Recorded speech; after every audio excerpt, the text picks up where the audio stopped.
Alright folks, welcome back everyone. 皆さんお帰りなさい。今日は330日目です。It is day 330. Today we have a short day. And we have something else in the evening, so I'll balance it out.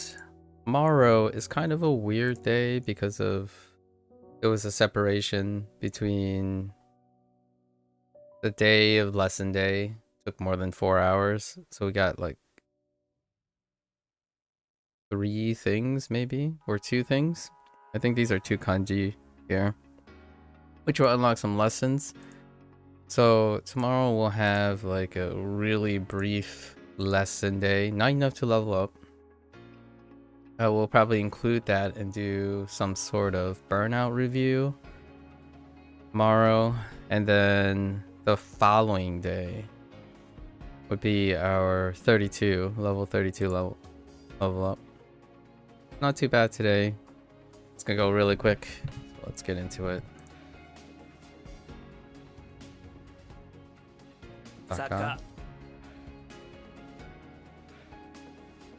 Gino.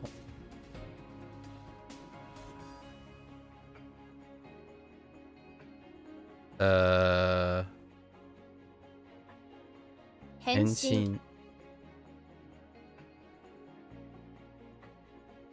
Ku.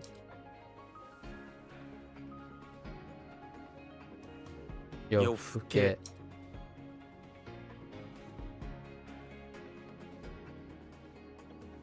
Yofukashi.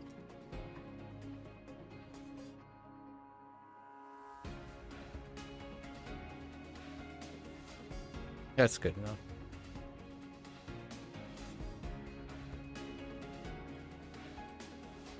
Hareru. Fushin. Doku.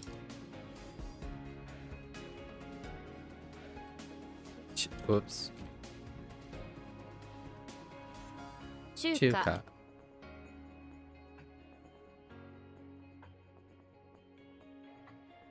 Daibutsu.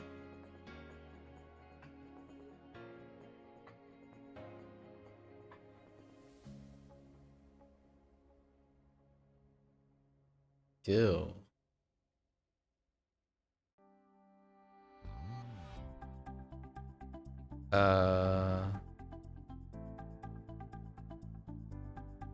Oh. Whoops. Waza. Judoku.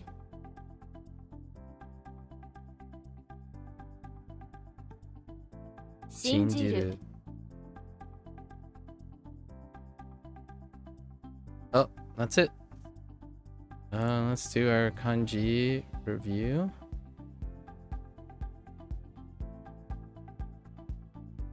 Quickly. And we'll move on to HanziHero.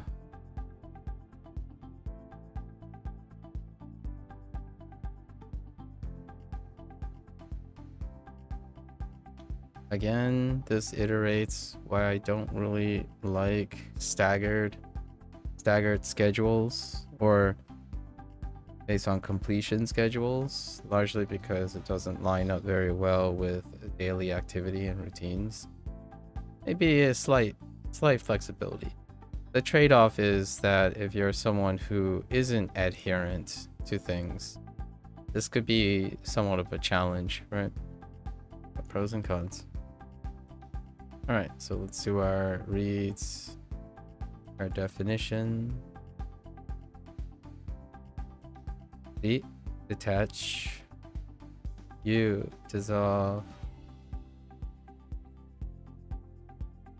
Hen, knit. Pa, Joey. He, previously. Foot, normal. Go exceptional. Han model. Go obstruct.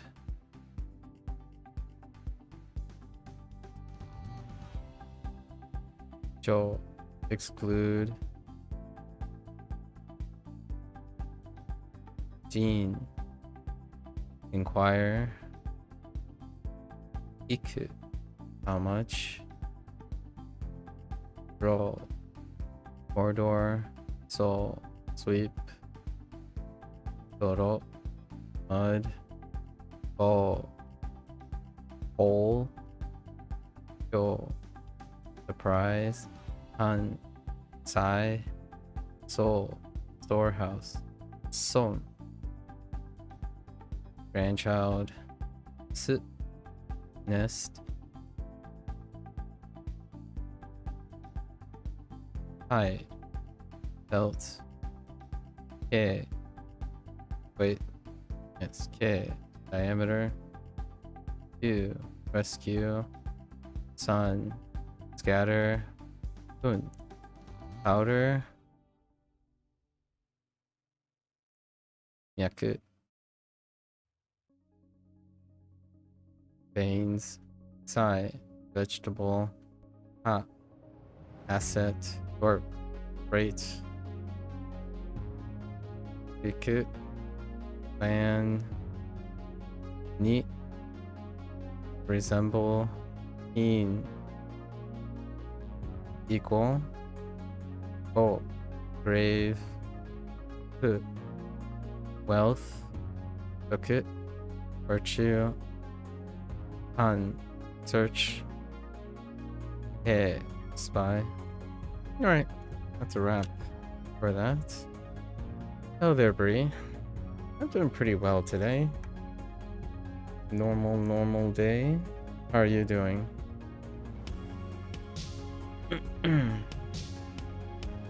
Alright folks, that's a wrap for our WaniKani session today. It's a short one. Tomorrow we'll try to do a burnout day, right? So until next time, 皆さんまたね。見てくれてありがとう. Right. Thank you for watching. I'm gonna switch immediately to HanziHero, being our short day. Give me a sec.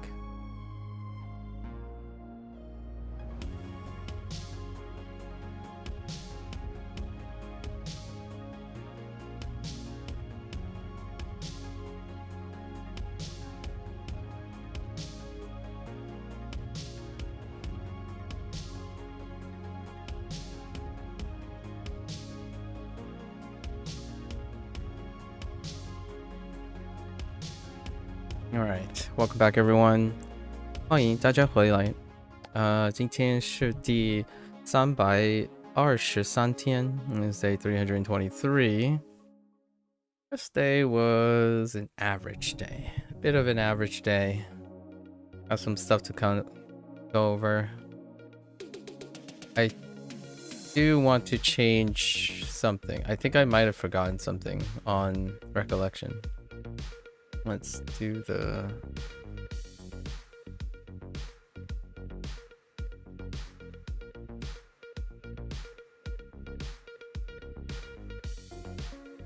recall first.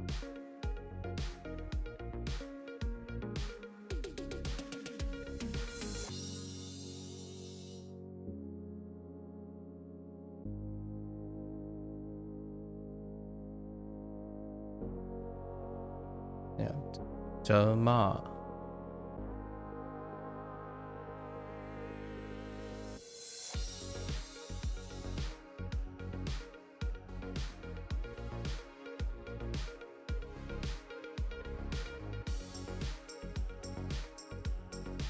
I didn't check on the totem.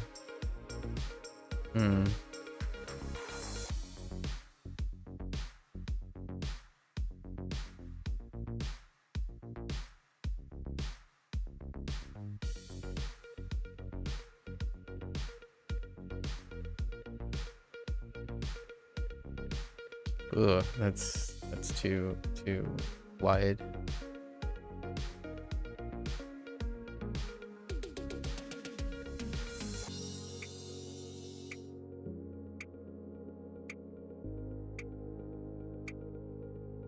Oh, 执照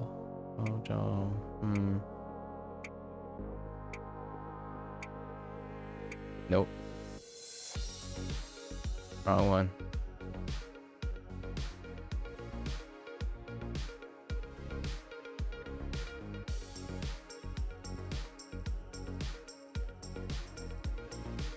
License. And the weak one is to think of Zhao as something of a qualifying thing.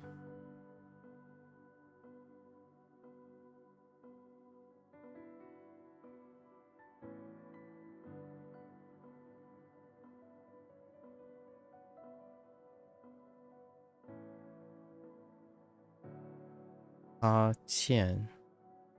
And I think I might have forgotten to include laughter of some sort. So gotta go back and look at that. And try. Oops.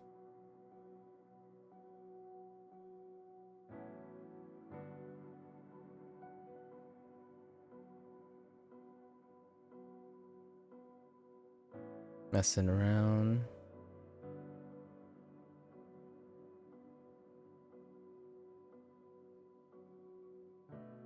Kind of adjusted the comb and the woman to be more of a suspect.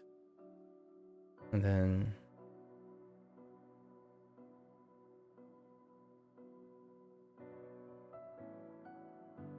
fun. Dress up. Gotta think about the swiping. Right. Sticky fingers. 5-figure discount. Doing alright, you got an extra day added, so you go back Friday instead of Sunday, okay. And then you have like a Saturday gap, right? Yeah, I feel like having every other day as a work day could be a great way to give you some rest time and recover from that. How are you feeling today? Alright. Look at Ha for a moment. Did I add any form of laughter? I don't think so. Yeah, casting spell with his mouth. And wand is able to make a pair of gloves dance and entertain the audience with laughter. Alright. Get into our lessons today. 荒诞 You're a bit tired and your back's a bit sore, but much better than you felt after work yesterday. That is reassuring, right? And oftentimes having indicators of recovery means also that it may improve over time. That's lovely. Good sign. Usually, like, the first time going back to doing something potentially strenuous, the following day can hit like a brick, right? And being able to, usually for me, it's the second day, the day after, but if there's signs of recovery already, it's kind of reassuring to know. Obviously, hopefully you're gonna be near 100% before Friday rolls back around. And then hopefully your recovery period kind of adjusts to the daily routine or the every other day routine. Absurd. Undone. Wasteland birth. Undone. I guess having a birth in a wasteland is kind of an absurd idea, sure. 那是一个荒诞的想法. I almost feel like this might be somewhat of derogatory. It kind of sounds like a derogatory term.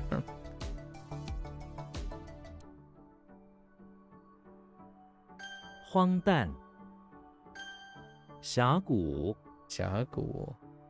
Gorge Valley.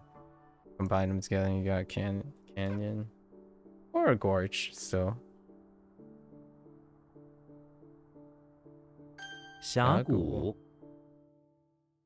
忠贞忠贞 忠贞 loyal or 真 is the new one loyal 忠贞悠久悠久 yo how does yo work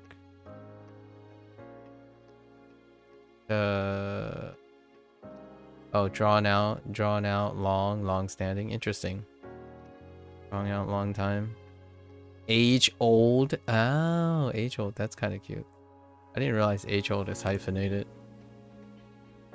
oh it kind of makes sense oops 悠久 oh 衰退衰退 our new 衰 decline 退 and retreat yep 衰退衰退 not decline but to decline oh, I just realized I think I use different pitch accents for decline versus decline that's interesting like an incline and a decline versus declining someone like accepting and declining someone that's another one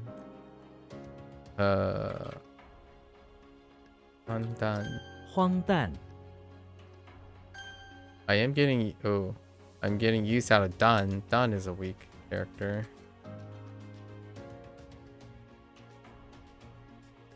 峡谷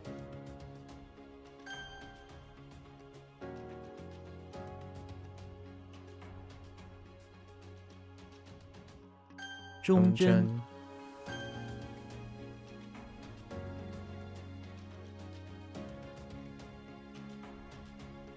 Oops. 悠久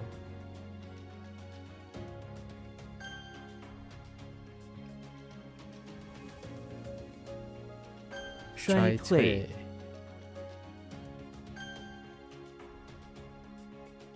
杜绝 Du is kinda weak right now. So prevent 绝 prevent and oh this is in the same direction, not contradictory direction.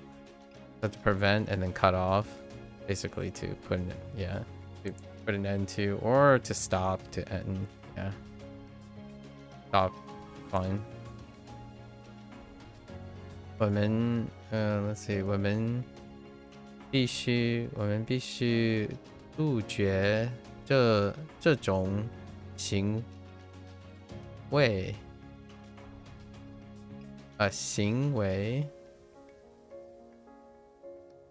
right because 为 is used as a connector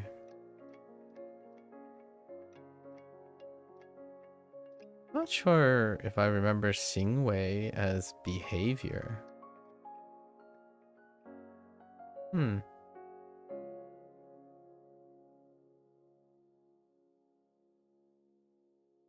杜绝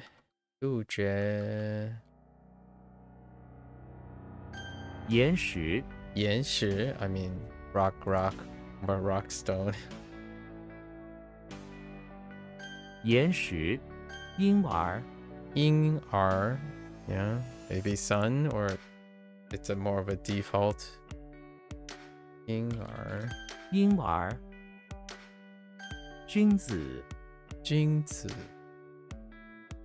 how a monarch and then I'm gonna keep track of when things are silence and not silence I feel like there's a notable grouping for them okay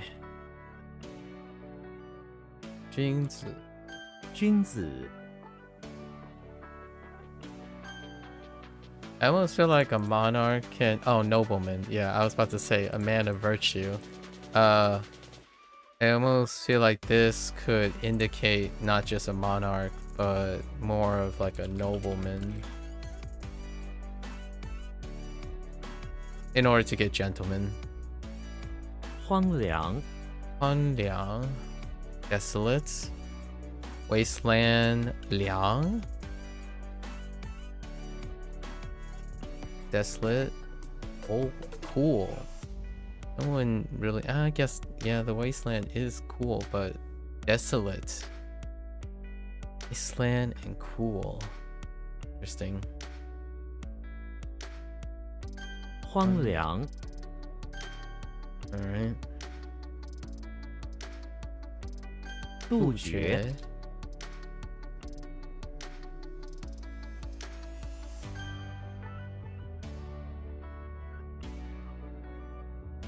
岩石 君子 君子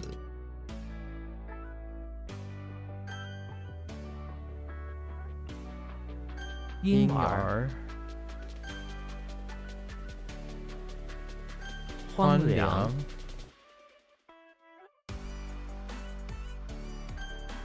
Alright. 海峡 Haixia. A water gorge sounds like a strait to me. Or channel, yeah.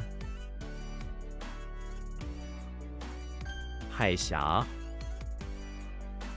衰老 Shuai Lao.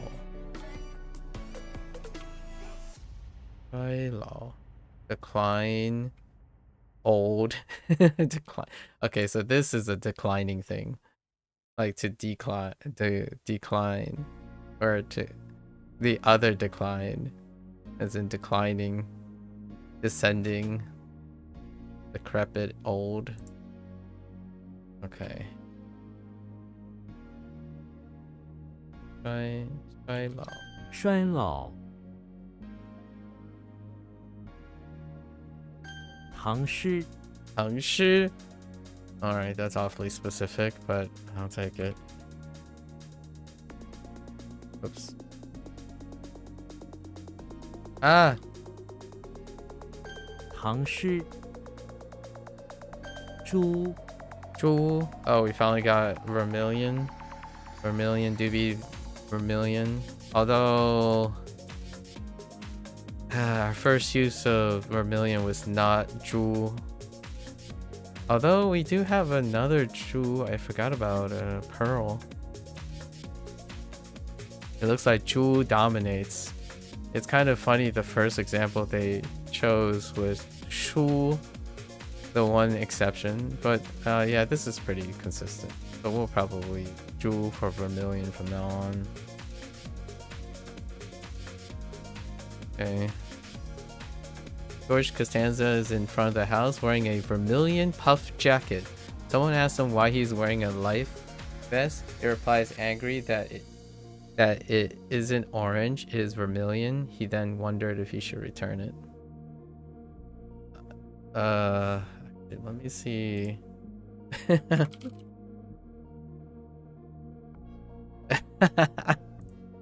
I mean, alright, yeah, I see. Kind of reminds me of like you know, fuchsia and purple or something, or like magenta and purple. All right, vermilion. I can see that. I think that's fine. Hoang, of course, it would be combined with red.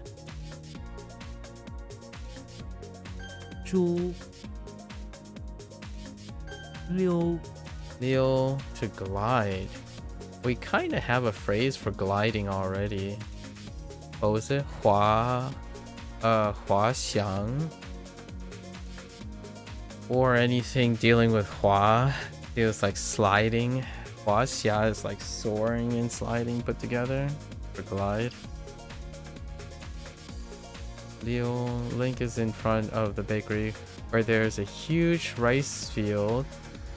He sprays it with a bunch of non-stick spray and attaches a sword to one foot and an iron to the other. Using those, he glides through the lubricated rice. Oh, I mean, that does kind of sound like something to do in a Legend of Zelda game, but that's kind of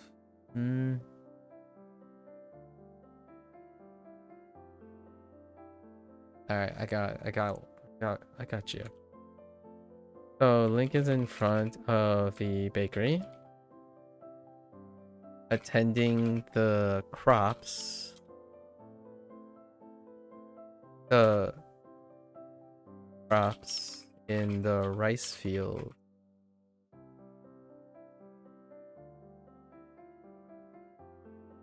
Or baking ingredients. Or baking ingredients. He uses not having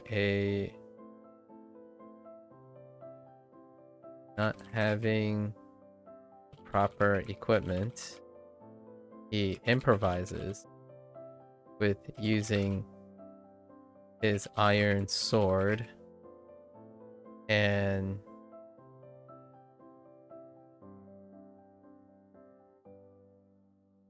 to I don't know, to manage the crops and soil. Oh, glide. Yeah, you really try to fit in the glide thing.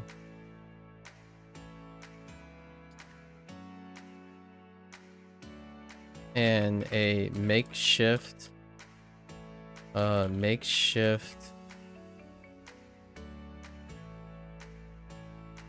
glider. Let's just say a makeshift glider that sprays and deposits a nutrient solution across the field.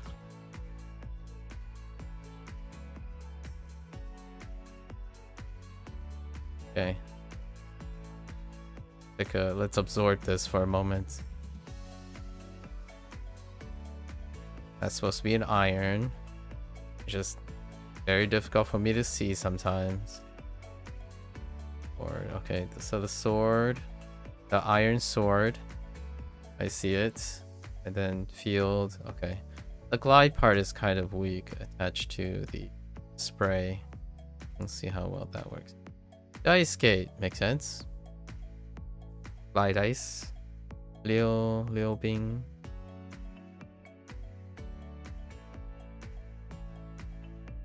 Liu.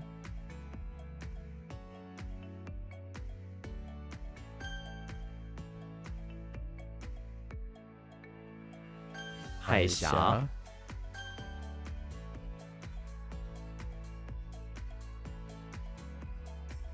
Why are you so weak, Tang?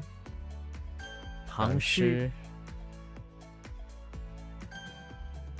All the proper nouns are like all the ones that use the proper nouns as a definition does not necessarily have any association at the moment. I have to read about them in order to attach something. Or we just rote memory it. 衰老. Very law. Heck, I can't spell decrepit. 猪. Cool. Ah, I keep adding extra L in vermilion. Wait. No, I think there are 2 L's in vermilion, right? Liu. Alright. Ge. Ge pavilion. Oh no. This kind of reminds me of what was the one?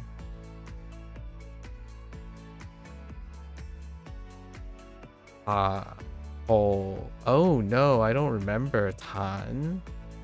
I think it might be Tan. For the big structure, pagoda. I don't know. This kind of reminds me of pagoda all over again. Alright, so G. There's a lot of overlap with Saloon Doors. Saloon Doors is kind of a nightmare. The most consistent is Mun. And then everything else is off to the races. Saloon Door can be anything. Saloon Door is such a dominant visual character, but it doesn't carry. It rarely ever carries any sound. Do I even have another G? This one, usually the Saloon Door gets carried by the other characters, so G is in here. This is G. Oh, that's kind of nice. Or, yes, this is G. Or status, podium, or nature, something like that. Or G. Oh no, it's G for each. Dang it. It's G. G needs a tree. Yeah, because G. Alright. Yeah, so it does carry G a little bit.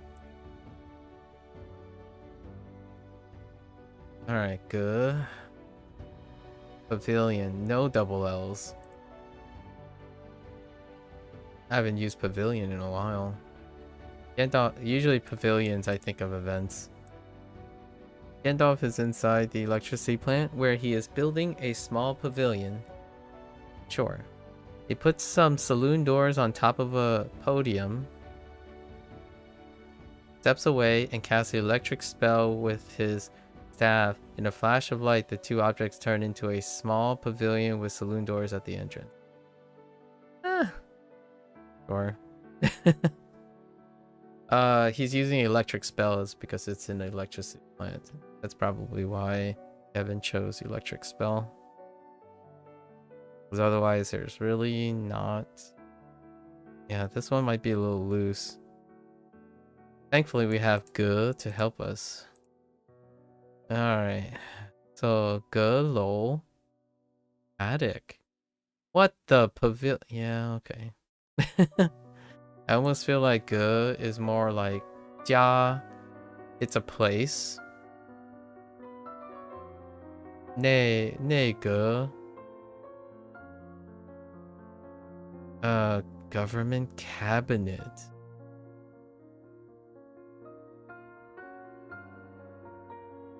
Yeah, this is another pagoda situation. Another pagoda situation. Alright. Ge. Hu. Hu. Withered?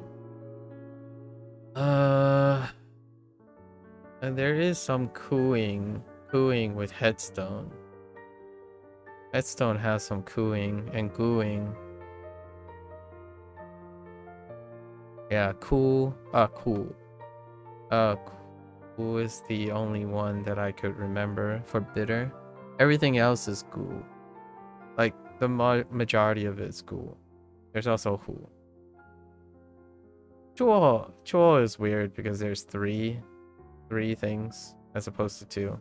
But most of the... Oh, and hu. Oh, interesting. This still was kind of dominant. Okay. Yeah, all the who's have... Oh, actually, most of the who's have the moon and the tombstone next to each other. Actually, all of the who. And then the ghoul has tombstones on their own outside of Ghoul. And what do we have with this? Tree. Interesting. So the flower and the tree ended up having a Ghoul. I wonder if that feels like it's almost intentional. Because the other one is bitter. So it has like a negative connotation as well. Withered. Alright, Koopa's in front of the house. It could be pure coincidence. Koopa is in the front of the house tending to its trees. Unfortunately, they are already quite withered. Nevertheless, Koopa goes around watering it, stepping over the tombstone of his ancestors who are buried there. That's interesting. It's actually very non-specific. Nothing really about Koopa in it. Kind of a problem.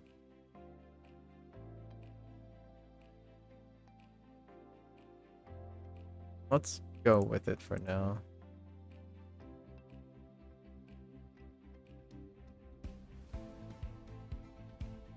Fugal.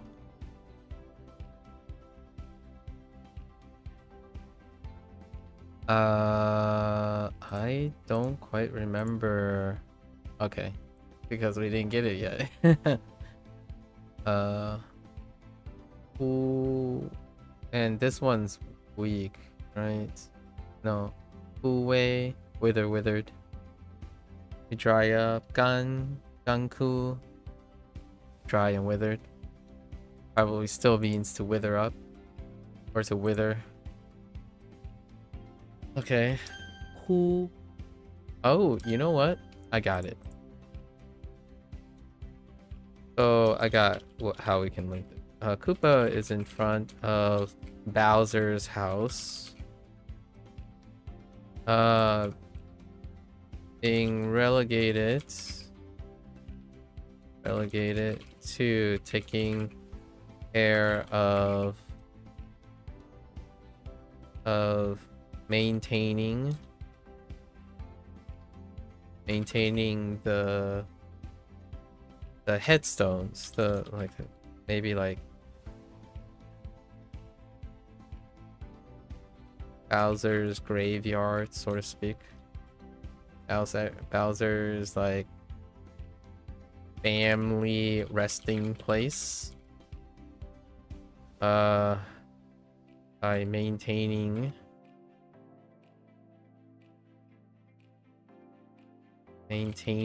and replacing withered flora, withered trees and flowers. Because Koopas serve Bowser. Okay. Alright. That? Yes. I feel like this one is used more for cooking. Yes. Yeah. The greasy is what I was thinking of the last time I heard this. James Bond is in front of... Oh, it has flavoring. This is officially zhu. Now we have zhu. And Moon doesn't ever carry. Moon does not carry sounds, but this does. There's some carrying of the sounds. James Bond is in front of the house having a secret agent barbecue on the line. Okay. At night. I'm going to use at night. On the grill, he uses a secret flavoring made of liquid alien fat. We're going to change it up a little bit. It's starting to overlap with... Alien is more like Superman's territory. So we're just going to do... James Bond is in front of the house, hosting a social for his fellow agent colleagues. I could turn it into more of a mission, but that's fine. Broke out some secret flavoring ingredients for his secret fatty burgers.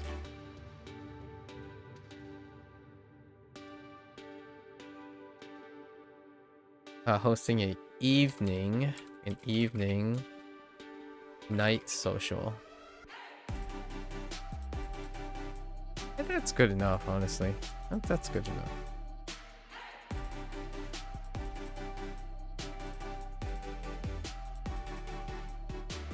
Maybe while he is taking a break from his missions. Okay. Alright. Do we have like Zhifei? Oh no, Zhifang? I'm not sure what Hoang is. Oh, okay. Animal fat. And then resin. Shu Zhi. Yep. Tree fat. It's more like kind of related to sugar. That's interesting. 之忙 Mang. Boundless.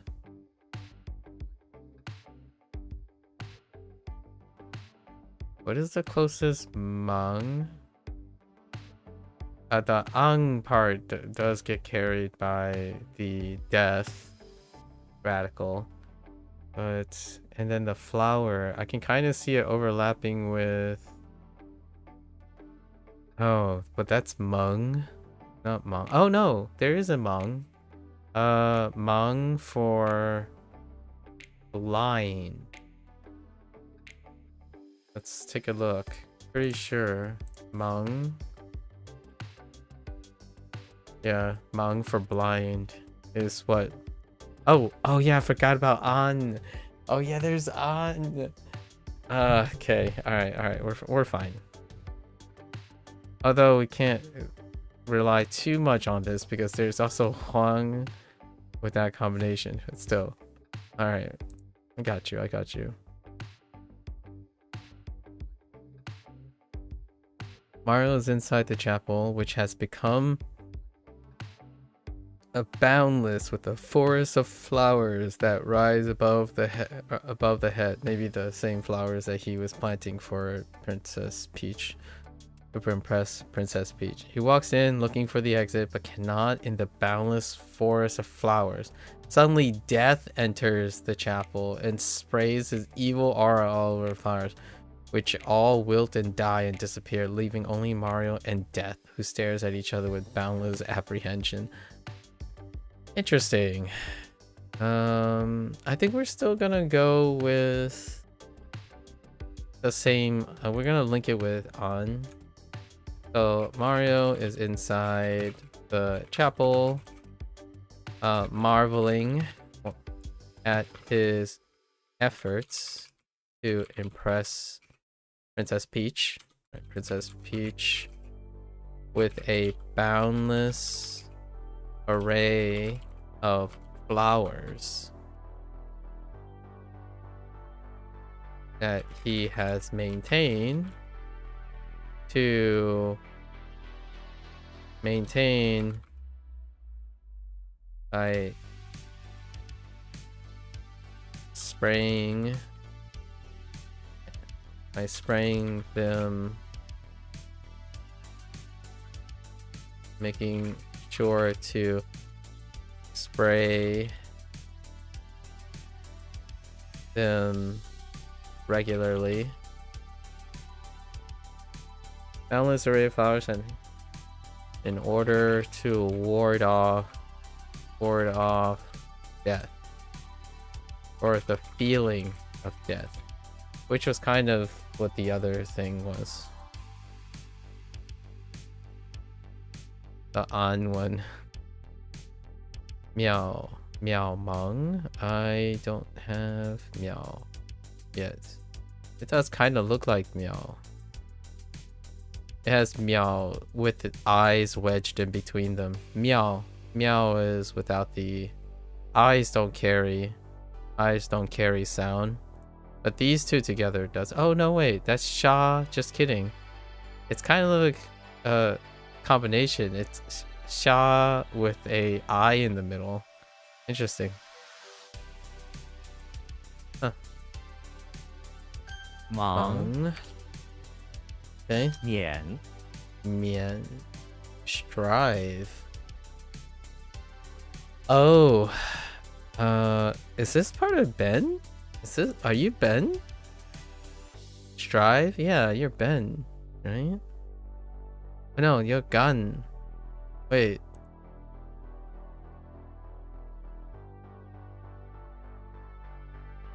Are you Ben? You're Ben.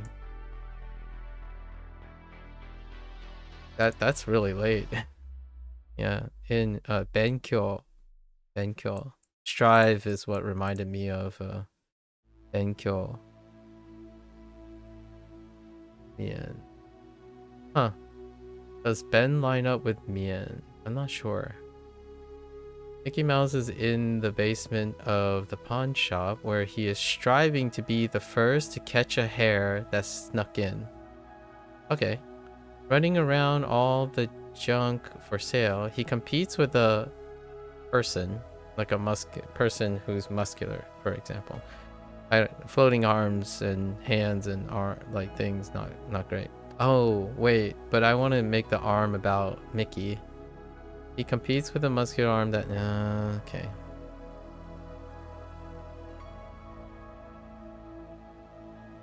Mickey in the basement of the pawn shop. Or Mickey, right? Pawn shop.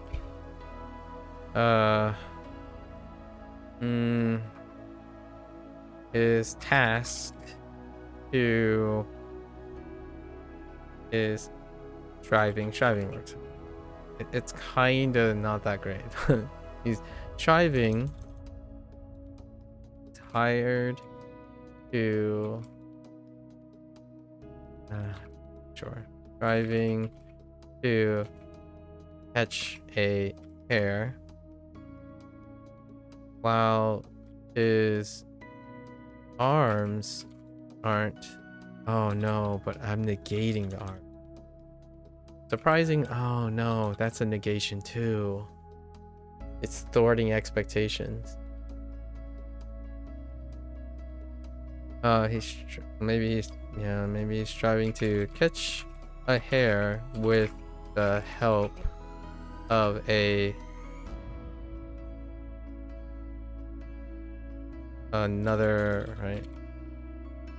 another employee with muscular arms.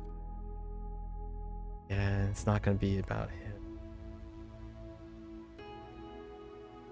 That could be rough. Oh, wow, he doesn't have muscular arms. He is nimble.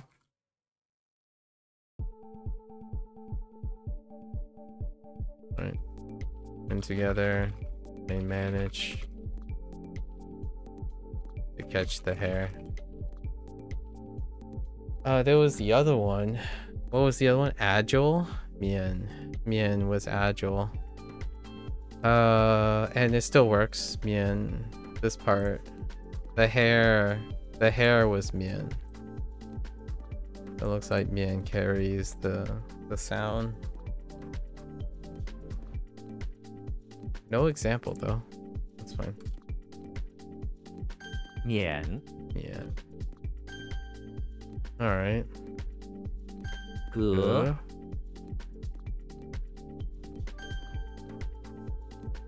Mian. Zhi.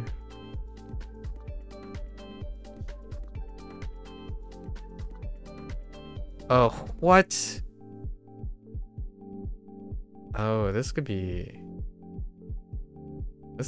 Oh, did I? Pretty sure I added the meaning, right? The secret evening colleague flavoring.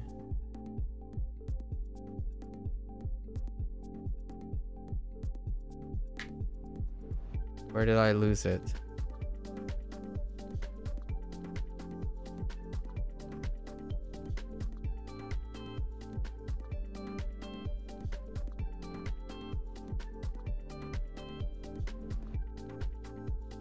Where did I lose it?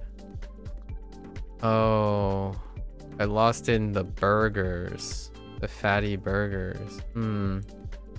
Maybe like...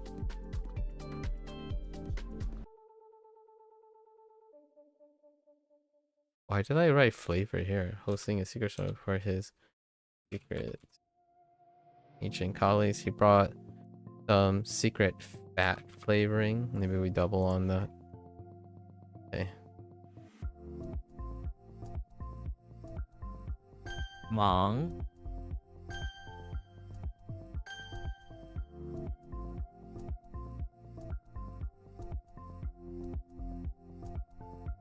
哭 Alright. Okie dokie. 162. Let's go.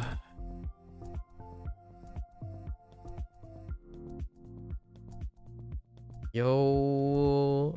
Uh-oh. 优惠.优惠 我得到了优惠折扣。 It's kind of virtuous or good or preferential. Oh, oh, wait. Oh, yeah. No. I was thinking of something a different way, but that's favor. There. 冰 Visitor. Visitor was the weak link here. Like, it does mean visitor as well, but the component visitor. Component visitor. What?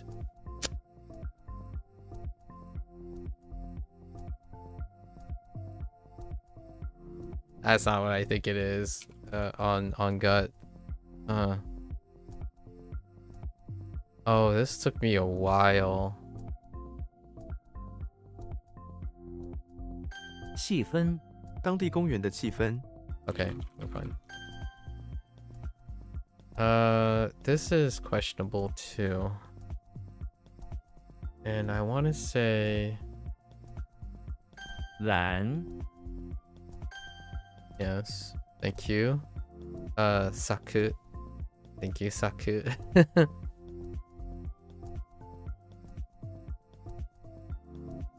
是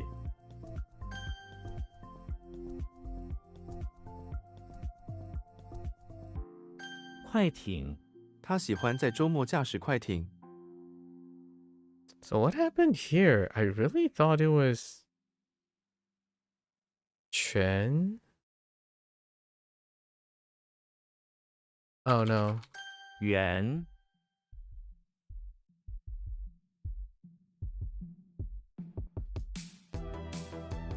Or like source? Original? Yeah. Origin is fine with source. Ooh. 西 This one's kind of weird. What the hot sauce? 行 Oh no. It's fine. I know what it is. My gut feeling failed though.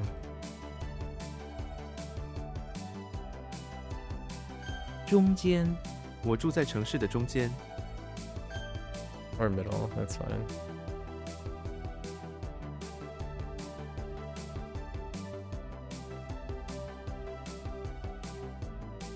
Why do I keep writing? It's gotta be, right? Heck! Oh man, I totally psyched myself out on that one. 港 I psyched myself out so hard there.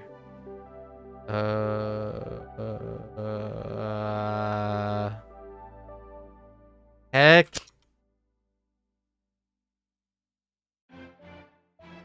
墨水 我的笔没有墨水了。 Favor, excellent favor. So you're, yeah. What is that? Preferential or favoring something?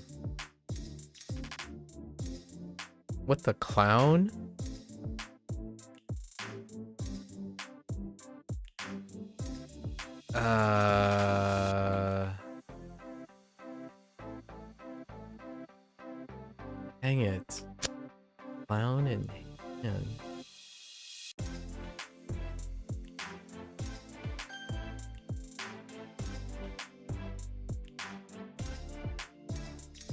牌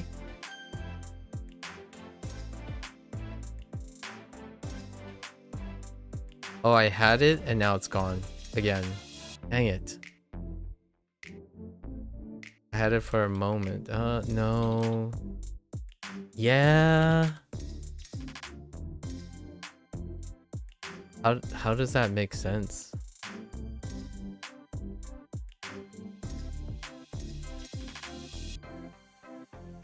I don't know how that would make sense.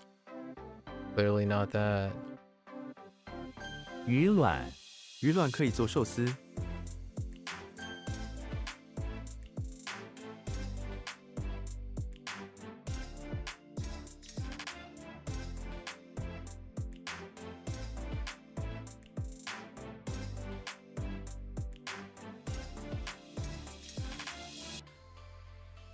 It's there are very few clowns.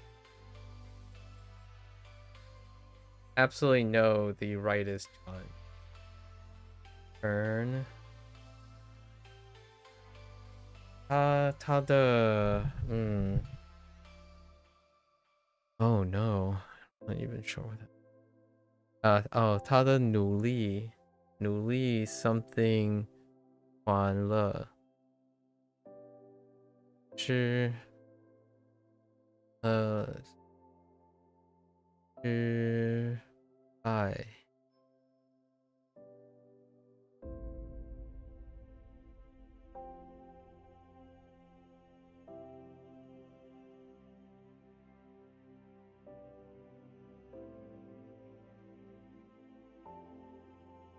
I only thought it was like,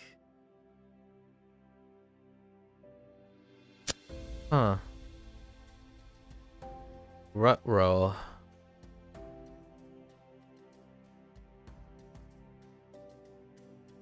What was this?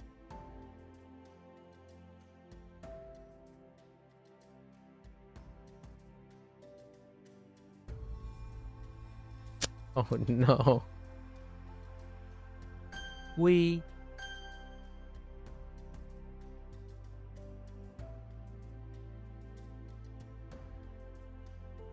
兄弟 他有好几个兄弟姐妹。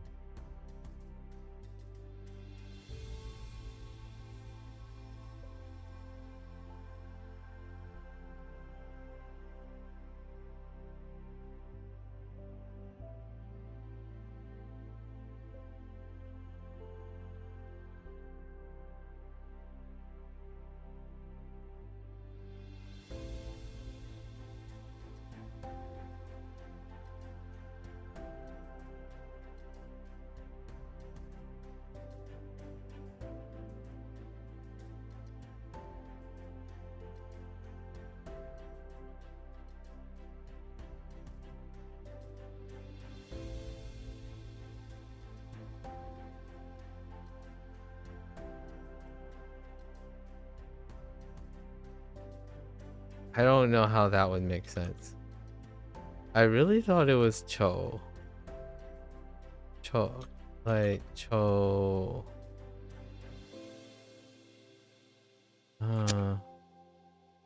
Unless I'm getting the right one mixed up.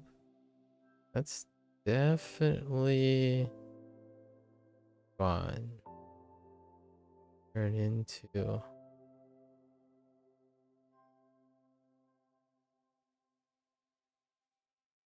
Huh. 停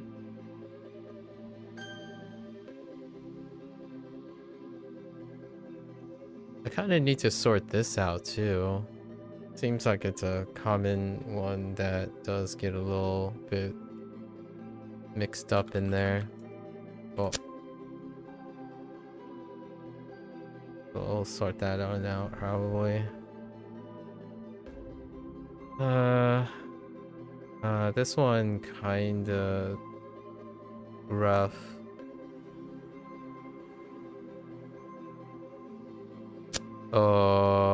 It's all, not owl.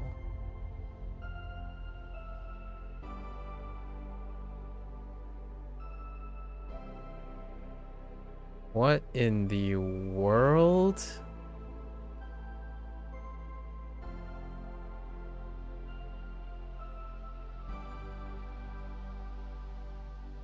YOLO? 望 Uh-oh. Oh, is it like...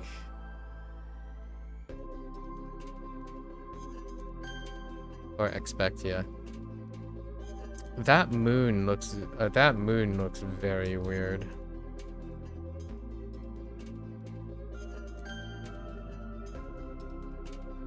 So upset about this clown thing.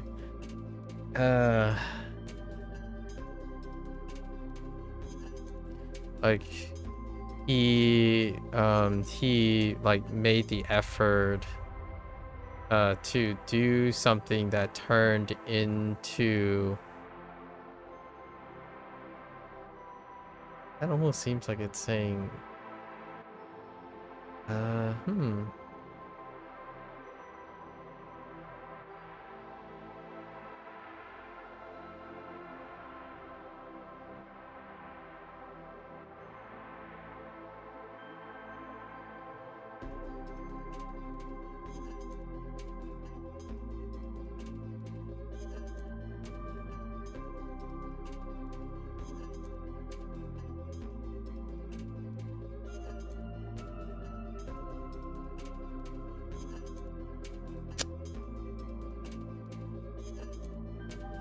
doesn't make any sense.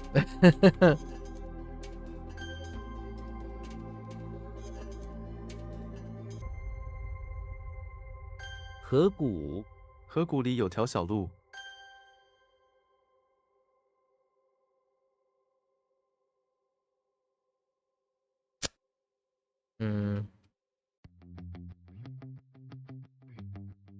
吴语 吴语是中国的一种方言。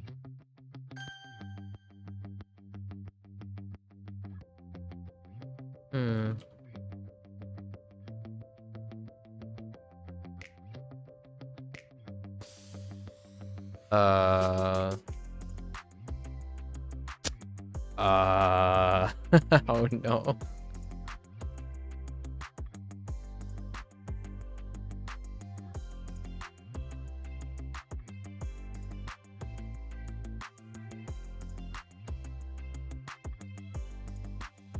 乳头 每个人都有2个乳头。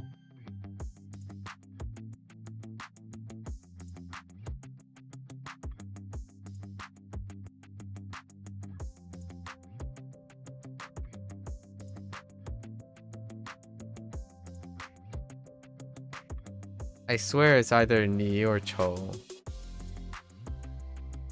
What? Did I not type this?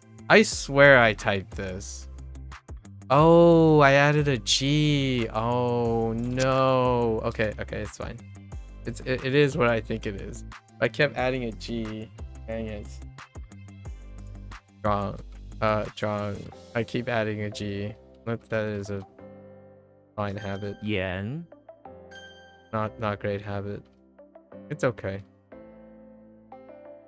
So I kept typing the right one incorrectly.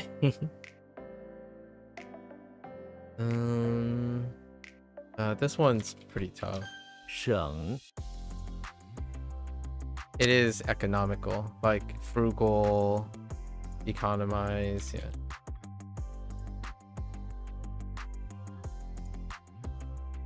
Being frugal.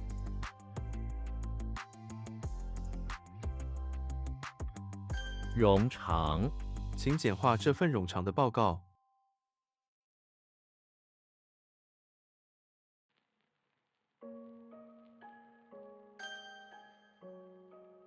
What happened here? 金子金子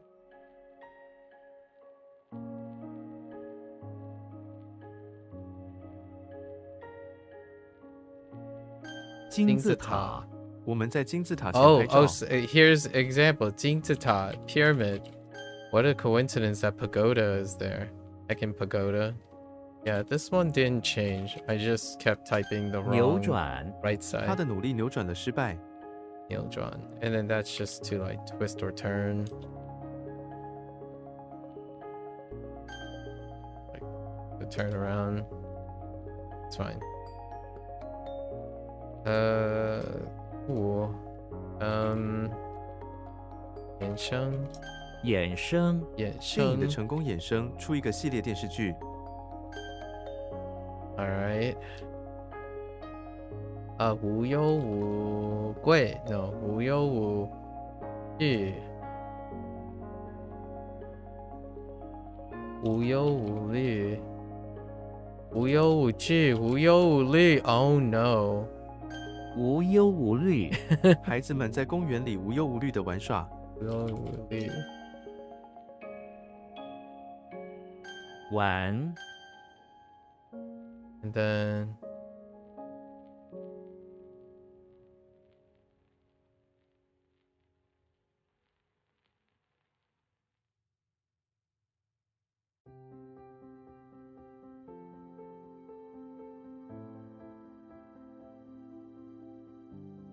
on how am I not sorting this one out? Maybe we can improve on the feel thing.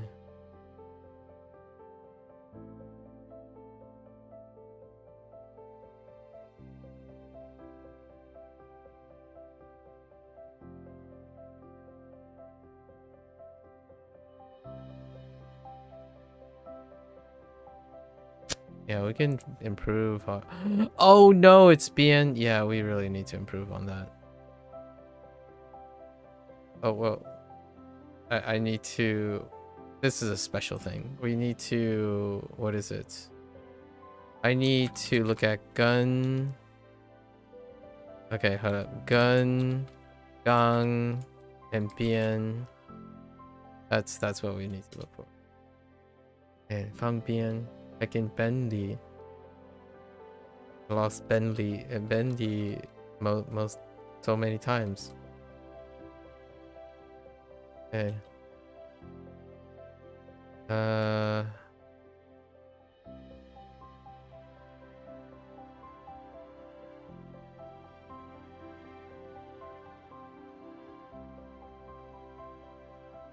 I missed the G.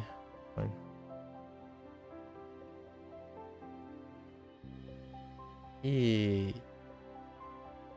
G what? 记忆犹新，记忆犹新。记忆犹新， 10年前的事情，我仍然记忆犹新。 Vividly remember or something like that.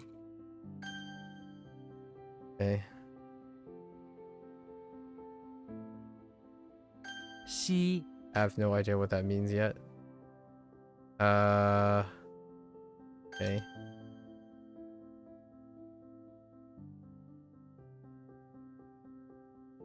张开，睁开，我睁开眼睛后，看见了阳光。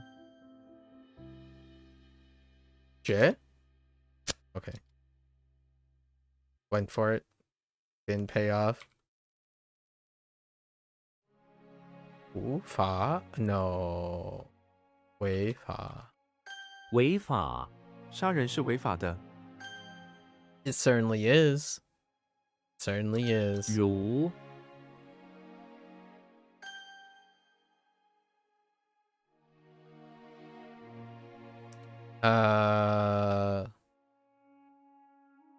What are we looking at there? Why are those two things next to each other?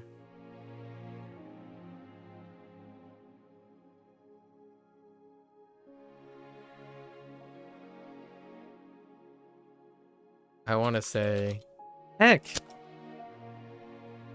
Oh no. 海龟，海龟会在沙滩上产卵。偶，组，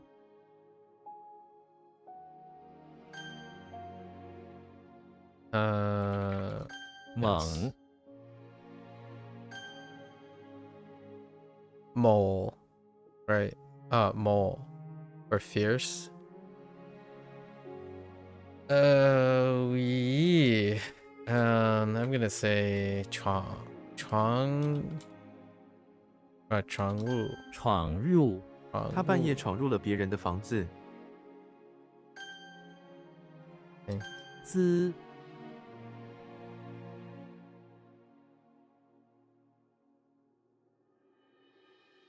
Heck! Wait. Oh. Wrong tone. No. Yes. No. 盟友， Yo. 日本是美国的盟友。 You know, some part of me wants to type like. Okay, just kidding. 学，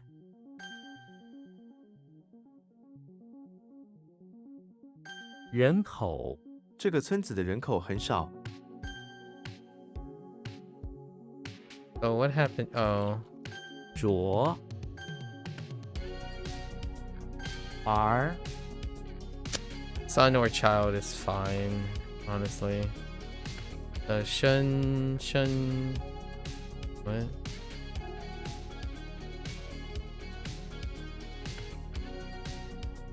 Shun Fun Jun.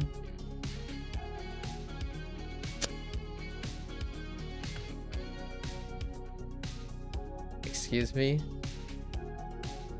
I might have missed a G or something. I gotta think about it closer. Oh, 殖民地。殖民地，殖民地的人民追求自由。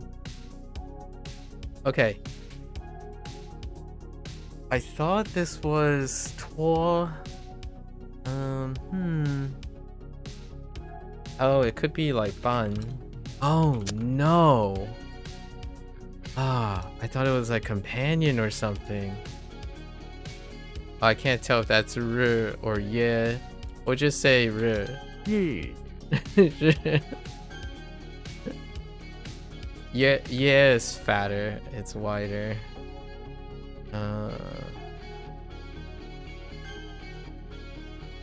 Shun. Fun. Shun.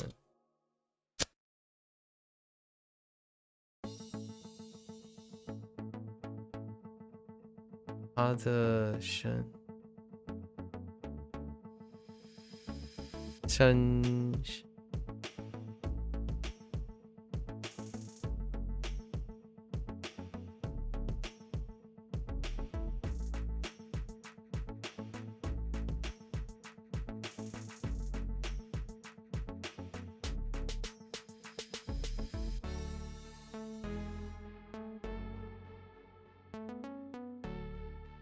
Yo, 掉失了。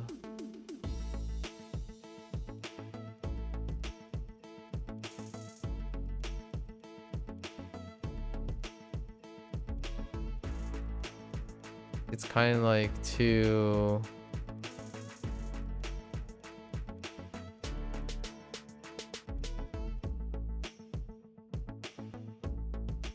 I thought this was something like personal ID that 我的人I lost my like ID or something.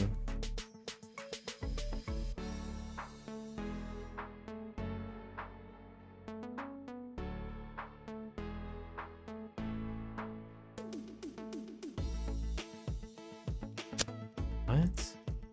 Yeah, it is ID.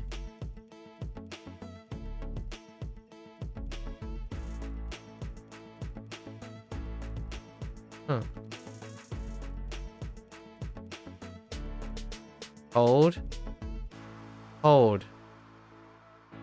Hold? Heck. Oh no. Oh no.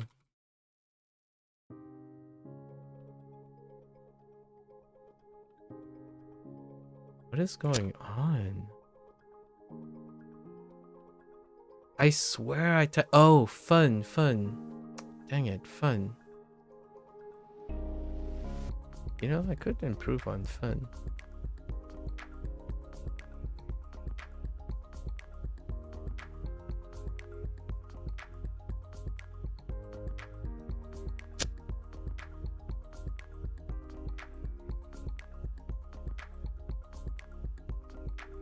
Huh. Yeah. 绝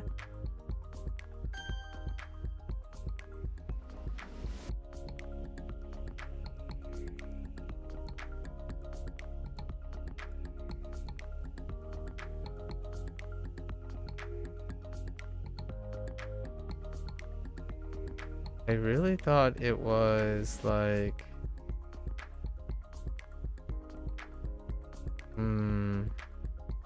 It's not that.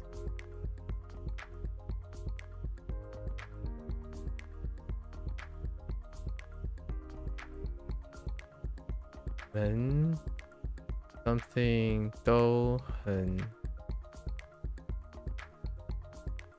忙.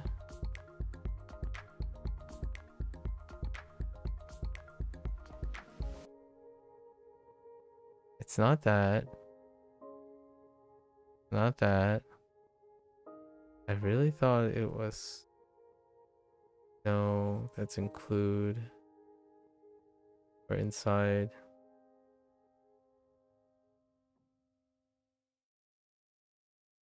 How does that make sense?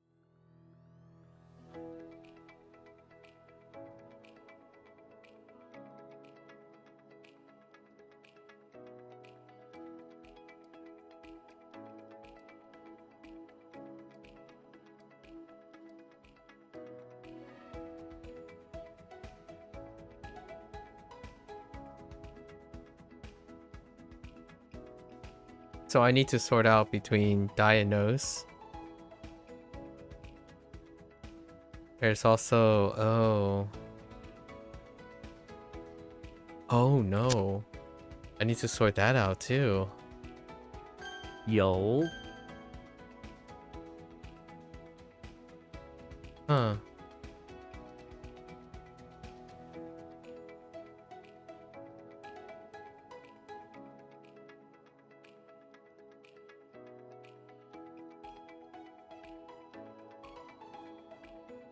永远永远我们永远是朋友。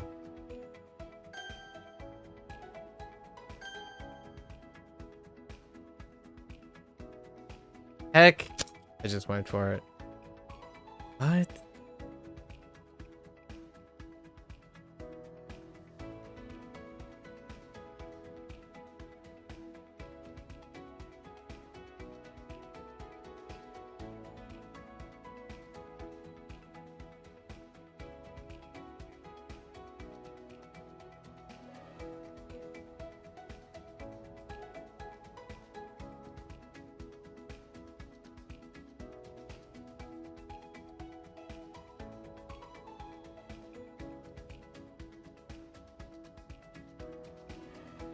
I swear I typed. Oh no! I thought I typed Jun.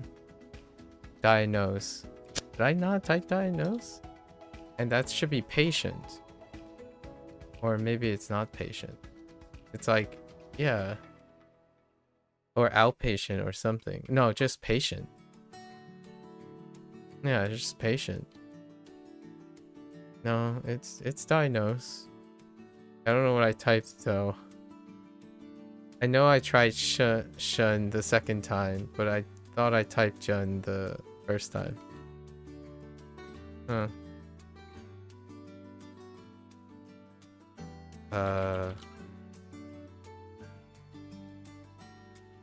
Guy. Oh boy. Oh boy. I don't know what guy is anymore. Oh, wait. I think I do.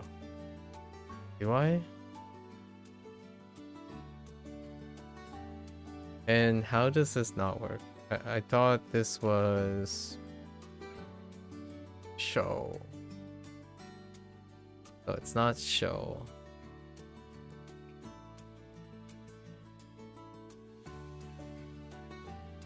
I can't... Is that supposed to be crazy pills? No.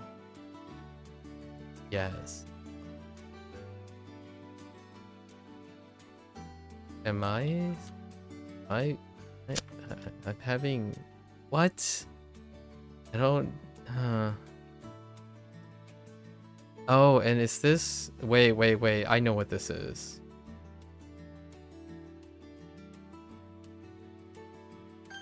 俗， Okay. 自由， 渴望自由，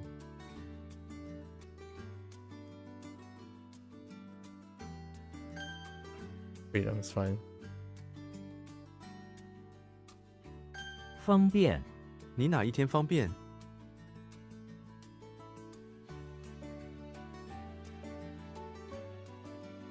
Oh, what? Um. What?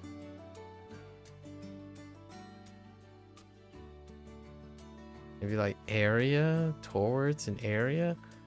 Hangbian is just a location. I think this might be... Okay. What is going on with the... I think the left side is supposed to be a shrine. Right? Is our pills? I think that's crazy pills. With fire. With... I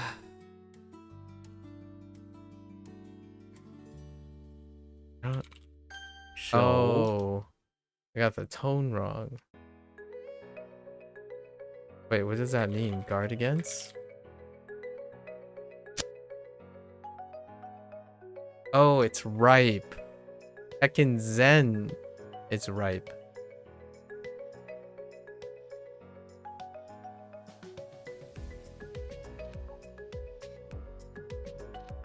Guangao. Guangao. 广告， 你怎么会相信这种广告？ Man, 严， it's getting tough.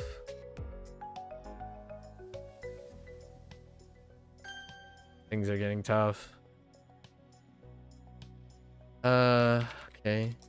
狂，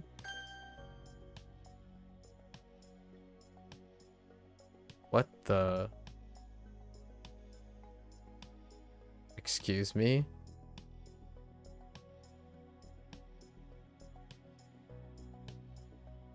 马，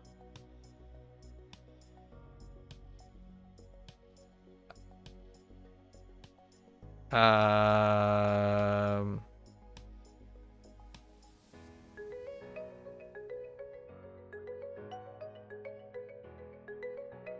I don't know which one that is. 龙舟， 龙舟比赛吸引了许多观众。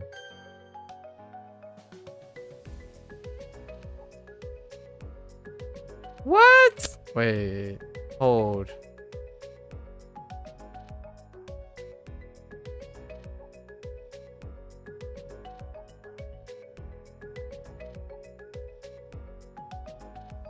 Oh, whoops. That's misspelling.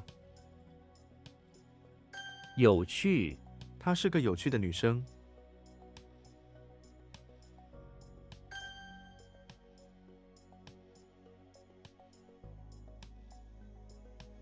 Excuse me?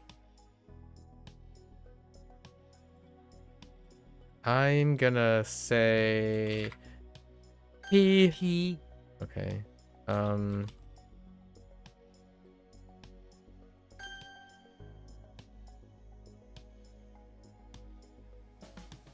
临床， 临床经验对医生很重要。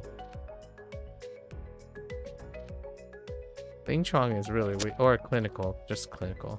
I was reading the whole sentence.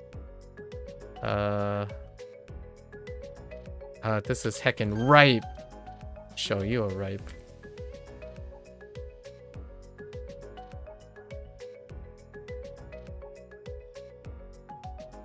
身份证， 我的身份证丢失了。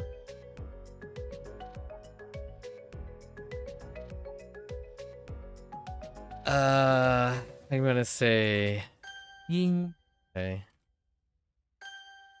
All right.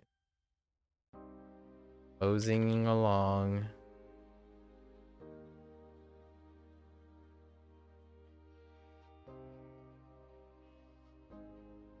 纯真， 她充满了纯真。like pure or innocent or true. Fine. Okay.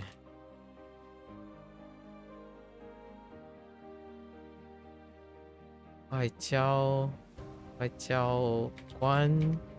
外交官，他是一名美国外交官。Okay.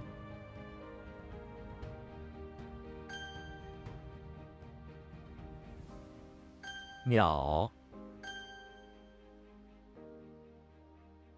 ，YOLO. Okay. All right.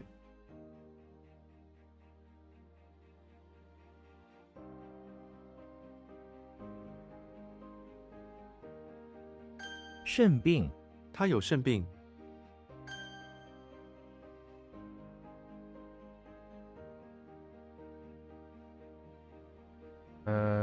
Oops. 鸡蛋口什么？鸡蛋口袋。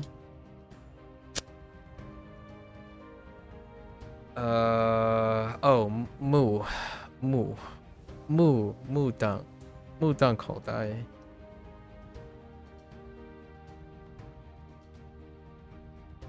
门诊，门诊不很忙。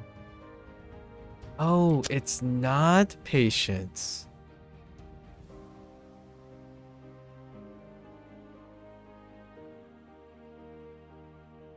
Huh.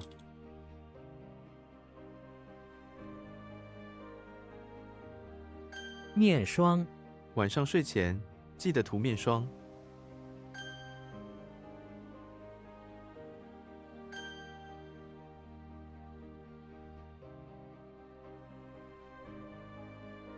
Not patience? Hmm.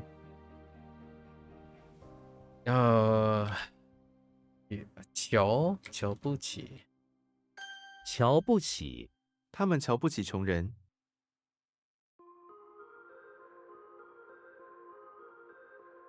I cannot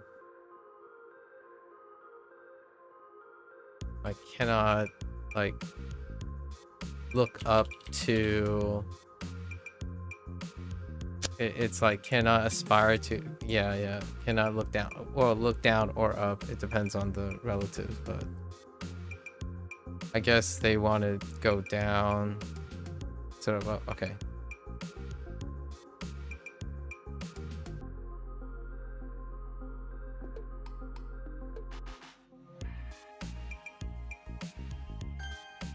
Oh, they want an outpatient.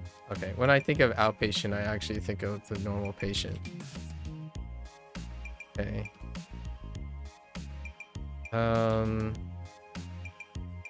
Oh no, wait. This isn't side. This is convenient. I'm being a butthead right now.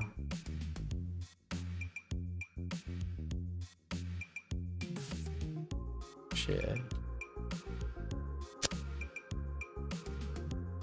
What? Is that not alone? Oh, dual share. What? What? Hold up. What? Oh, I thought that was alone. Oh no.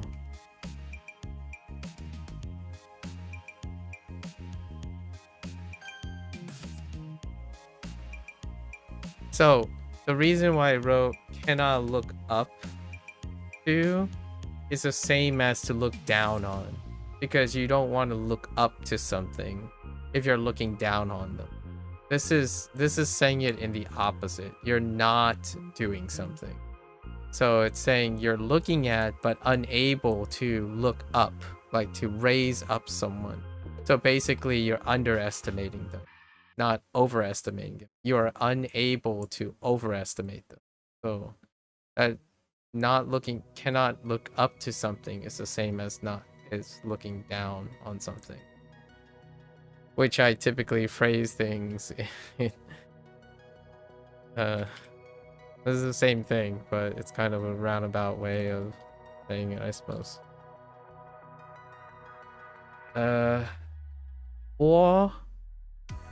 What 波清.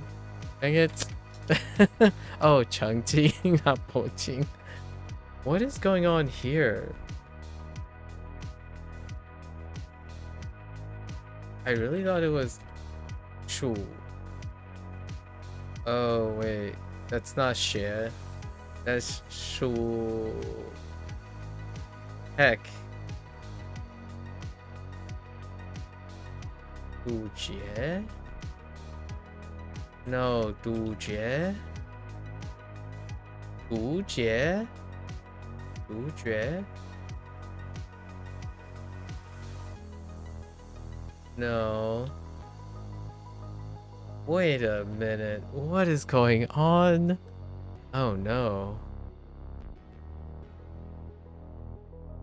That is a horn, is it? Whoops. Is it? That's like loneliness. So not Shu, but Du. The Du? Du. Du. Du. Yeah.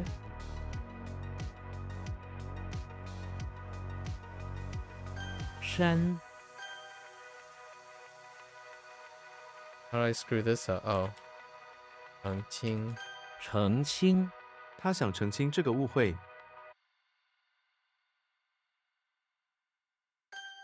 Or clarify it.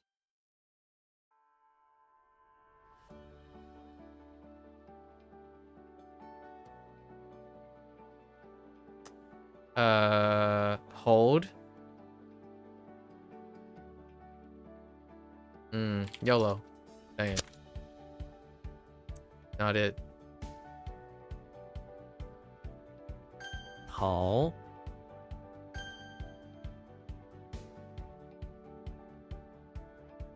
I. Oh, there's the yeah. 约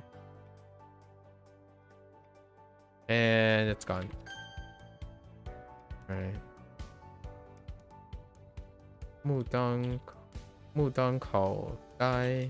目瞪口呆 这么大的变化让我们目瞪口呆。 Stare blankly. It's like stare without like dumbstruck. Yeah. Stare blankly is fine. To be stupefied is to stare at something blankly with no clue. It's actually closer to that saying.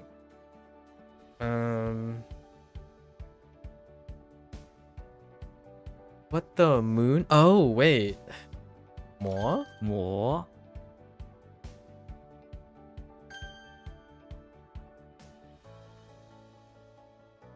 Heck. I'm just gonna throw this out. 在pan. Heck. I don't know yet. 补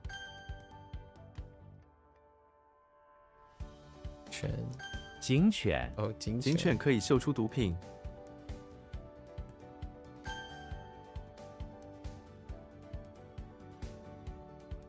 Oh, wait. Oh, no, it's not. It's, 触觉. 触觉 我失去了触觉。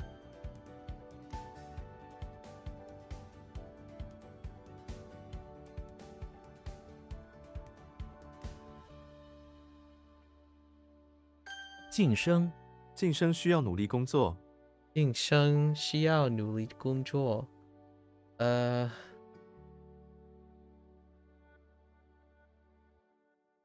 forgot the jing. Oh no, I forgot the jing.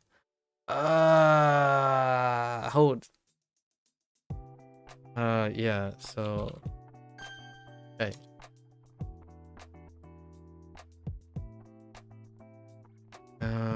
Let's go with Tai Han. Oh, whoops. I wrote Chai. I meant to wrote Tai. Tai Pan. Probably Tai Pan.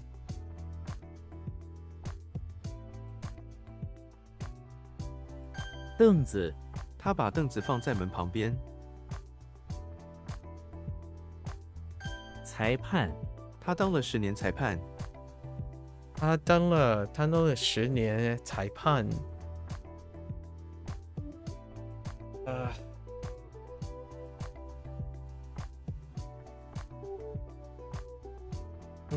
Why? I guess like referee. It's fine. I thought this was Kong. It's not. Oh no, wait. Did I thought I really thought this was Kong.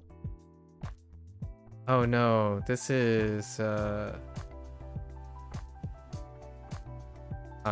no. What? Oh no. Hold up. Look.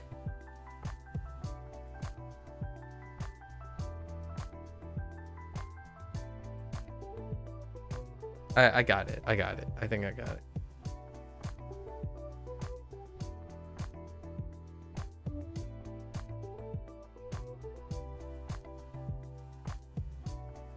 Okay, it's not what I think.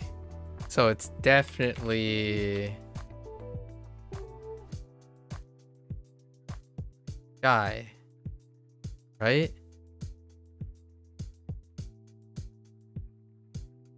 What in the bears? What in the world? 债券债券债券市场变化很快，债券市场，市场变化很快，变化很快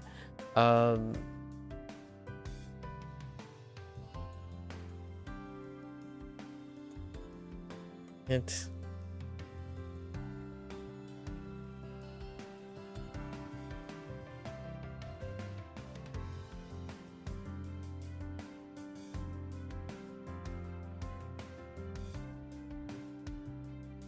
Like fun. Oh my goodness.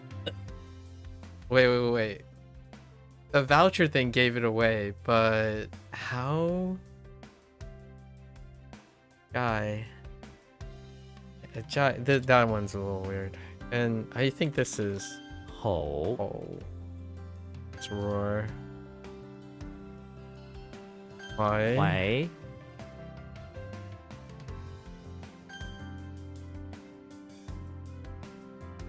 Okay, and then we have to there's like 3 characters that are stacking on top of each other on this one too.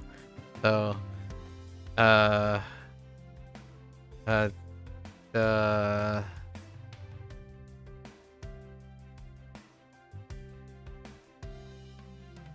heck.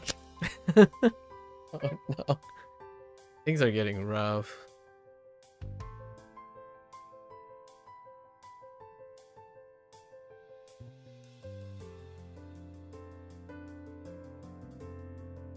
Somehow I just want to type this. 蠢 Oh no. Oh, is it like?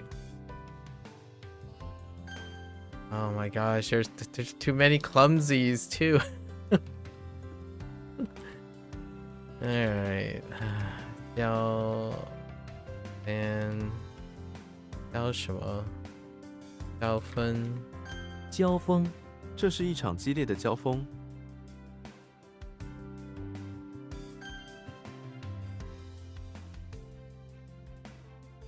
在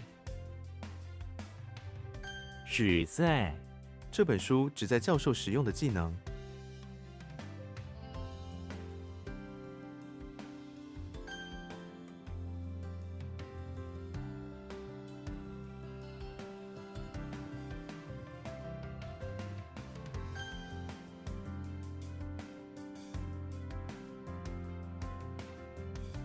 Say what?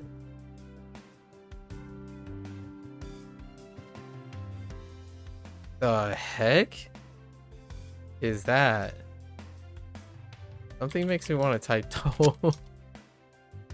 Alright, it's not, but 发呆不要发呆，做点事吧。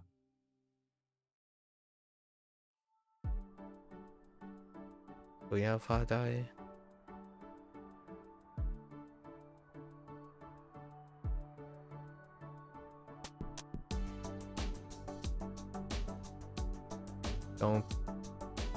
Don't be stupid. 不要发呆。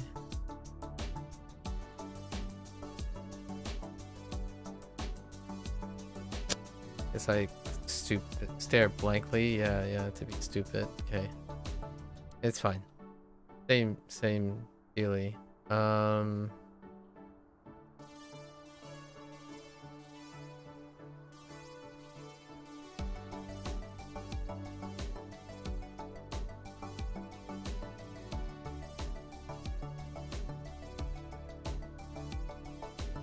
I swear the paperclip though. 愿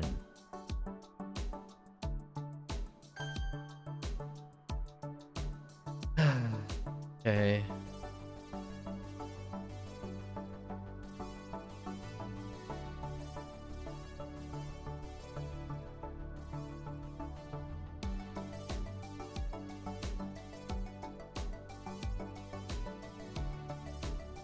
What is happening with that?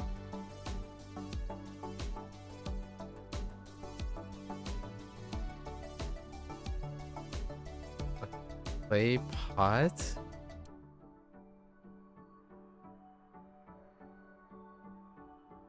With a gun?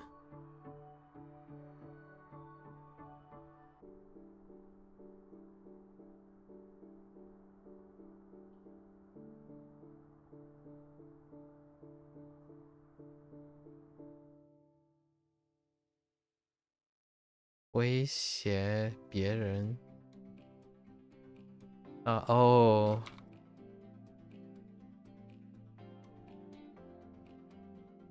掏枪，掏枪他掏枪威胁别人。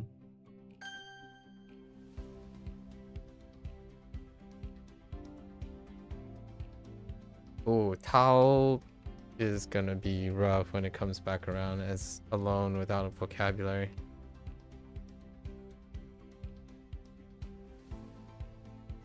Oh, okay. 焊接焊接需要很多技术和经验。 What is this? What is this supposed to be?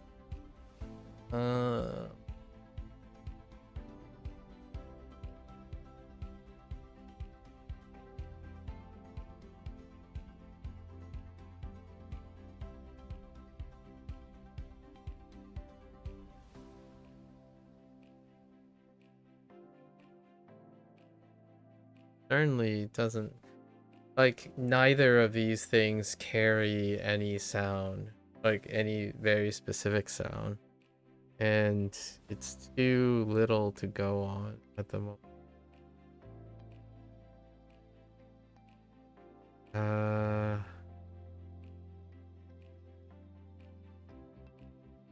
Yeah, what in the world am I looking at? No, there's no chance. This is gone. Mung. Oh, the first month of the season thing. Man, this one's rough without other characters.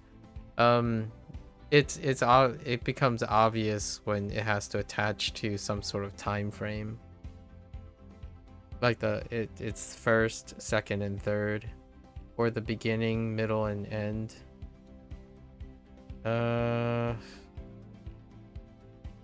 Where am I getting stuck? I'm getting stuck at child, right?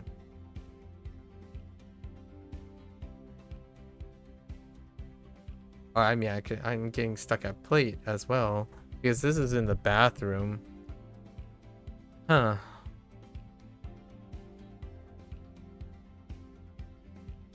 That's right.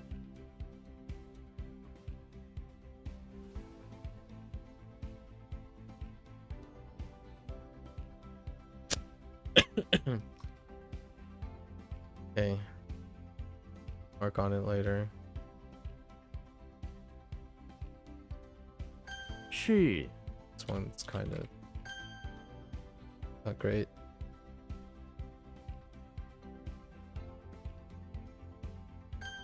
This can also be dumbstruck.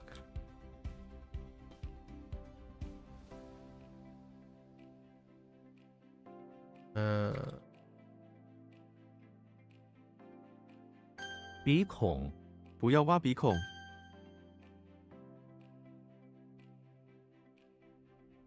鼻 I have. Oh wait. 补 Oh, divination, but divine is fine.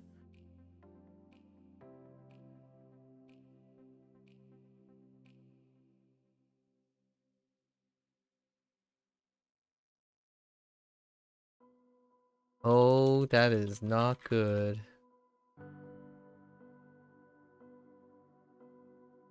Oh no. Is it? Oh, I wrote the wrong tone. It's fine. It is what I think it is, probably.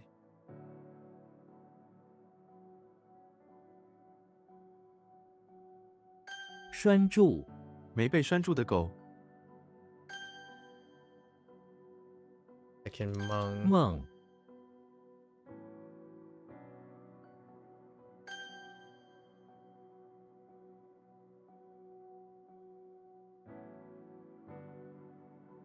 冶金 他在学校主修冶金专业。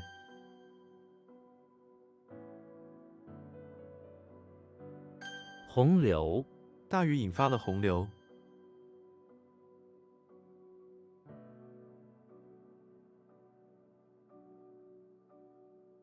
撑伞 他撑伞等在公车站。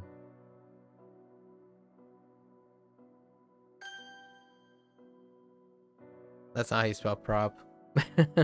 I type prompt. 旱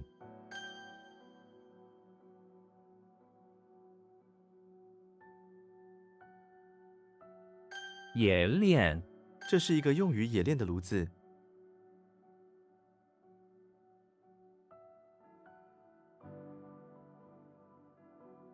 泰国 泰国是一个热带国家。 Heck, that's government official.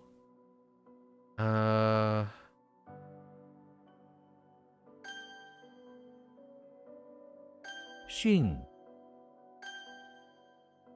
Some of these are lining up so coincidentally.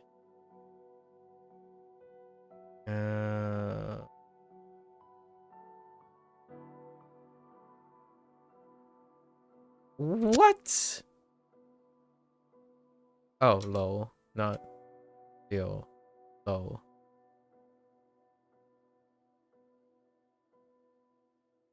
Lei Wang Wang. 泪汪汪 小女孩看着父母，眼睛泪汪汪的。 I like it. It's crying, like tears coming. Yeah, it's fine.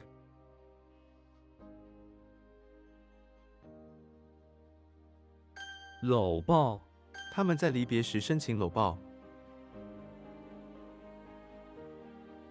弦 Practice that too. 咨询 请咨询专家的建议。 力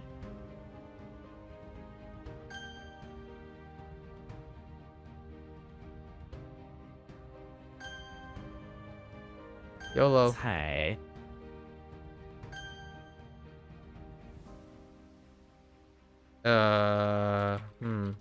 狂妄 他是一个狂妄的小子。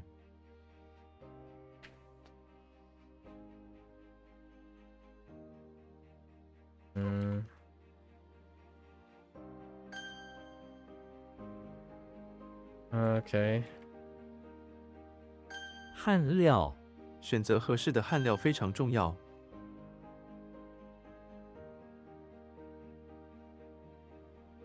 徘徊 他常常在湖边徘徊。 We're getting some temporary momentum, and it's gone.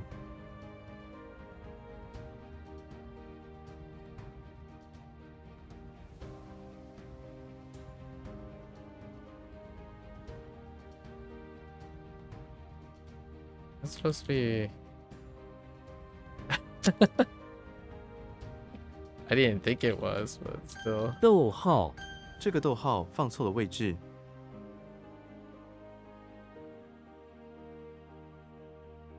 What? Um.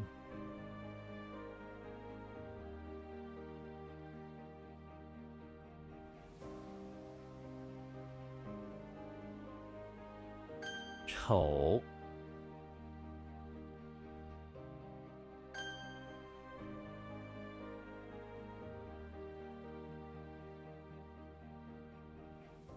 I don't know what's happening here.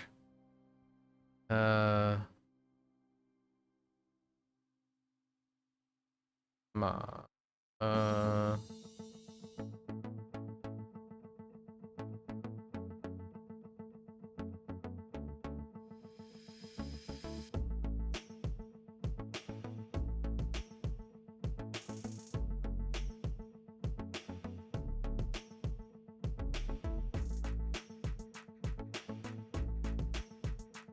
It's supposed to be Homa. Yeah.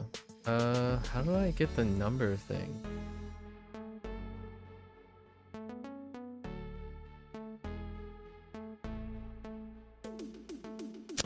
Alright, we're gonna pass on that. Maybe not. Maybe I want to add something in case I got stuck on the stone. How the stone connects with number.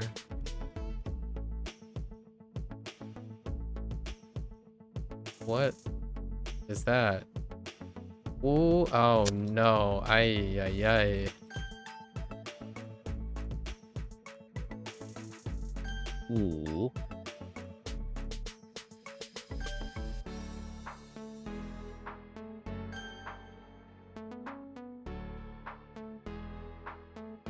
路障 警察设置了路障来控制交通。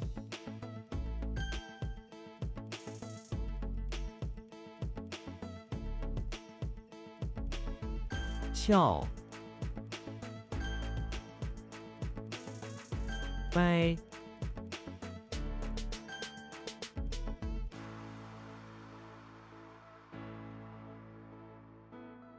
扛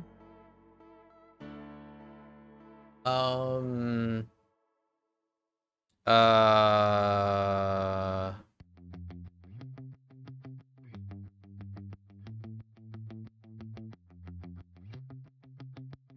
like like hold up, yeah, on the carry on the shoulder, hold up. Like I was thinking more like this. It's fine. It's good enough.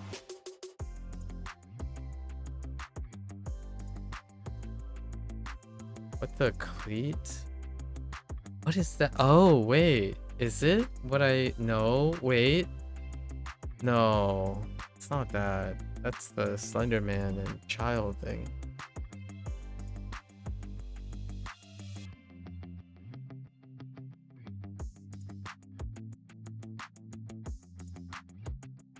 Oh. 妥协 我们需要找到妥协的方法。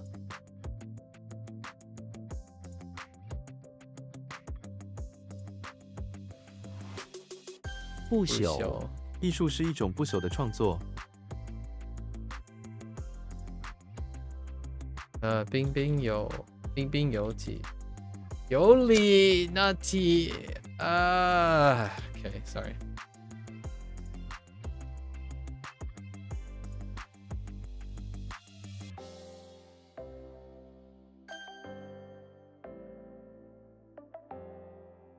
Okay. Slowly descending into madness. 铝 Okay.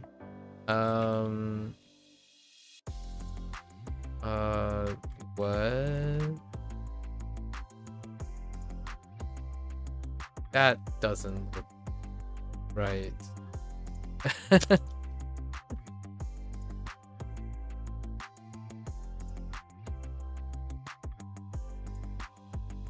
成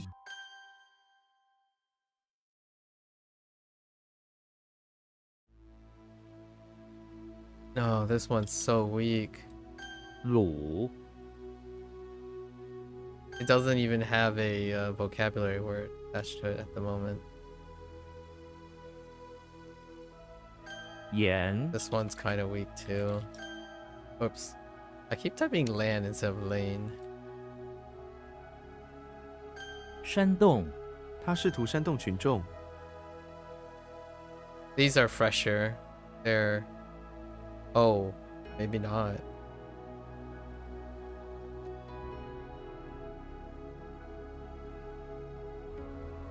碟 I was like, some of these are fresher than others.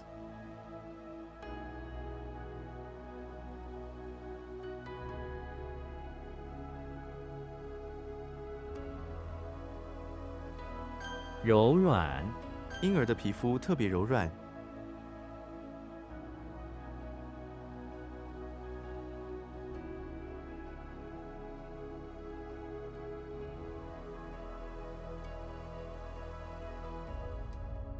What is happening?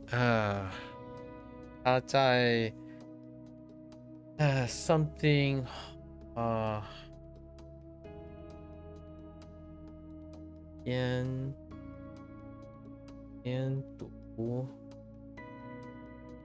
边读过大学。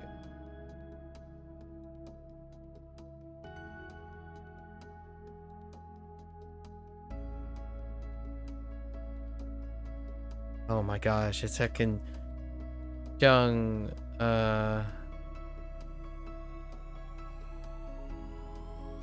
Oh no, is it? That's definitely Jung.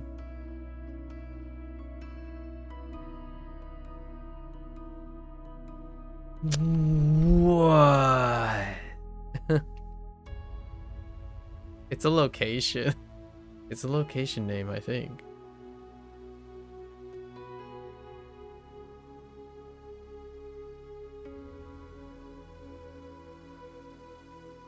I have a new mnemonic for Quan, so I'm kind of rehearsing it in my head. Here.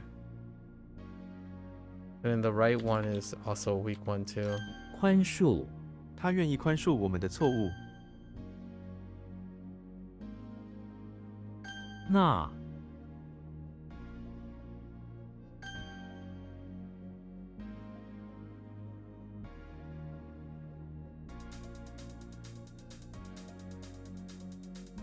The heck?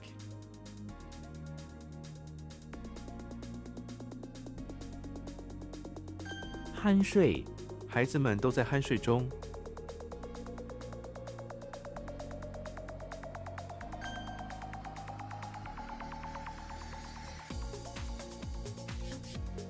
Am I mixing this up with something else?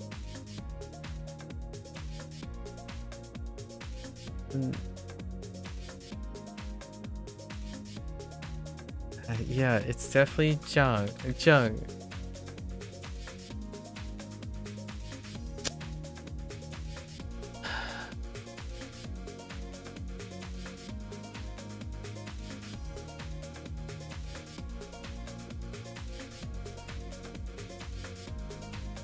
I swear. Oh, I meant. Oh man. Not Jung. Ch.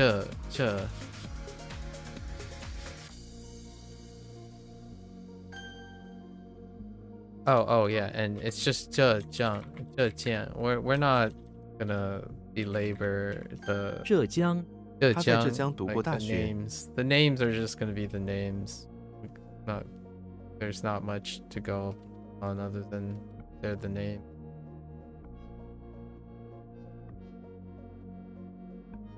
Oh, and this is transliteration.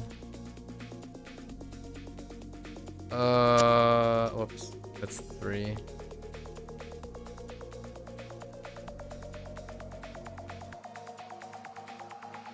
温柔 他说话的声音很温柔。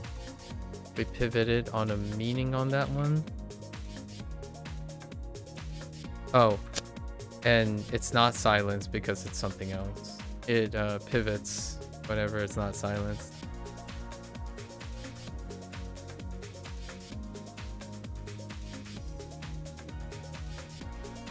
胚胎 fix 胚 the 胎是 first 生命 one. 的开始。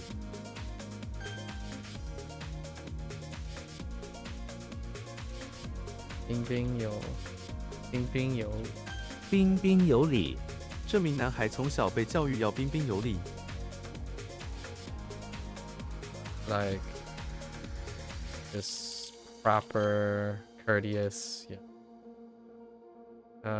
And then gotta be careful about this one. We kind of work on it.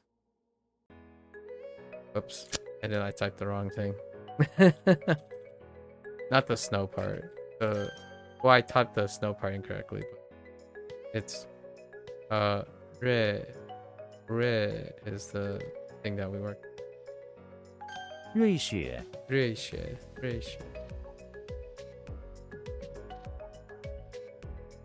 Not the greatest syllable. 南宋南宋首都是杭州。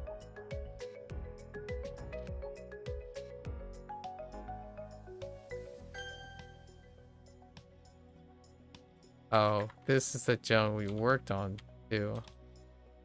郑和我在书上读到了郑和的故事， And so, 这间 Oh, okay. And then this is transliteration. 伊朗伊朗伊朗是一个位于中东的国家。 Got so many proper nouns and transliteration recently. And then you get one of these, and I'm like, yes! Yes. 潘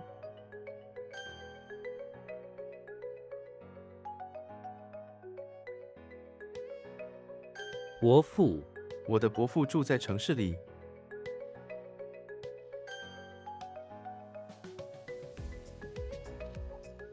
伯母我的伯母很喜欢做饭。 Okay. Ooh, this one's kind of weak. 姐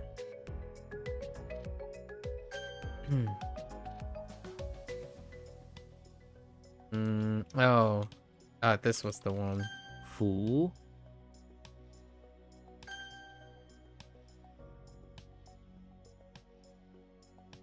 莲花这朵莲花非常美丽。 And another transliteration. 伊甸园他们描述了伊甸园的美丽景色。我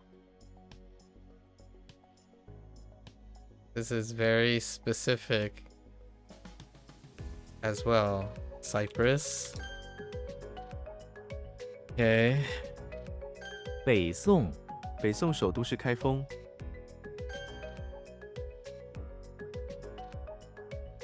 莲子他们正在收集莲子。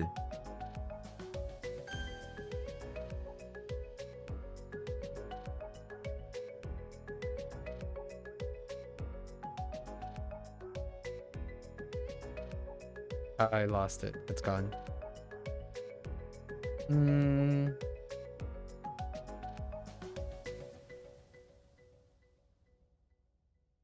No. 福 This one's kind of weird.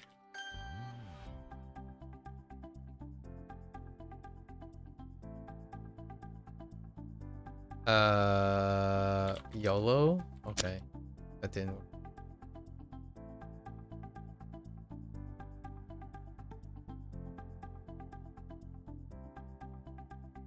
It's just 香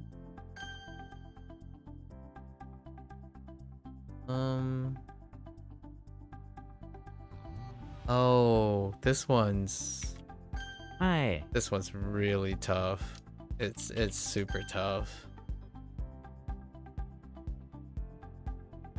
This one's fine. 亚洲我从来没有去过亚洲。 What? That was the wrong tone when it was synthesized. It's fine.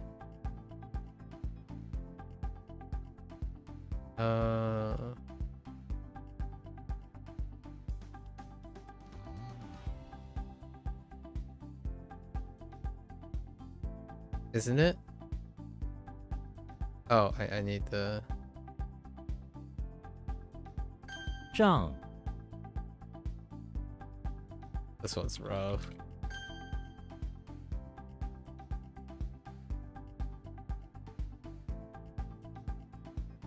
Kinda rough. 底 Ooh, that's what. Each day is becoming tougher. This group, like the miscellaneous group, is, you know, the HSK 7 to 9 feels very randomish in a sense of how often you would use a lot of those things. It's becoming less and less often. Awfully specific things. All right.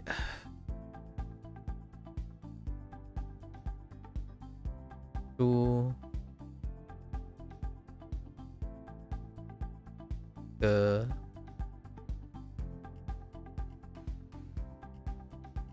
and ooh. Sure.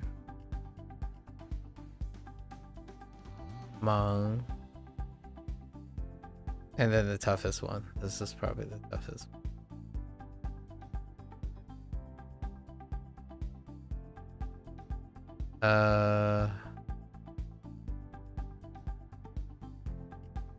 Deal.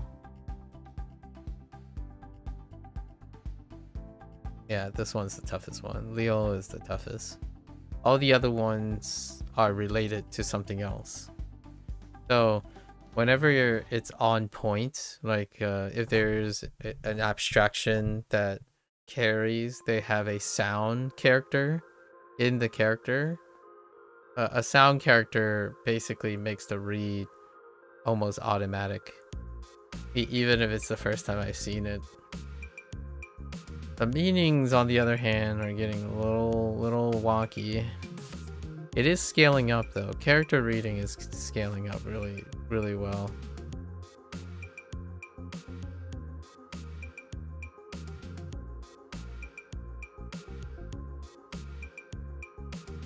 Ying are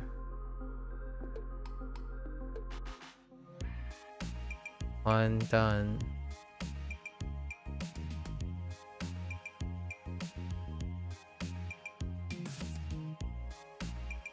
Xia Gu.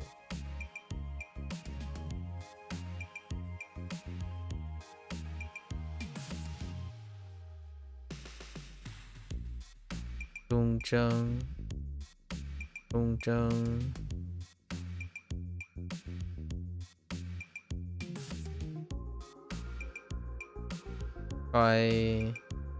Try Tui.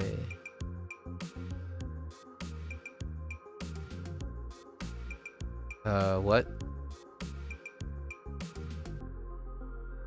杜绝. Hmm.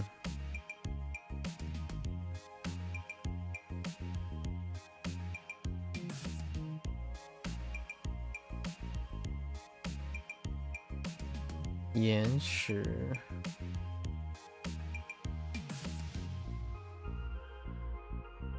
Huan Liang. Huan Liang. No, Huan Liang. I Xia. I Xia. This one's kind of weak.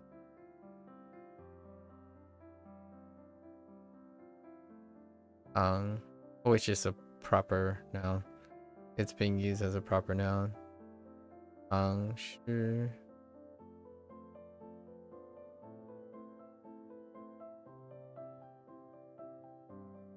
Yo Jiu. Yo Jiu. 是悠久.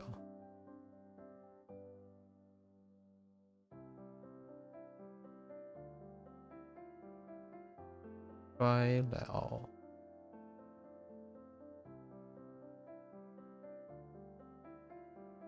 贞子 or 贞子。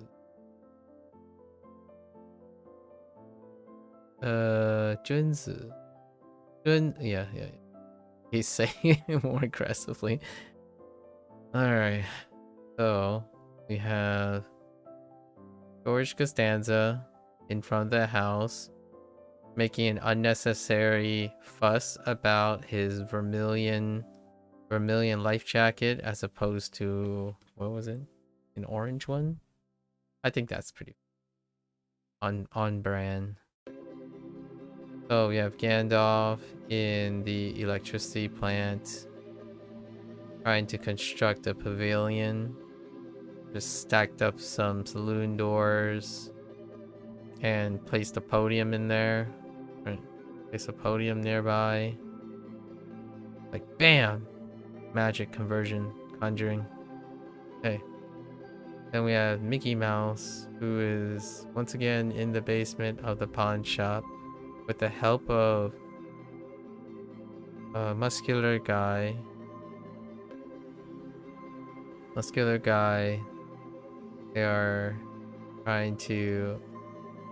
They're striving to catch a nimble hare, an agile hare.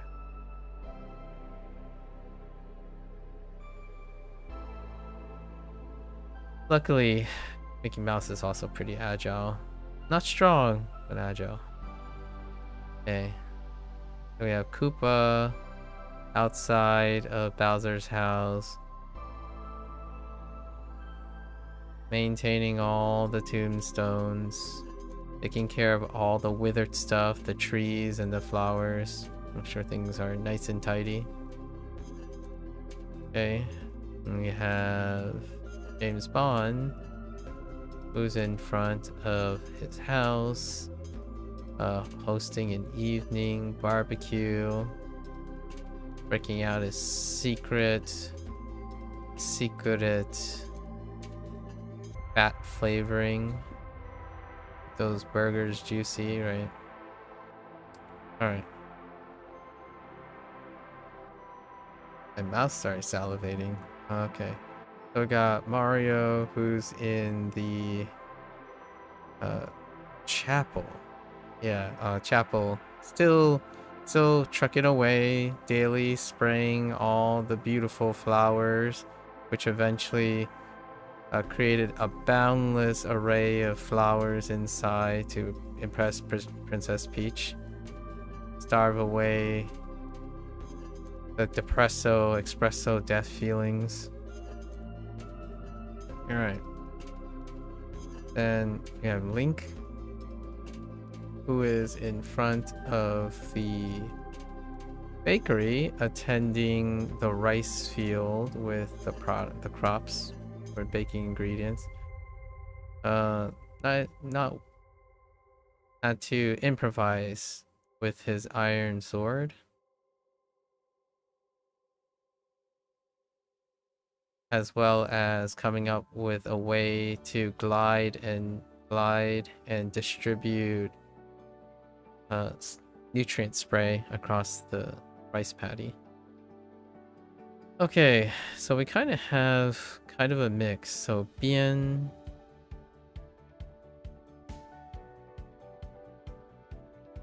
oops, yeah, Bien. Oh no, Bien. So convenient. Although now I'm gonna look into the mix-up. And then Meng.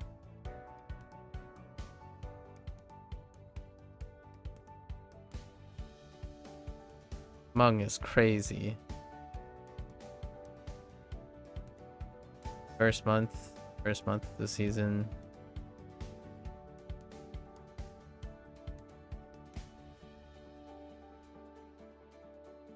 And then Ma. I don't understand why I drew a blank on Ma. Maybe we can do something about that. Oops.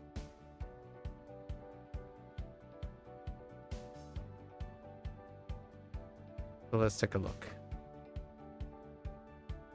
Let's take a looky. Peeky. So let's look at Bien.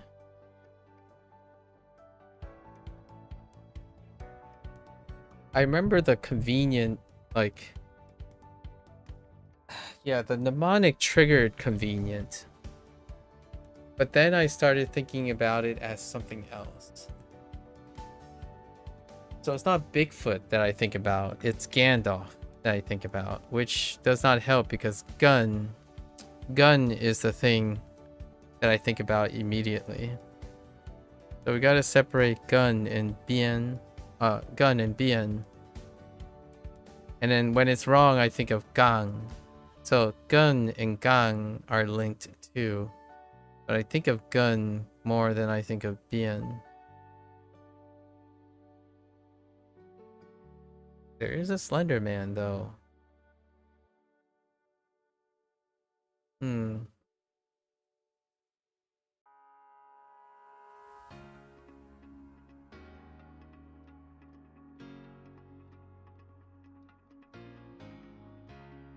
Maybe the Slender Man is the owner. So the owner has to be there. That's basically what we have to think about. Oh, I can rewrite this. Bigfoot is in the... Slenderman existed in ancient China according to evidence? Really? Or are you joking? I mean, I would believe it. Alright. Bigfoot in the bathroom of pawn shop. That's kind of like a Bigfoot situation, huh? Bigfoot in bathroom pawn shop. Maybe like being told where he works. Being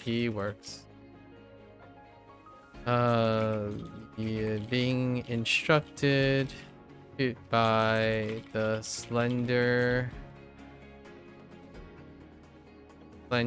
owner, right? Where he works during the day.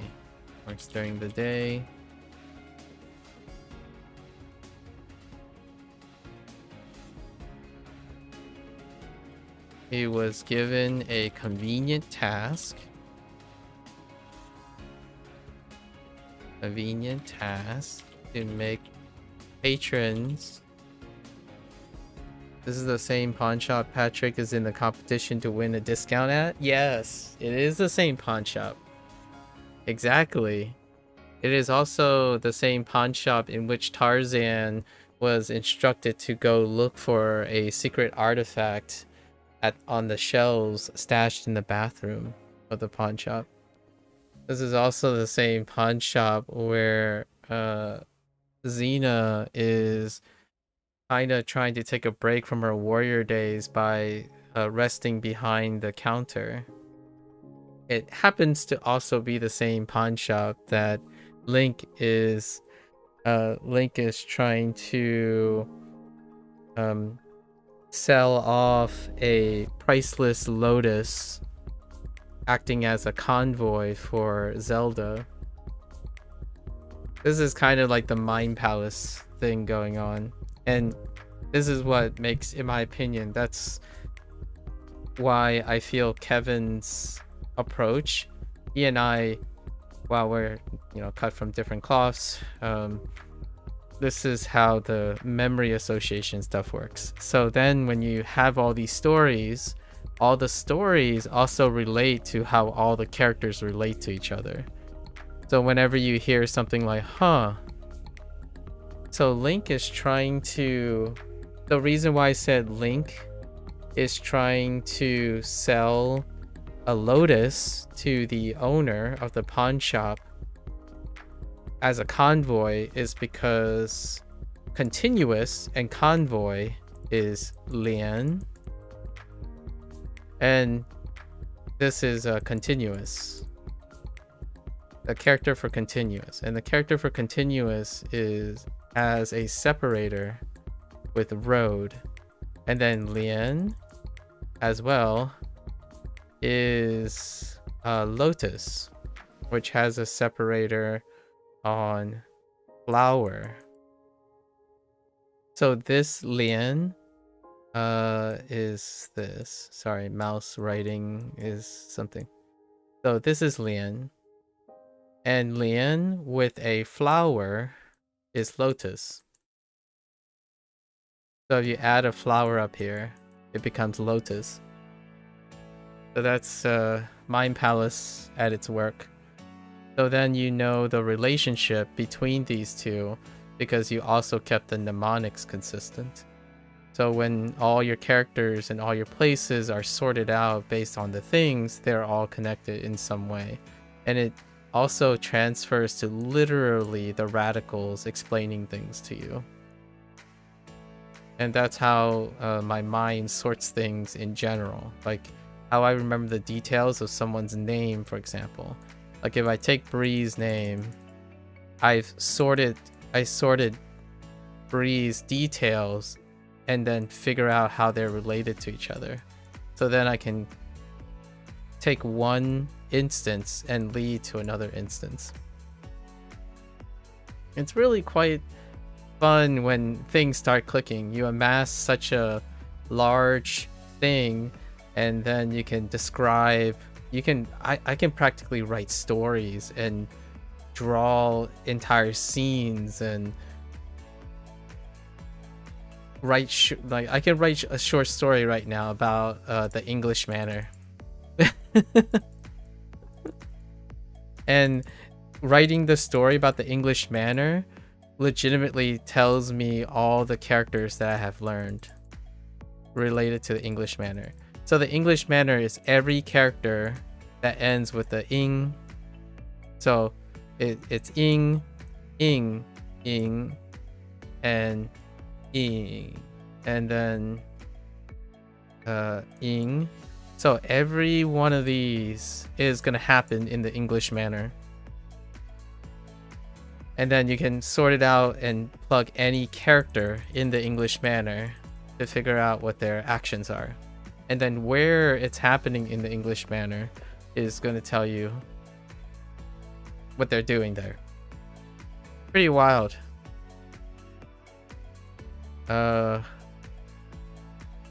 Scalable. So the question is a lot of times people would say something like, why do you have to remember all this extra stuff when you can just remember this, right? You can just remember these things and that's fine. Like, it's true, you can. What happens when you forget? If you forget this, then it's gone forever. Like, what I mean is, it's tethered to all the things. So if you don't have anything to tether it to, like a story, your sentence mining, your games and stuff, once you forget it, it's like it hangs out in the middle of the corner somewhere, not attached to anything. So oftentimes it's while this takes longer, like it takes like 2 hours for these sessions each and every day, but it feels good to me, because while you just scramble in your mind, you can find your place. You can find your way back. It doesn't feel like where you're staring at this and I'm like, I'm not getting anywhere. You're staring at this like, I don't know what that is. Like, and you're completely blank. You don't go on a journey. You don't go on a scavenge hunt for it. So this had been a great experience. Like, I kind of have a couple more tweaks in how maturation works and whatnot, but it would be kind of fun to come up with, like, start another language, which can happen in the future. And what I have done recently is the whole pawn shop thing that you were doing. That's what Duolingo does. So whenever I'm sitting here, like, oh, I can fix this, I can change this and associate this with this. It's actually what Duolingo does. Yes, it makes it very bien. Exactly. Bendy des. Bendy des. And obviously, since I'm learning Japanese, bien is ben. Bendy. pretty awesome. I think if I didn't think this way, I can totally understand why other people would be frustrated. Like, it sucks. I think studying and learning becomes very stinky and poo-poo when it feels like you have nothing to hold on to. So whenever you're that really aggravating feeling that you're like, you know for sure you've seen this. And even since you're using apps, you know what has been given to you, but that's all you get. And I think that can pile up. That can be so demotivating. So definitely a system like this, when you invest and it scales up, like, I described this to someone recently where someone's like, aren't you gonna be worried that you're gonna have like 10,000 characters? We're not really aiming for 10,000 characters. It's more like 4,000 characters for Chinese. So yeah, 4K characters, right? And someone is asking, so don't you have to remember, like, then you have to remember like 800 things because you need to remember 4,000 extra mnemonics, right? It's more like you have to remember like 500 things that makes a combination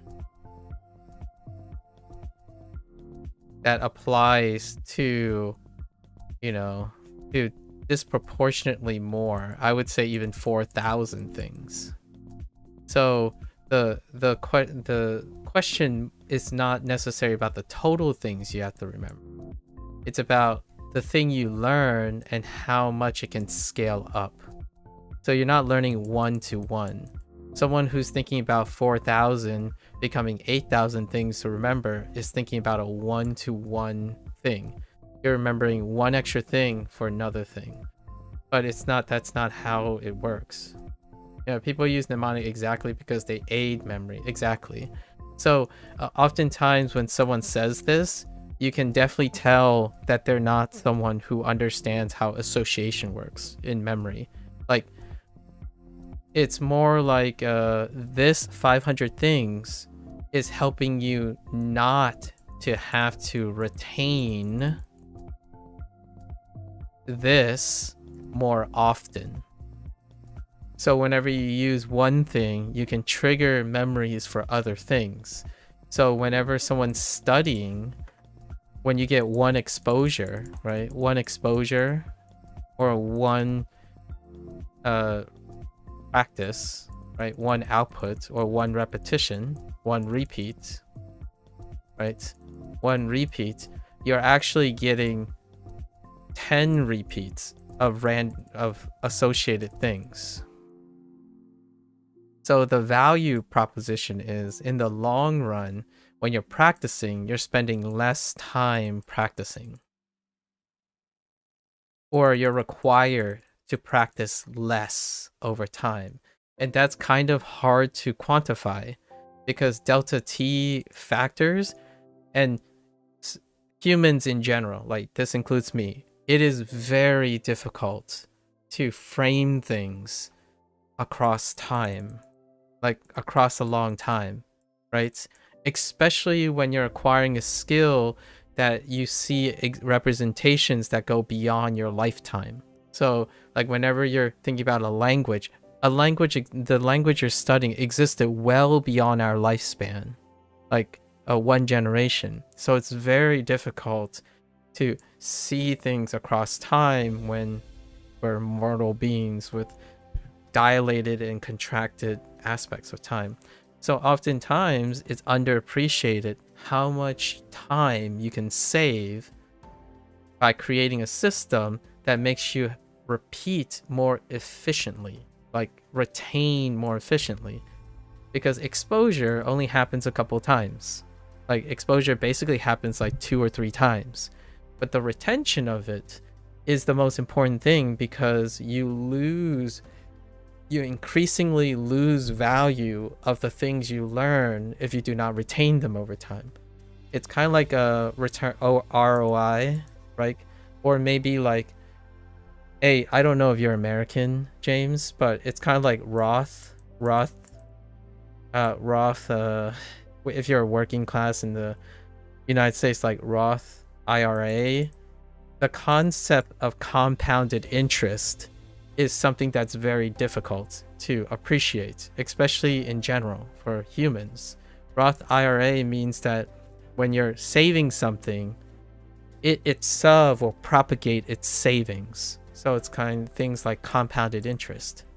It's very difficult to know that you're setting the stages up when you're using mnemonics and association, that time, you can't appreciate that time. Usually things just work, right?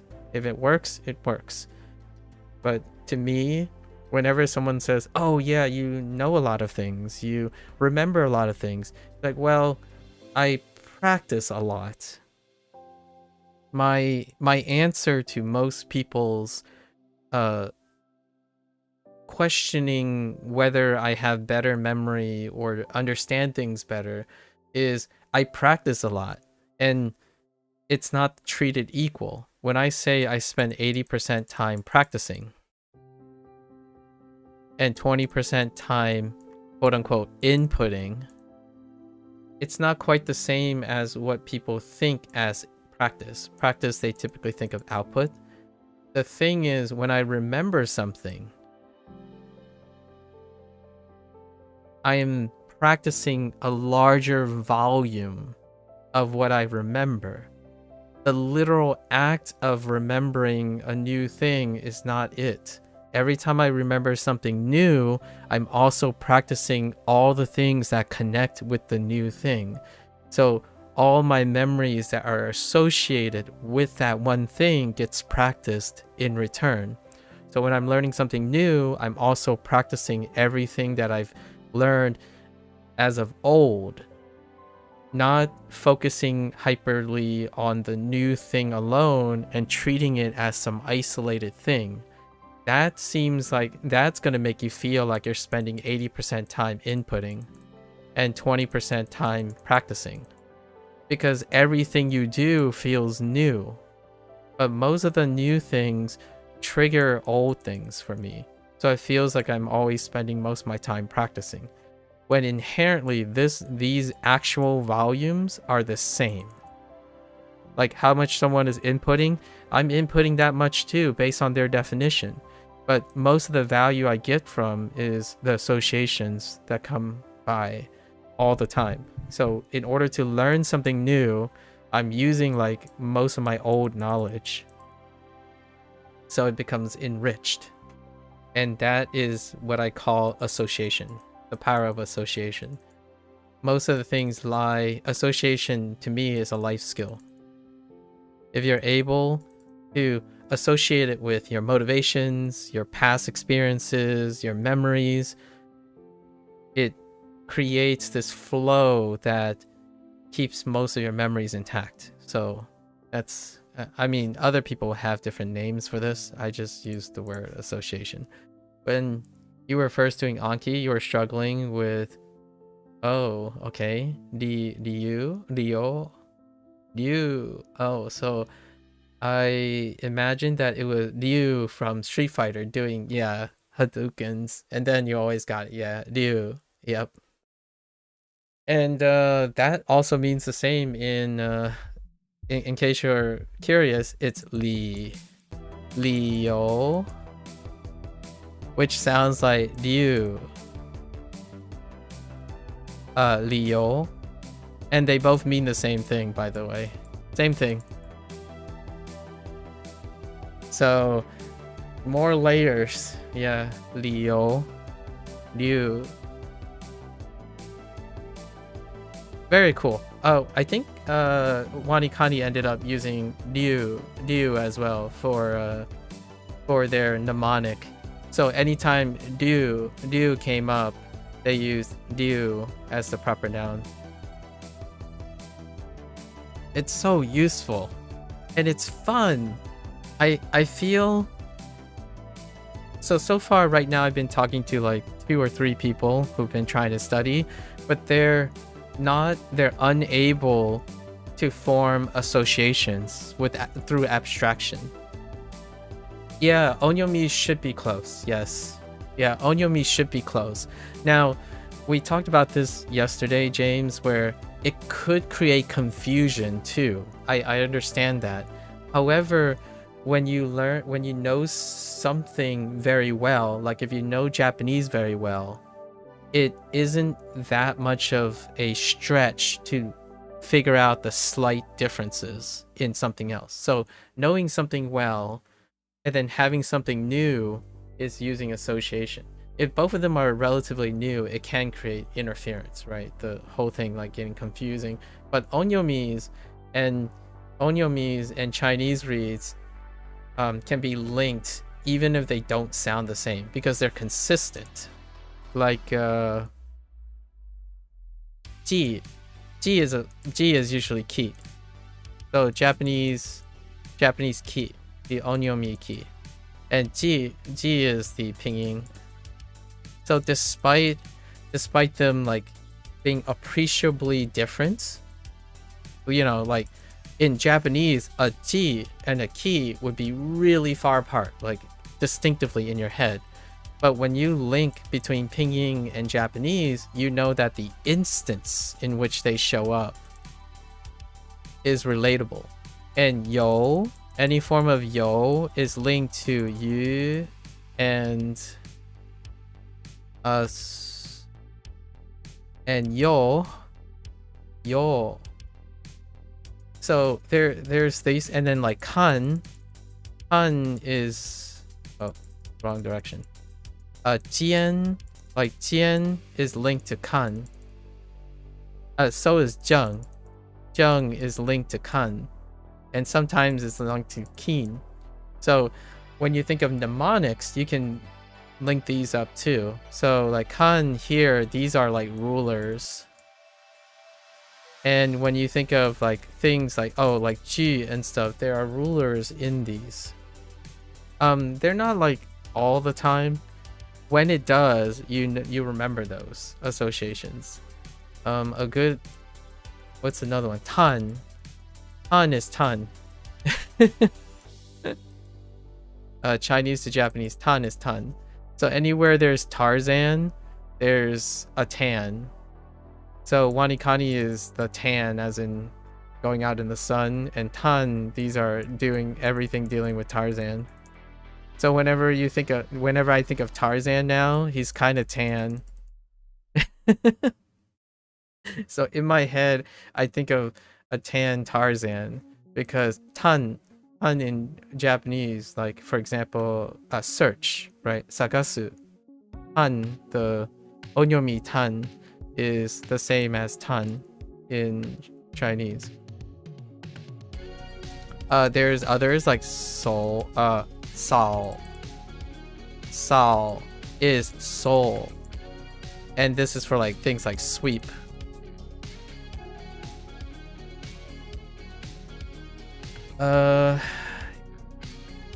Yeah, when you're maybe closer to fluency, you think doing something like Korean or Chinese will feel much more approachable. That's fair. That's a very fair, reserved comment. Have I done much studying Japanese? Do you use any particular source? When I was learning Duolingo, I did last year. I spent a year on Duolingo, and since Duolingo is not explicit, it's not an explicit thing. I learned grammar through the Tofugu site. So all the articles on grammar was from the Tofugu site, which is about, I would say, the concepts that I had covered N5 to N3. So whenever something came up, I'm like, huh. In the evening, I looked at websites. And that's the grammar that has been. So I haven't really been working on grammar, largely because we're using vocabulary now.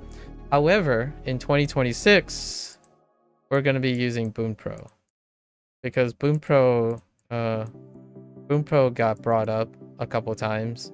So in December, this December, we're going to pick up a this is a teaser for 2026. So we're gonna be juggling some Boon Pro to repeat grammar things in a different way to see how people teach grammars. When it comes to English, I was a textbook kid.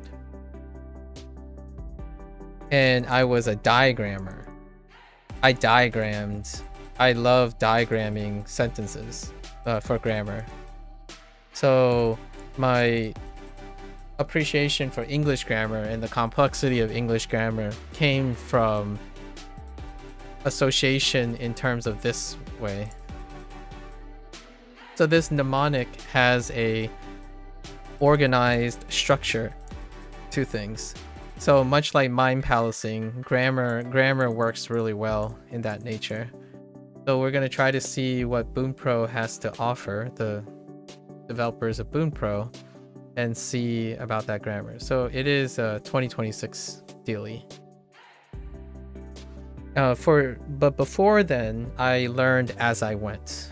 So Duolingo raises a question, and I go look for the grammar, raises another question, I go look for the grammar, right? So we more or less covered at least the N5 to N4 grammar. And it's not through active recall. This is solely for input. We've only done input. So I don't discuss grammar, basically. Like right now, I'm not going to pull out it. I'm not going to output grammar for anyone. Largely because people don't ask about grammar, or they just assume that grammar is not important. Not my words. I've been told, like, people have their edgy hot takes, and one of the edgy hot takes is whenever someone raises grammar, you just get dumped on that. Do you know that grammar game Genko? No, I do not. You found it to be really a grammar game. They just put out a complete, it's like Genko. Maybe I'll give that a go. A grammar game, you say? Interesting. Wait. I'm all about picking up new games. Gengo, huh? Game Gengo is a channel. I'll have to take a look at it. I think I've seen this guy's face before.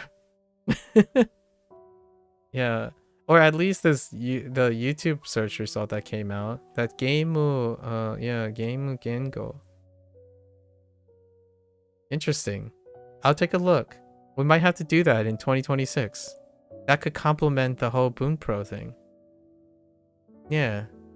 Right now, the one project. So I have played games before. It's in the YouTube channel. We picked up Shashinko way back in the day, but Shashinko is not actively being developed. Like I talked with Ryan like once before. And then we also got a chance to play So to Speak this year, and got a chance to talk to Eric. I think his name was Eric. And then I was solicited for the Wagotabi team. From the Wagotabi team. So this is currently the one that is currently being updated. I told myself every 6 months, we're going to go back. Wagotabi team puts out expansions to their game every like 1.5 months. So generally I wait a little bit. Like what I'm about to do now is go to Neverwinter, which is a live service thing too. So I do cover things that are ongoing. I like looking at ongoing game development. It's the integration. It's the meeting halfway thing. One of the reinforcements that I'm going to use for Japanese, Chinese, and English is the interaction of video games, because if I can use video games to bridge, to make it attractive to learn other languages and whatnot, it can bolster my attempt to combine everything. It has always been the attempt. 7 years ago when I started, it was often about education, valuation, using entertainment and pleasure. largely because you don't have to separate them. You can learn and have fun and escape at the same time. So the idea was that eventually we would be. So I'm gonna keep track of Game Gengo. As long as the one limitation most of the time on what projects I'm gonna be picking is usually copyright. So there's already been lots of mentions of Satori, Satori Reader, and then using like Mikaku and LingQ and stuff. But oftentimes, in order to provide enough of the content, you're actually having, for those things, you have to include potential copyright things. So I would have to spend a disproportionate amount of time figuring out fair use. So in case you're curious, WaniKani and HanziHero have a CCO pledge on their site. In fact, that's probably why HanziHero was able to release by itself in that way, because WaniKani had a CCO. So that's one of the things that either I asked the developers, so like Satori Reader can still happen in the future, but I would want to check with the developers, and if I can't contact developers, then it becomes a risk that I would take, which I don't mind taking risks, because I would compartmentalize all the videos so that they can be taken down whenever at my pleasure, right? Copyright is a really big thing, and it's nice when I get solicited for them. This I purchased, this also I purchased. So these were fun little extra things. I was solicited for someone's first time project called Kotoba Dash, and I hope that their game ends up something else in the future. I'm looking forward to seeing how that works out. And Wagotabi team, this is one-time purchase and everything else is free. It's crowdfunded by Patreon. So the Wagotabi team is really fantastic. They're basically doing it out of the sheer passion. It's like oozing passion. Obviously, you have like 1 out of the 99 people who come by and feel self-entitled and criticize what a passion project is. But I think Wagotabi is right now, Game Gengo. Hopefully, when I look into it and whatnot, we can also participate in that too. I love following people's ongoing projects, much like whenever you come by to share about your progress and whenever Bree has something to say. I think that's the great thing. That's the silver lining, the other side of live service things, or relatable live service things. Not like the other side of live service things where it's preying on people's habits to keep them grounded in a single experience. Oh, that's kind of neat. N2 grammar videos, huh? I'll have to I know he's not making a game. Like I've heard Game Gengo's review of things. Like he does like long video essays and whatnot of things. Also, there's, the late what's her name? The late Cure Dolly. Cure Dolly's creator, I believe, is no longer alive, but people often refer to Cure Dolly's videos on grammar and things Japanese, right? Those things have came up. Game Gengo did a review for Wagotabi, I'm pretty sure. It's one of the people you kind of want. Like Game Gengo is typically someone's name that comes up. It's like, oh, we have a language learning app. You should get Game Gengo to review it. And I believe that person covered Wagotabi. I cover Wagotabi every 6 or so months, and then we do like a beginning, end, and somewhat.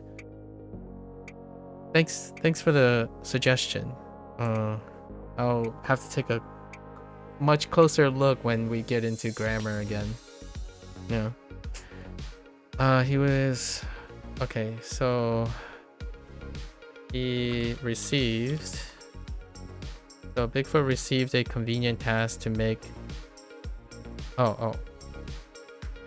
Being instructed by the slender owner, he received a convenient task to make patrons' life a bit better.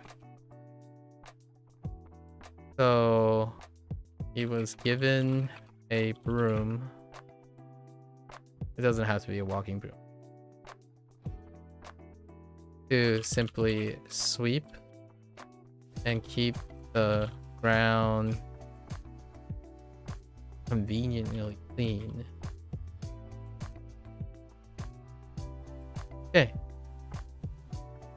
I want to throw something in case Ma gets blocked. Number. I don't understand where the stone comes from. Oh, a stone horse? We can do better than this. Ma was very long ago, right? July 15th. Alright. Mario. Mario is in the basement of the auditorium. Where he is looking for some stage props to put on a show for Zelda, not Zelda, wrong game. Sorry, I laugh because I'm starting to think about some of the content creators that they play games really long where they can do this joke where they deliberately mix up the game characters to trigger, to like catch the attention of their audience. It's like, oh yeah, that's right, Star Trek had really fun lightsabers. Yeah, you know that one time when Luke met Captain Picard, right? Or something like that. And I just thought about mixing up Zelda and Mario. It's like, oh yeah, you know that one game where Link went to rescue Princess Peach from Bowser, and then Bowser teamed up with Ganondorf. That type of thing. That one time when Fox showed up in Animal Crossing, you know, that's what we're talking about here. When Ace Attorney teamed up with Sonic the Hedgehog. but more subtle, obviously. That one time when Ryu showed up and fought Hihachi or something. Mario is in the basement of the auditorium, yeah, where he's looking for some stage props to put on a show for Peach. He was looking for a number of things. Oh no, but he could be looking for anything. How could I make the stone and the horse remind me of Mario?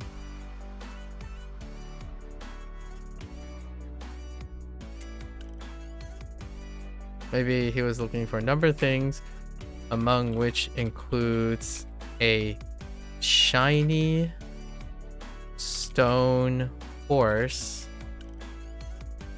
worthy of a princess's attention, right? It was also reddish like Mario's cap. Now I'm thinking of a Borderlands joke. The crystal, the diamond unicorn joke.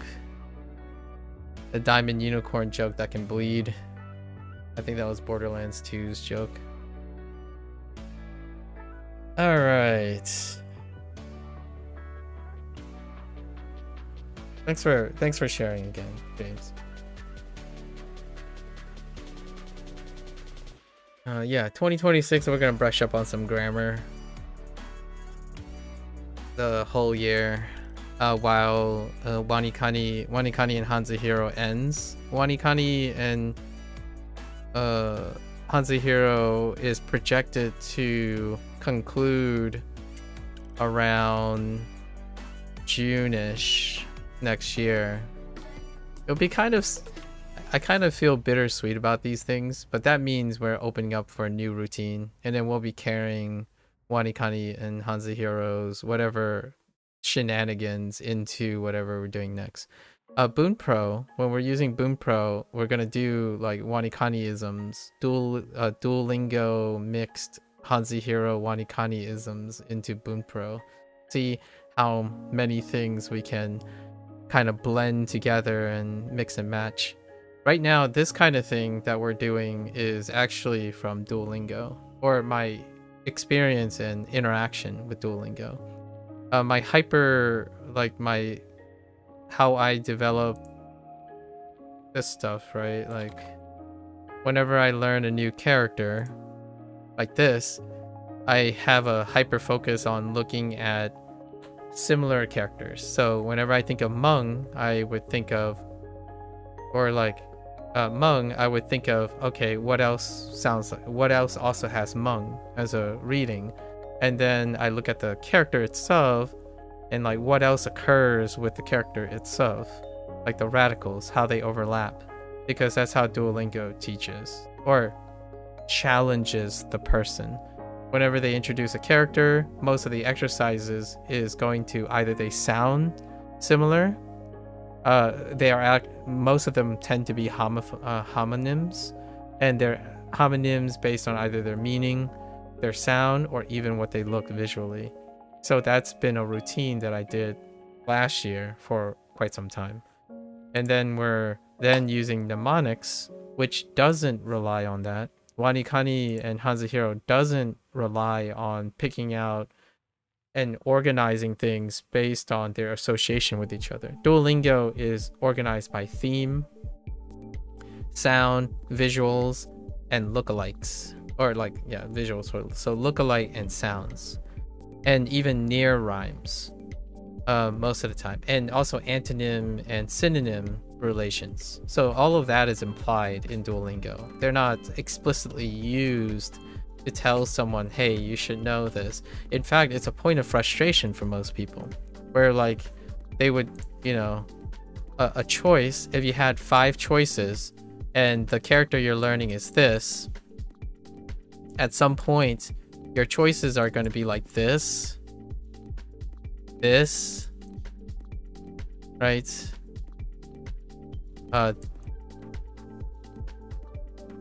This. So that's how Duolingo goes about their thing. In order to make it complicated or challenging, it's deliberately doing this. And the criticism that people have, that I hear a lot, is this is unnatural. As in, you don't ever learn it like this. Like, when you're looking at a sentence, the chances of all of these things occurring next to each other and and being contrasting is not important. You don't need to see these all associated together. I'm like, I understand. That's true. But this is what makes it interesting to me. I'm curious where you can take these things. And when we're talking about pawn shops and associations and whatnot, that's what we have here. So most of the time when I'm doing this, it's no longer in the front. Like, what I did to retain the information from Duolingo is not the same way here, but it's in the background. It still exists. Like stone and horse, right? This is stone and horse, but now it's bleeding to the radical system. So now I have another layer of radicals and things, but it wasn't a hard transition because I already looked at characters as prototypic radicals. Using Duolingo, I started looking at repetition of this character. I didn't have a name for it yet. I simply associated it with their things. So now horse and stone is always going to be horse and stone, but they are also still horse and stone by radicals, by coincidence or not. So it's kind of one of those things. You retain the things you have and you continuously practice them because they're all part of memory retention. It slows me down, but it also saves me time. So if you're going faster, that's great.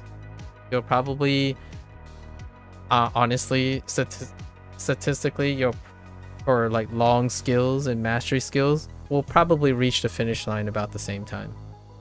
Where someone gains speed, they also have to spend, they also get bumps and stops on retention. I simply chose the slow and steady approach most of the time because I know that I don't risk giving up. I rarely ever give up. Largely life doesn't pause for people most of the time. I don't expect life to pause for me. I know I can take a vacation or go away or stuff, but I prefer to be thinking every single day as opposed to ebb and flowing like weekends. Oh, this is an interesting concept that someone else wrote an essay about recently. The concept of the weekend. Most of my life, I didn't have this concept of stop working or stop being productive. Someone asked me before, what happens when you have a bad day, when you have a motivational problem that stops you from doing anything? And I had to be earnest with the person because I don't believe I've ever stopped. Maybe once in my life, and it was very telling of how I don't like that. So most of the time, I'm consistently, always, perpetually in a either I'm going harder or going just enough to keep going. Rarely do I ever stop and say, I'm overexhausted, I need to take a break. And then you have to pick up that momentum again, right? Like you stop and like, all right, I'll do it tomorrow. Then tomorrow becomes 2 weeks. Then it becomes 6 months. And then you have a bunch of gaps in your ability to do things because you stop doing them. So this is my way of demonstrating what association does. If everything leads to everything because you enjoy the journey, your journey, the things you carry with you are all the things that keep you moving forward, then you rarely ever stop. It rarely ever feels like there's an insurmountable wall that slams you shut and you can barely get up again. I rarely ever stay down for more than a split, like maybe a couple hours in a day. You know, some days, yeah, it gets really tiring, and then the next day I'm good. I'm on positive, net positive energy most of the time. It's one of the things that I feel I'm having the hardest time resonating with others, and it's very difficult for others to hear my, like whenever they ask me what should I do, what like they ask me situations where I do not encounter anymore.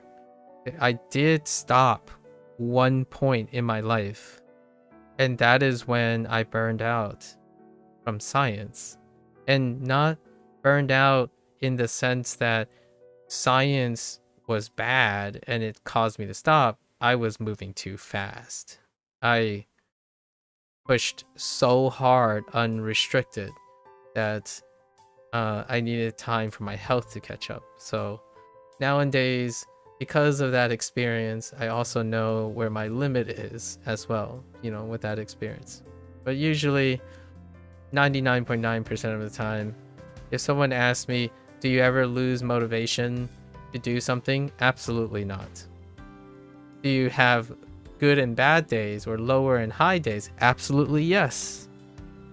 It's rarely even close to stopping me from doing something. And that also means that whoever I meet in the future, when they talk and offer me opportunity, I go. The button is the go button. We hit the go button. You know, because I prepare for these situations at all times. I don't necessarily have to wait on opportunity. I prepare for the opportunity each and every day. Anyways, that's something I wanted to share before we move on from language learning today, right? That's a wrap for our HanziHero session for today. If you're gonna watch this later, 谢谢. As always, feel free to follow along, pick up HanziHero, give it a try for yourself. Let me know what you think. You're always welcome to yap, come on by, ask a question, share some thoughts, and if you give me 10 minutes, I'll give you 1 hour. Right. And hopefully we can continue to share on and off, keep each other motivated. If you notice something interesting, isn't it nice to also have someone around you, friends, family, that also might find it interesting? In my opinion, that is one way to constantly feel excited to get up each day and do something, right? You do something not only for yourself, but when you're looking for something, someone else may be around you, which is what I call the support system, may also find reciprocation. So not only are you now living for yourself, you're living for others, not the need others to live, but you're living to want to interact with others. So I still remember a little bit of a slight more addition. It's kind of like trying to want to make someone proud of you, but not in the way that you need them to be proud of you. Is how that desire to want to make someone interested in something. And I think whenever I think about my teachers, those people, those mentors that I have had the privilege of meeting over my years, it was the most satisfying thing. My parents as well, I'm making them proud. It's not that I need them to be proud of me. It's that I want people to be excited about things I enjoy, and I also want them to be excited to share things that they are excited about with me. So that reciprocation keeps each other accountable for wanting to value the things they like, and also have another reason to be excited about things. Because I don't live your lives, whoever you might be, I don't live your life.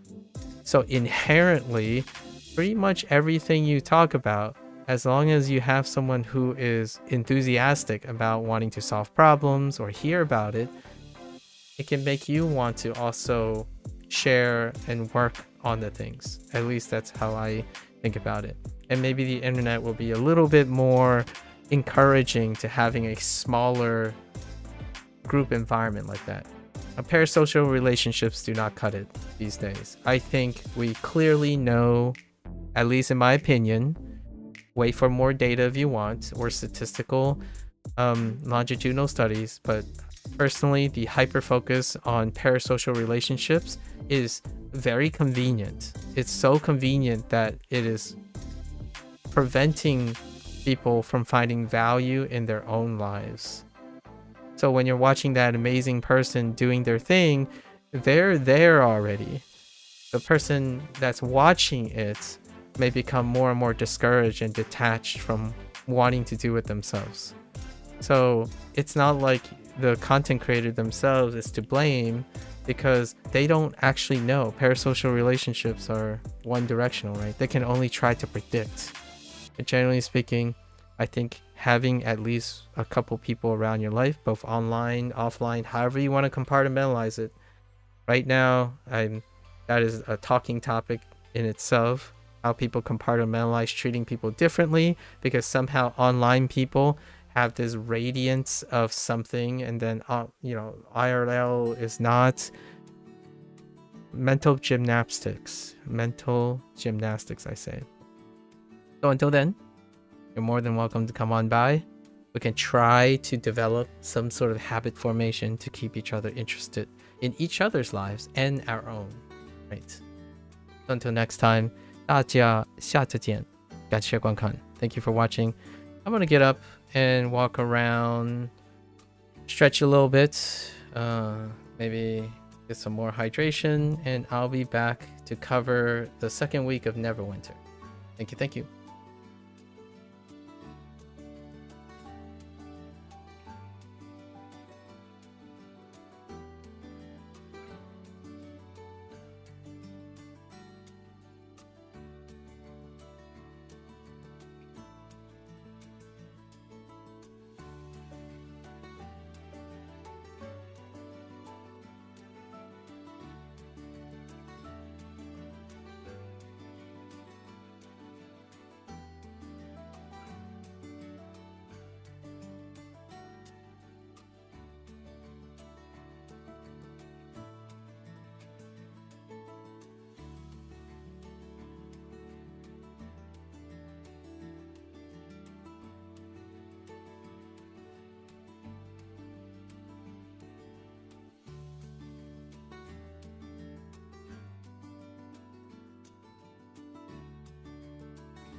All right, folks, welcome back. It is Monday, so it is our reset day, right? Last time we covered the launch. Well, kind of launch. It was the day after of the first week of Blood Harvest Part 2, right? And I really enjoyed it, at least the content side of things. The zone is incredibly dense, packed with different ecosystems, biomes. It's a great tour de force in how they're blending all their assets to create like a constant, really detailed and dense environment, right? I think that's one of the most attractive thing about this new setting. Things are very dense, and I enjoy that type of design language largely because there has been this recent, I would say maybe 2 or 3 years ago, this constant push of increasing scale, and often scale led to a lot of void space, right? Something can be very big in scale but empty in life. So this zone was fantastic. The way the repeatables, right, the daily repeatables are great. They are nearly non-repeating. Actually, I didn't find an instance from my experience that there was a repeated thing. That all the encounters and heroic encounters were also variety. And over the week, or not really the week, but like 5-ish days, because I started a little bit later, I did enter a random trial queue and saw the normal version of the trial. I still don't recall what the trial's name is called, but the new trial. And I do have some words I want to share about that. And it comes from how whoever is communicating on behalf of like Dika and Cryptic, when they're doing their post, it's I think it was just called the Soul Harvest. Now that I think about it, the trial is just called Soul Harvest. I think there's a really big elephant in the room that I may want to address right now, or maybe after we do our things. I think we're going to address it now. And it deals with the mentality that I was digressing into the last time for week 1.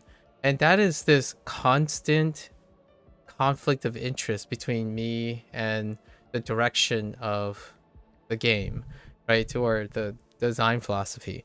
And this definitely coincides with how trials and dungeons are being laid out now. So in the post about Soul Harvest, right, they advertise it like, oh yeah, this is our greatest yet trial. I know it's a second trial, and I already made the comment last week about how trial is like anti-growth. It's basically, to me, it's considerably anti-growth. It's pandering, and that's what live service does to maintain business a lot of times, provided that the player base is steady. And Neverwinter's player base has been steady for the last several years. Steadily in the sense that its rate of decline is natural. It's a relatively gradual, natural decline, right? However, there's no growth. So that's very different. And oftentimes there were brief moments where they decide, okay, we're going to do something for growth. And those are the times when I'm very excited, because that means when you're making stuff like this, when you're covering games like this, right? Whenever someone watches you play or something, they'll be like, oh, I haven't ever played this game before, or I feel like returning to this. How is it now? And usually when developers and publishers focus on growth, to me, psychologically and whatnot, it would be for the idea that I can suggest, hey, yeah, you could pick it up again, and or try it out, because the developers and the publishers have growth in mind, which is catering towards new players. there were instances maybe 2 or 3 modules ago where I was excited about that. I can get people excited about Neverwinter, talk about like, oh yeah, you know, the next one, the event is very going to be experimental. Like there's a lot of variety and whatnot. It's no longer the case anymore. And it came to a halt wherever it is. Maybe like it's a Deka transition or whatever.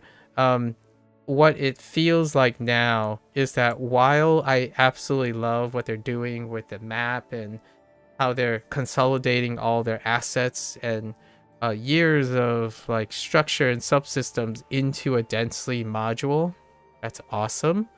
That's a great way to consolidate, to quickly show people like, yeah, we've done a lot of work. This game has been around for a very long time. We have so many ideas and we're just bringing them all together, right? While that is still true for the people who are making content for this game, it is not true, in my opinion, for how tier systems and how marketing and optics is being done. Marketing and optics keep screaming, here, look at our game. It's also run by the country club and everyone who stayed with us. So this game is more, whenever I see an announcement like Soul Harvest's announcement, it's an announcement for the people who already plays the game. And especially for the people who still will continue to play the game likely. And it has a complete, in my opinion, disregard or a diminishing or even a condescending tone towards inviting people to play the game. So I'm not entirely sure nowadays when I go to their site and read their news, what is their target audience? And to me, no disrespect in a sense, I think they understand what they communicate, their business model and their intent very clearly. They're here to try to maintain the existing population of the game, and they're not looking to suddenly come up with a viral idea or something that would change the nature of the game, because that would mean that the existing players would be at risk. So you have like about a certain population and they're playing because they're expecting consistency and not discoverability or nuance or new things to attract new players, because that would create a conflict of interest. So with this, I wanted to address one big elephant in the room that tells me that that is exactly what they're communicating and they're unapologetic about it. And that's perfectly fine. I want to highlight that anyone who wants to consider playing this game or catching up or returning, I don't think the publisher or the developer makes any signs that they would ever consider favoring or advertising or expanding their optics to other people in order to grow the game. The game is no longer in a growth phase. It's no longer in an expansion phase. It is clearly trying to stay alive and also cater and pander to the long series of live service things. A live service game like World of Warcraft, for example, they rarely go through another renaissance of growth phases. What they tend to do is try to at least pander and consistently pull along the existing population. Now, Neverwinter does not have, in my opinion, a financially sustainable model because their player base is already dwindling. World of Warcraft, on the other hand, has a substantial one, like Elder Scroll Online, like for example the Skyrim population. I know that's not an MMORPG or a live service, but the idea is that when you enter this phase in design where you're constantly pulling feedback from your existing audience, then your feedback only panders and caters to that existing audience. It's a trade-off that live service models make. There are wonderful essays on this for people who are far more experienced than I am, that has like some insight on the business end, and as well as game development, as well as being the gamers themselves, that demonstrate this correlation. And to me, that's what Cryptic / Deka is communicating. And now we get to the elephant in the room. When they advertise Soul Harvest, here's a great example. They talk about how exciting their trial is, and they first highlight how it's going to be challenging and there's going to be great rewards. It's super exciting, but they're talking about the master and the advanced levels. And then near the end on the bottom, they talk about, oh yeah, and also we made a normal version, which is like a stripped down version. It has a different feel that's made appropriate for whoever is too lazy and inappropriate and unimportant to us. That's kind of the notion that I get. So what does that scream? It's very different from a couple years ago or a couple modules ago where the normal is reflective so closely to the advanced and the masters in mechanics, but they're scaled down and tuned down so that they can bridge that, right? So that's why I feel like, yeah, it's over. Like the growth phase or whatever initiative to try to cater to finding a wild card for another growth phase for Neverwinter, that's way past due. And that's perfectly reasonable from a business standpoint and from a loyalist standpoint. If you're someone who played this game for a very long time, it will continue to provide news, your feedback, and cater to whoever is already playing the game. And that's good for them. For myself, I'm not really in the market to cater to people who already have a successful relationship with this live service game, maybe, or like a harmonious relationship. Most of my content focuses on encouraging people to explore and play new things and be encouraged in looking forward to change and to experimentation. Live service games, when they get really old, like a lot older, it becomes less and less. Then I move on, right? I move on to a different live service game. So we're kind of getting at that point now where there was glimmers of hope that there was still experimentation in line despite alienating existing people who believe that their feedback is the best feedback because they followed this game for a long time. Generally, when you're in an echo chamber long enough, it doesn't matter what you say, and the validity of what you say is that you're there longer, right? Seniority, nepotism becomes the pandering thing for live service games.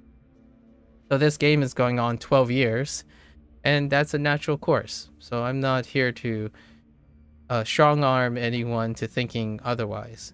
What I can say is, because of that nature and the way Dika staff is putting out their announcements, or whoever is working for Cryptic and so on, it's pretty clear that I play this game because I'm a legacy player. I've played this game for more than a decade now, and that is what the game caters to. So if anyone asks me, oh yeah, would you think it's worth getting into the game? The answer is no. Like, it's a startling no. Like, because there is no indication in development or feedback that it has anything to do with taking note from people who may be interested. It's all of the feedback and stuff is in-house, echo chambered in its place. And then all the content and scaling and stuff to keep the players playing are all towards them. And to that end, I have one last thing that I'm no longer going to talk about after this, and that's gear. Gear is often a reflection of what their importance is. And this time around, it's incredibly egregious. Like, it's egregious to the point where I don't have to be upset about it because they're unapologetic. They know what they're doing, and that's fine. I will simply stop recommending or stop suggesting games to play like this because usually they're trying to hold on to what they want or what they have versus taking risks to gain others, right? And this is a change in direction. So the gap between not doing the trial at all to doing the advanced version, or I guess the normal, this would be the normal tier between the artifact set, and the advanced set is this small, right? It's very small. That means like they're trying to encourage you to complete the campaign. So if you complete the campaign, you'll get this. Whatever the stats is, we're not going over the stats. I'm not even doing gear things because gear things are the reason why this game is not casual friendly anymore. And it is incredibly hard to even appreciate most of these gear because it's heavy on the lawyer front. Basic facts. No harm if you like that type of thing. But this is what you get for completing the story, or the campaign, which we're going to do.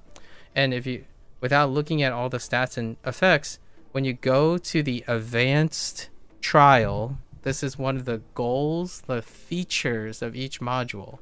When you get to advance, the gap between the campaign and the advance is like less than 25% increment, right? You get something that's 4, like we can use the item level, right? 4,450 set worth of value, and then you get 4,800. That's like a 350, around 10%, right? We'll just use the raw item.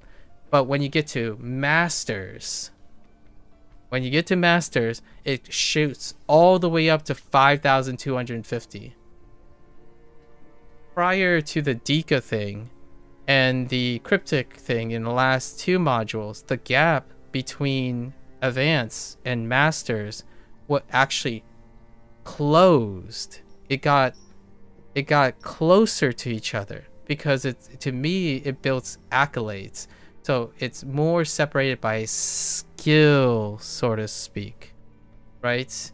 And the merits. So instead of incentivizing players based on trying to separate them based on availability and accessibility, it's usually spoken for by the act of completing things. Now there's an even larger gap between the gear. So to me, that creates even more dissonance. So if you're here, you're always going to be here. Not only are you be able to compensate for whatever merit you have, there's a counter argument to why your merit exists in the first place. Like, this is a gigantic leap. Like, from here to here is a gigantic leap. So either you're in the country club and farming for this stuff, which last module was already unpopular by how rare things are. You're already in that. So making this extra valuable would communicate to me that yes, they are here to make the players that already play this game work harder and be rewarded for that hard work, to have something that allows them to alienate or unintentionally condescend against all the other values. So now when you're doing this, the value proposition is don't even bother with the campaign anymore. Like, if you can't get this at the end, there's no point. How does this what does this sound like? It sounds like a gacha game where the gacha is that you have to go full sen or else it's not worth it at all. So now this works against free-to-play models growth. A free-to-play game typically tries to give you, when they're focused on growth, they try to focus on having 90% of the value tied to their investment of their gameplay, so that they would be willing to spend money or their extra time to get that extra 5% of bragging rights, the 5% of the elite. But to me, this communicates the opposite, where they basically crap dump or stats, lower scaling, lower rewards onto individuals who are not at the top. So to me, that is what I recently looked over the last 2 days, and I look at this and I'm like, it's the opposite now. So if there's anything I want to say about this rant is, respectfully, the people who already like this game, who play this game, who's providing the feedback, they're constantly going to say, hey, give us more of the stuff that we already have accessible to, and that reflects this. it's not a game for growth. So if you're new and you're considering this, it's a big no. It's like a 2 out of 10 in design for anyone who wants to be interested in this game. You could love Dungeons and Dragons a lot, and I would still point you towards like Elden Ring, like ESO or something, because this is what happens when you take feedback exclusively from people you basically would be willing to, right? So it makes sense. It makes sense, and it's good business to know that your most loyal player base gives you the most feedback, and because of where that feedback comes from and where your design are and the philosophy lines up, this is expected. So I'm not particularly angry about it or anything like that. It's to be aware that what is the state of Neverwinter right now. They're here to preserve their existing players who are already happy, and they want to be even more happy with what they believe is what they want, which is many, many years of consistent habit formation. So better, stronger gear for completing up-end things. So now here we are, we're talking about something like a 7% forte, for example, and 2.5% defense, going up to an 8% forte and a 5% defense. Like, that is absolutely ridiculous, to the point where if you have these things, it doesn't matter if you have merit or not. Whoever don't have access to these things are either are not competitive, even if they are very skill prone and stuff, they can still make an counter argument to this. That's like someone going around saying, I spent a lot of money on this, you know, the wallet warrior situation. You play a live service game and the wallet warrior will passively get a counter argument for having access to things the other person does not have. So that argument will consistently create conflict of interest against new players, against other players who or interested players.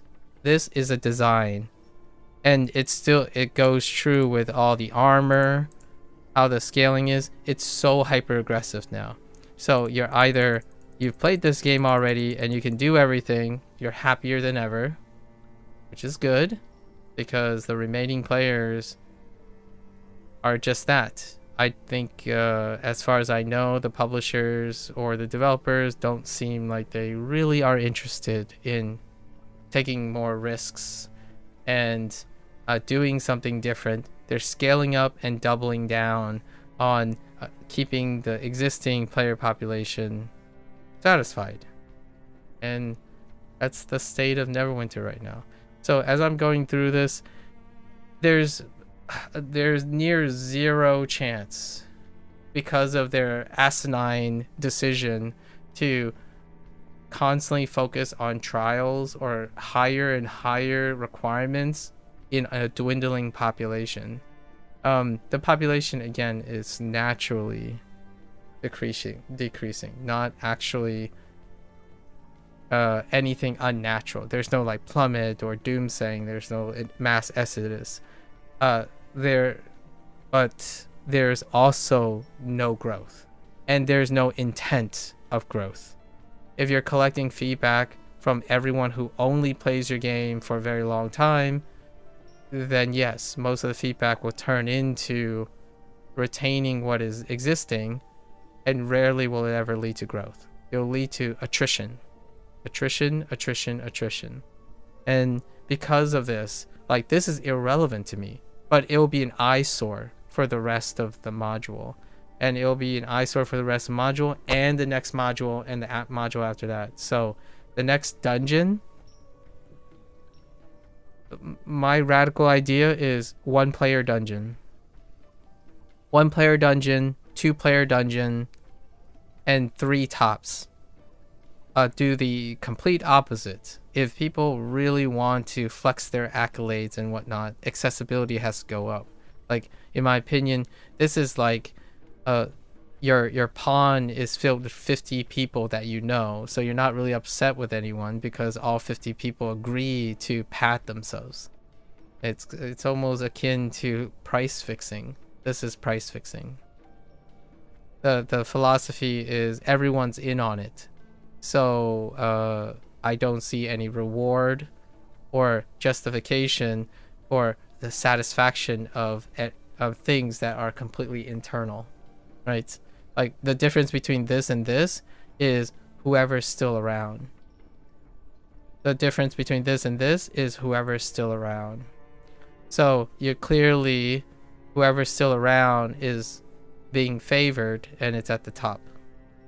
So that means new players, all that stuff. It's irrelevant. So I can't really recommend this game, even from, like, I like playing the stuff, right? It's great. I can't recommend it because the developer and the publisher are choosing to create actions that mean that the game is reaching its end of lifespan. It's end of service. This is end of service type of thing. You make as expensive and hard to obtain things as possible. And that's it. You either get there and feel satisfied with your conclusion, the game's not going to change anymore. That's great. And if it's EOS, then I'm EOS out of here, right? So we might be looking at the last thing. But we're going to go back into it. I just wanted to adjust the elephant in the room. So now I'm not going to bring it up anymore. Like, for the next couple days, we're going to see if we can get into a advanced dungeon queue for Soul Harvest, possibly. So I can show what the progress is. I saw the normal ones, and it's exactly what they described. The flow is like any other RTQ, where people run their face into the first thing they can see, and if they avoid all the auto fail parts, you are successful. And basically it was successful because you brute force through everything. There's no inclination to want to do anything more than that. And that's kind of the experience. We'll see if we can pick up an RTQ to show it. It was by chance when I was doing my random trial queue. Alright, that's a long preface, I know. It will save me time from having to repeat myself about like people's gear or something. I don't talk about gear anymore. Gear is like, it doesn't even incentivize merits anymore. So we're not going to go over stats and whatnot. That's someone else's prerogative and priorities. It's not mine. You posted a new picture, Danny. Let me check what your new picture is. Aw, the whole family is there. Oh, that's what the mother looks like. Okay, potentially. Big ponytail, huh? Alright, alright. Looking good, looking good. Hope to see a character sheet sometime. Man, you haven't played this game since 2020? That's not too bad. 5 years? Yeah. Anyways, welcome. Alright, so this goes really fast. So we'll have time to yap a little bit more. For me, I guess I'm looking at this is shaping up to be the end of the 12-year tenure with this game.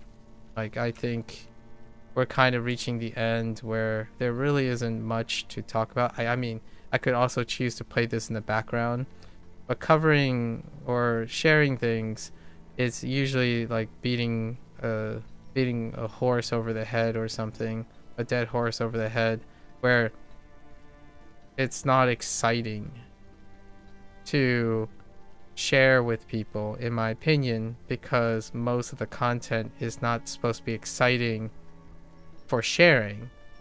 It's exciting for the people who already play the game, and we have to make that clear. That is not a bad or a good thing. The vast majority of players who play this game are people who stayed with the game or have literally intentionally planned to return to the game at fixed times. This is a late stage live service game. most late stage live service games continue to be like, this is a natural progression. And I think Dika and Cryptic in this module, the way they're designing rewards and incentivizing people to stay and whatnot, and focusing who to keep, it is clearer than it's ever been. 2 years ago, I was still up in the fence, like, you know, they show evidence that, oh, they want to kind of get people to play this, like spread the word, trying to get new people to play this and whatnot. So they did a little quality of life here and there and design choices that could bring people back. Not anymore. Like last one was 70% there. This one, like 95%. There's no interest, in my opinion. Very little interest, and that's perfectly fine, because the game hasn't ever entered a growth phase, a secondary growth phase ever in its history. And that's playing now. You're playing to whoever, you're pandering to whoever exists now. That must be both assuring for the publisher and the current publisher. Neverwinter has changed hands a couple times already, and then the leadership that's currently existing in developers group. So maybe I'll look forward to coming back to a year or two from now and talk about the, I don't know, the legacy of Neverwinter Online, because I still remember the first day I played it, when it was still a one-time purchase founders game, right? Where with the foundry and all that stuff, I was here in the beginning, and maybe I'll keep in mind to do a conclusion to this. It's been a long time. This is the longest game since Atlantica Online. Atlantica Online, my tenure was over 10 years, and we kind of just stopped right at the 10-year mark. World of Warcraft wasn't even that long. It was like 3 years. From vanilla to Burning Crusade. RuneScape was like another 2 years before that. So this has recently eclipsed for a game that I had the longest tenure ever. Right?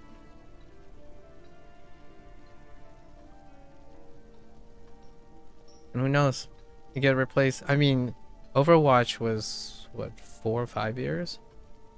League of Legends was like 5 or 6 years. Anyways, let's get into it. We want to advance our story, like the milestone from We've got last time. things to do. Let's get them done. That's not it. Right? Is it you? You'd think a sealed dungeon owned by Zastam himself would provide something interesting to read. Well, evidently not. Just kidding. I forgot. It's not till the second milestone. It's not till the second milestone there's new story. So we're basically doing upkeep. So this will be really quick today. Let's first, as much as I don't think the music is carrying this right now. Let's go and put some background music. So this will be fast. This is I forgot. The milestone is actually at the end of the, so we don't have any like new audio and stuff. What happened in the first week is, let me start something.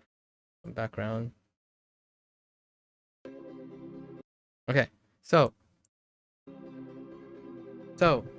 what happened in the first week is Zuna came back, and the whole place was set ablaze, right? What was the place called? The Thayan outpost.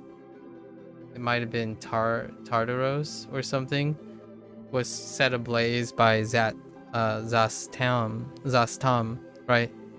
And Zuna came by to join you. So you went there. It was all scorched up, but then you met you know, the same person here, Koraya. who escaped, and then now we're in the backyards of Zasam's like location of the recent ritual, the previous ritual where he tried to ascend into godhood. So basically in the backyard of Zastam's place, and they're making some they're doing some reconnaissance. You retrieved a tome of some sort that relates to the ritual. Maybe it involves the soul harvest, right? The ritual that Zastam tried to do that failed, right? So right now you retrieved that book and gave it to Horaya, which is who is a red wizard who's trying to decipher what went wrong, because that might provide clues to stop him.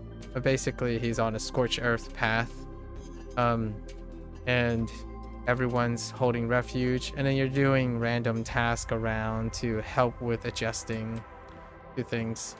So that's about where we are. Get a little cozy with some of the new locals. The biome is fantastic. I think the map is wonderful. Alright, so we're just gonna do our dailies basically. We're gonna do our weeklies and then wait for next week for the story to progress. And I do listen to the stuff. That's kind of the whole point of me playing these games. I'm not here to bootstrap gear and feel like rewarded for gear that is basically at the end of something.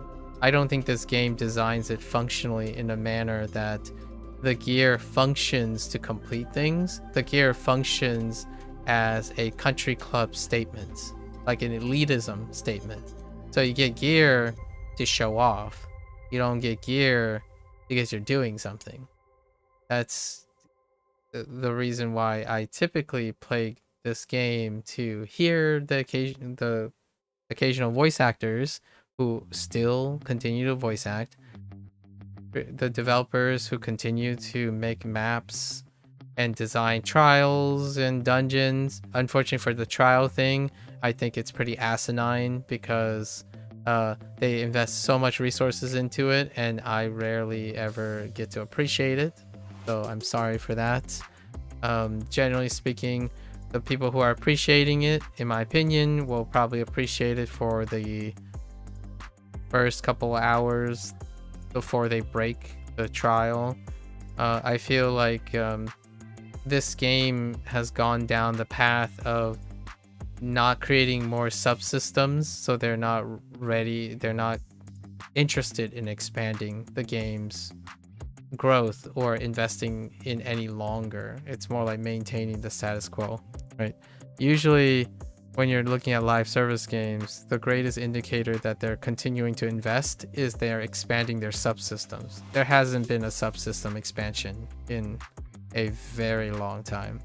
I think the biggest subsystem expansion was actually back in mod 13 with Undermountain, when they overhauled the combat system, right? That was probably one of the biggest core systems, and then there were a couple more subsystems added afterwards. Not anymore. I think it's spinning the same things, and it's a natural course. All right, so I believe this is the activity stuff, right? This should be the completion of the activity. And then we'll pick up the heroic encounter. But the pacing is really good. I think the campaign stuff is awesome. Like this time around, the campaign stuff is really fun, but it also means that you do it very quickly and it's wonderful, but the end result is it leads up to something that is irrelevant to anyone who's like focused on, oh, you even have a historian quest. Dang, that's really fast. Anyways, so the trial is an eyesore, and how rewards work is an eyesore for anyone who is already not part of the club. That's kind of my thought about it. Not a good thing. if you're not the target audience, then it's a bad thing. If you're the target audience, then it's a good thing, right? And for myself, I'm stating these things from both sides, largely, or at least anywhere in between and whatnot, so I don't give people the false impression like, oh yeah, he's playing this game, it's a good game to get into. It's not. Neverwinter is not a good game to get into. If you're returning, maybe if you're a returning player who has played for like 5 or 6 years, possibly, because you already have resources and you know where the up and up. But in terms of quality of life changes and whatnot, you're not missing much either. So if you played for like 5 or 6 years and you're coming back, not much has changed. The developer is not interested, in my opinion, or maybe strong-armed by the new publisher to do different things. They are more about making the things that already work even better. So that has gotten better. So if you're someone who played in the last 5 years, across the last 5 years, that has gone better. Your epic gears, your mythic gears, they all matter more because they have higher stats, unachievable things. All of that is good for someone who's already playing the game. There's not much interest in new things. By sheer coincidence, I'm a person who likes playing these types of games because they change on a regular basis, not because they stay the same on a regular basis. So whenever a game goes into the end of life cycle kind of thing where they're just maintaining and churning along, I usually end up leaving the game. And it's pretty clear that there's very minimal chance that's going to change for Neverwinter. I stuck around for another like 2 or 3 years expecting that there was a change of leadership, and I wanted to see what happens with that change of leadership. But that's when Dika came into the picture, and even before then, I was about to leave, and then they had another change in leadership. But that person came and gone, and then, you know, I stuck around to see what the change of leadership would do, and every subsequent change of leadership kept leading to one really strong conclusion, that whoever the publisher owner is, they're not interested in making the game exciting for newcomers, like exciting to set waves. They're more interested in, let's just ride this out. And that's very, very fine with actually the majority of players. So anyone who's already here, the vast majority of the players are in it to ride out to the sunset, right? All right. So we got 25 from the activity. Very short, very short. I'm only doing one character this time around because I'm kind of, there's nothing in, like, in terms of the actual feeling and hopefulness of the game, there's really not much here other than finishing the campaign. So I'll enjoy the campaign as much as I can, and the trial, it's irrelevant to me. There's no reward, no camaraderie. There's very little incentive other than maybe I can catch it once or twice and then show what it is, right? It's kind of very diminishing, I know.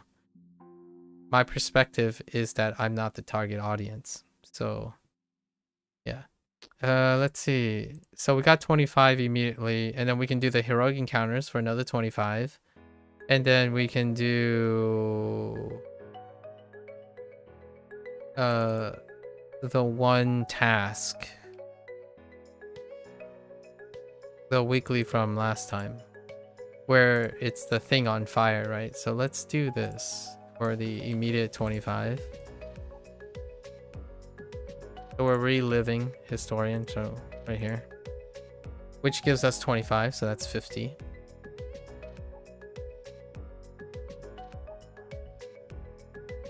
I don't mind doing a lot of tasks for the campaign if the campaign reflected the amount of time. So naturally, now it's so easy, so much easier. The pacing is so nice for the campaign, and the rewards, you know, how they justify the reward design is to make the rewards less reflect the effort, right? And that makes sense. So what they're trying to tell you is that master's trials, being able to get the high of the high and being the elite of the elite, is what you're supposed to play this game for, which makes sense because the vast majority of the players are there. I happen to be not one of them anymore, despite playing this game for a very long time. Doesn't necessarily guarantee that you're going to be part of that perspective where hey, give me all the gear and then so I can show it off to my buddies who also have the same gear, because everyone is in the same group. Pandering. To me, that's not a challenge.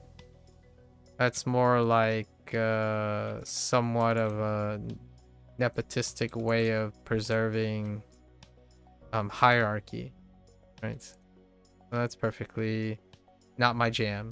That's basically not my jam. I don't think challenges come from providing feedback on the challenges that are giving you the challenges.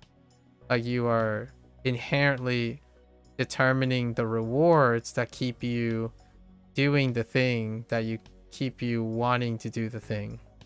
You're not learning anything. So I don't gain too much from that. I enjoy playing new games because I'm not the person where they're getting the feedback. They are creating the challenges that you either like it or you don't, but stepping up to the challenge of making it work is the thing. And there's a bug here where you have to double back to cause the trigger, so that's why I walked backwards. Yeah, not for everyone, obviously. My challenge is to have someone do something without relying on making it meet my expectations, because if they typically exceed my expectations or defy my expectations, it creates a challenge.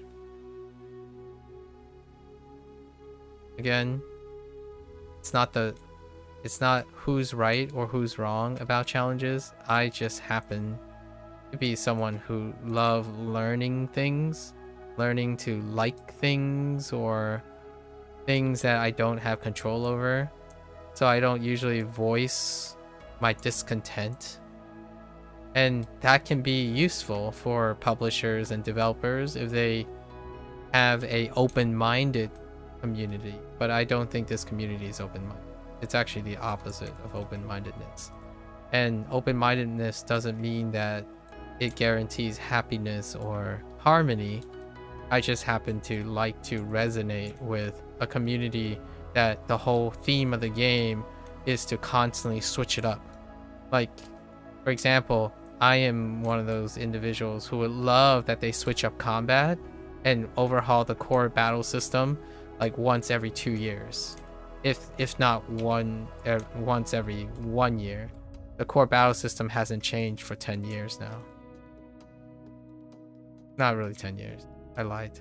Has it been 10 years? No, it's like been 6 or 7 years. So different type of player, different type of interest and challenge. Being for like character classes being completely overhauled so that you have to play different, that's where I'm at. I enjoy that. Merit comes from having to reset and then leveraging all your legacy abilities to adapt to the new circumstances.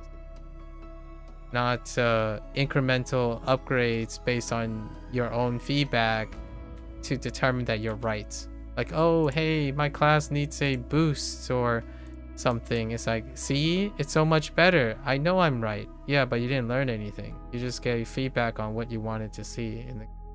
You didn't rise to any new challenge. And then whenever they think about talking about these trials being more challenging, the community that they're looking at, the community that they're catering to, I'm going to be really honest, those things are probably not challenging for them because it's within their expectations. They're not being challenged without their foresight or forethought. it's constantly with their feedback. So it's going to fall within their capabilities. Heck, sometimes it would be kind of funny to have the developers make something that is so off to the left field that it would take the whole month to figure out how to even work around it. I miss those days. That was like World of Warcraft days. I'm sure World of Warcraft kind of still feels that way now, I think. Alright, so we did 50, right? So that's 2. And then now we're going to do the heroic encounters. We get our 75. And then we do 5 repeatables, which were the same from first week. And then we call it a day. And then, or we call it a day for the campaign. Then I guess I'll try to queue up for an RTQ and see if we can land on Soul Harvest. And that'll be a wrap for today. Relatively short. It's a reflection of how much content is actually relevant to me, right?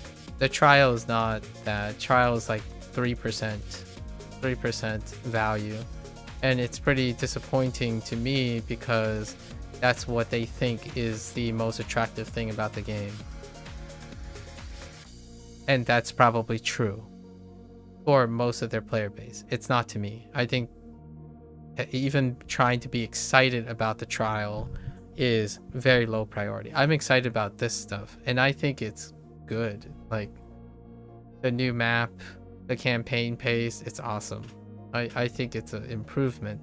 It's a shame that's overshadowed by the disproportionate like 70 to 80% value base placed on the trial. So they must have done a lot for the trial. Whether I see it or not is obviously not my point to say. You can probably find someone else who's been doing this for a while who's interested in that to do that. Meanwhile, I'm gonna go and work on other skills, right? Like language learning and playing other games. I'm waiting for a train call, so it looks like 22 seems not possible.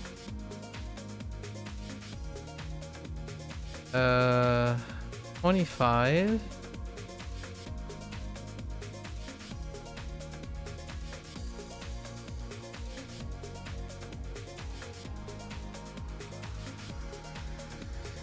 A bunch of banter.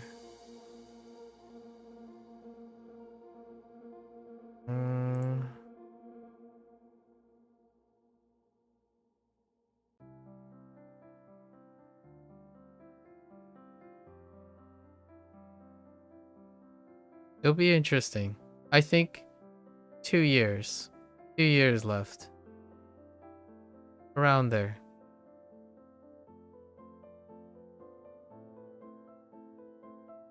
Dear me, if they go through with Neverwinter Classic, that's...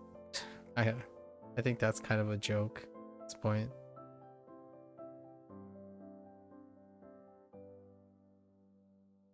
Oh, dang it. 3 seems okay.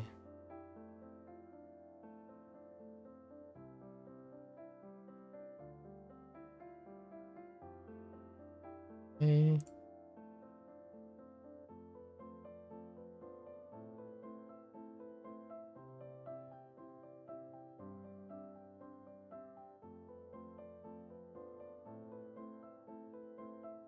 I only see calls for 3 and 25 or 22.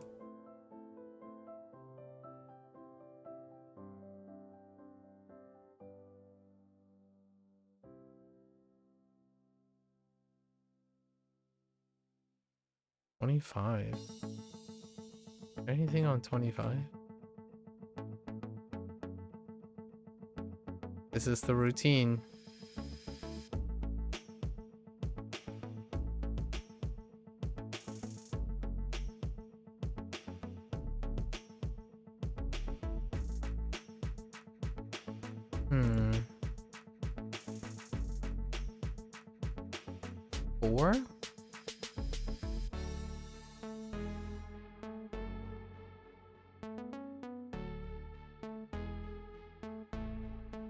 Let's go to 25. Oh.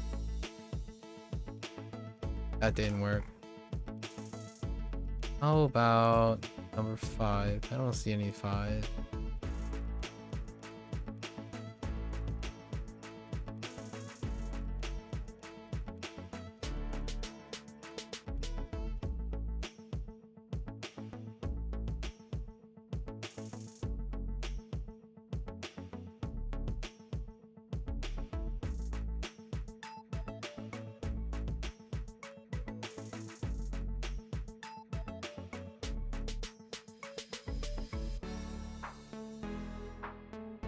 It looks like whatever this thing is not very popular. Whatever their new...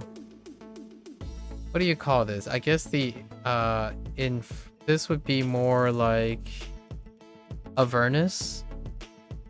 Avernus stuff.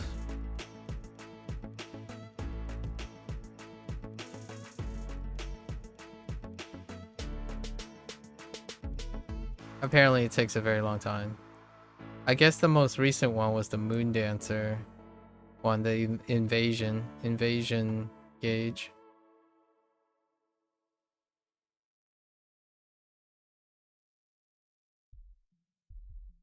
Let's see what 3 has.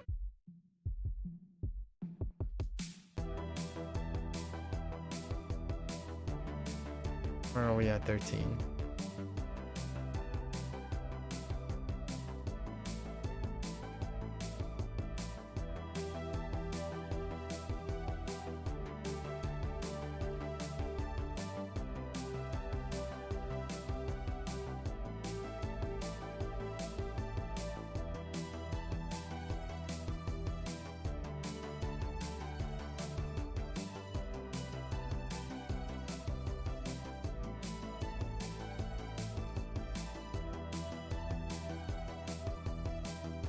Doesn't look too promising, that's for sure.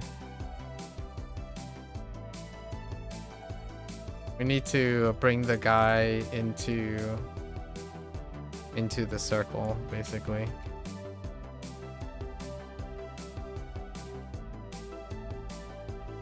I feel like Peeps just started something that they can't finish.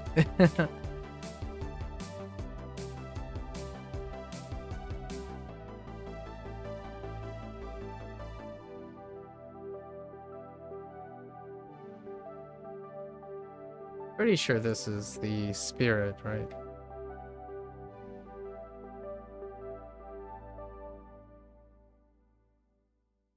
I don't think you can't complete this within the timer.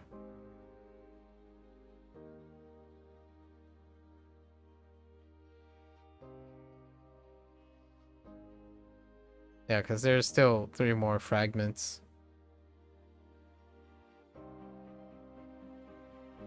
I'm heading out.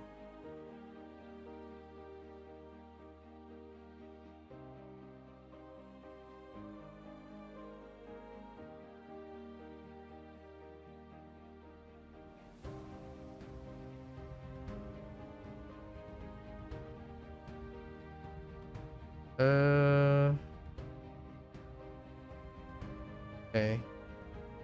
I was kind of hoping I could catch a endless experiment to see what that's like.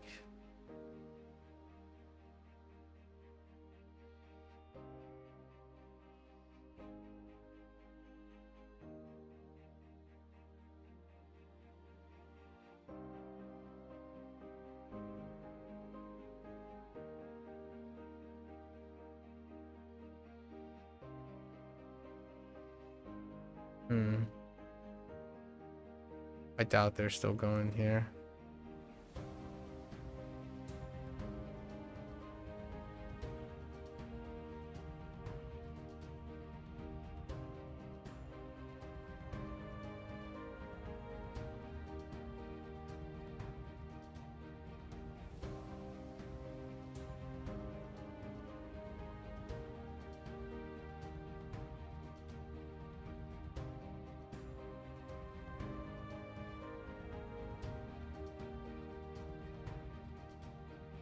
Yep.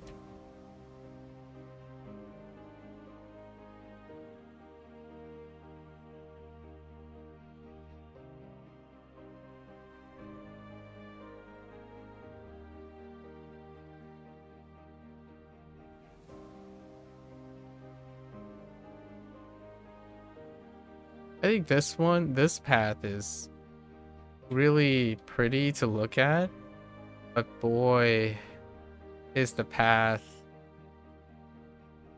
very, very difficult.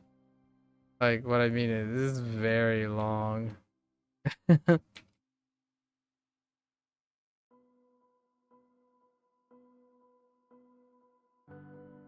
Awesome to look at, though.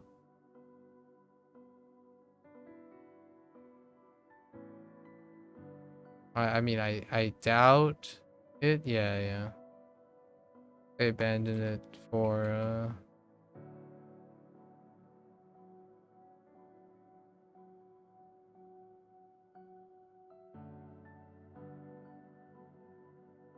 maybe we shouldn't even bother with heroic encounters either.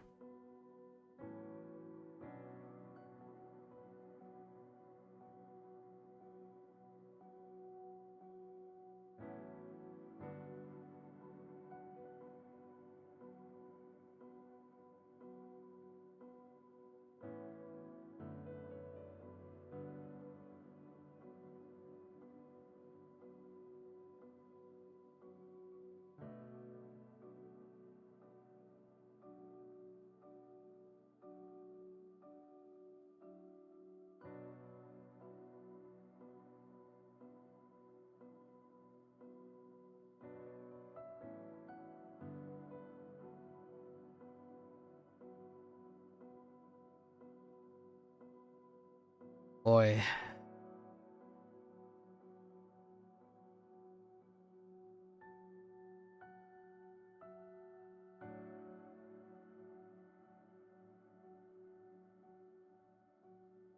Hello there, Xing Xing. How are you? What are you up to?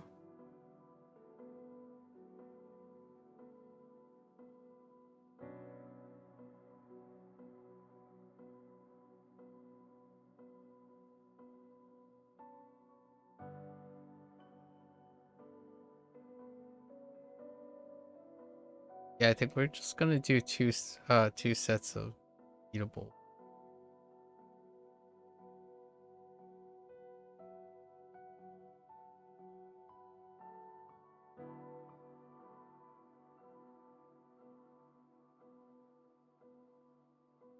In pain because your ankle and wrist hurt from bowling. Besides that, didn't quite wrist pain.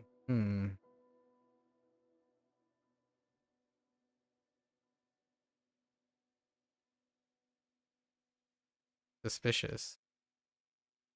All right, we're just gonna do the repeatables. I think waiting on heroic encounters is kind of a butt.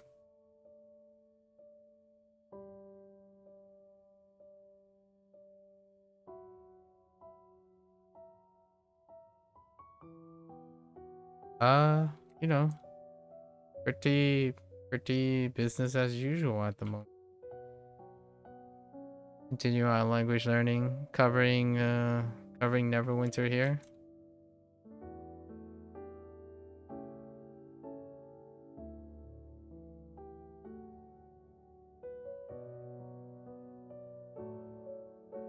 Sweet. What did I complete? Oh, it's probably... I have no idea what was complete.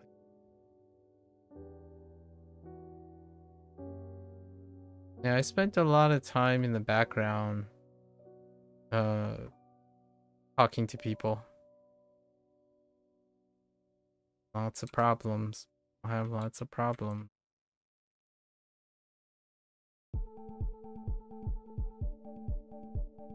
So what do you do after a bowling session?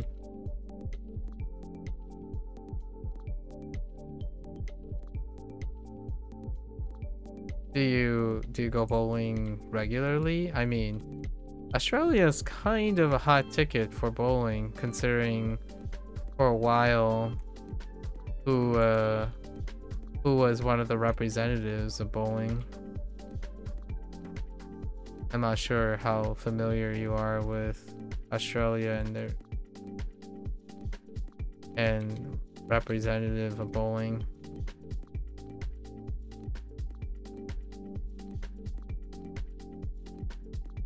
You went bowling for your birthday gathering with friends? Oh, okay.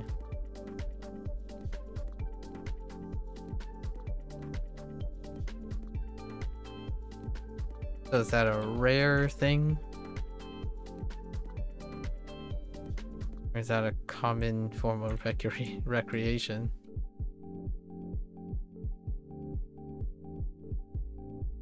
First time in 5 years? Oh, okay. How was it? What was it?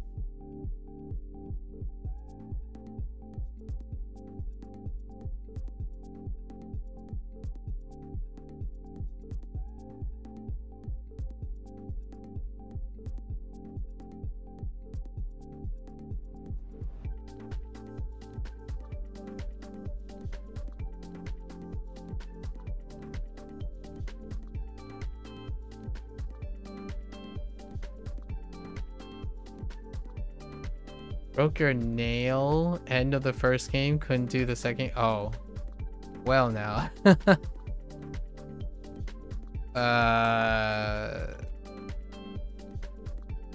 So reasonably well, right? Is that what you're trying to tell me? Reasonably well?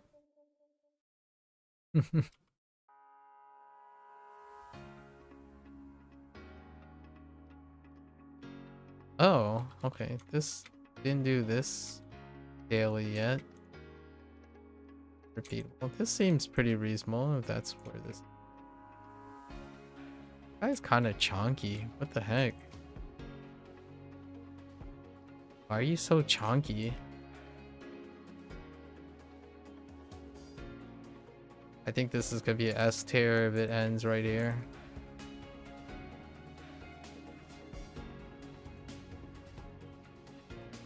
We largely had, what, 1 B, like 2 A's and 2 S's, maybe 3 A's.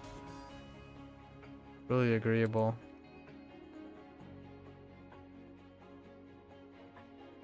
You ended up 3rd for the first game? Solid. Pretty good? I see. Your friends, were they bowlers at all? I don't know if you got my reference, but Belmonte, I believe he's Australian. He was like the #1 bowler, two-handed bowler actually, even, for some time in the PBA. I used to bowl. So then I watch bowling. That's a fast one. That's an S tier. All right, this treasure one is like A tier. I wonder if it's always in the same position.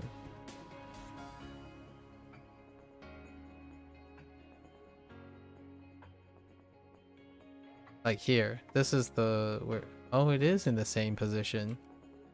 Oh, this might be S tier then. Because then you go over here.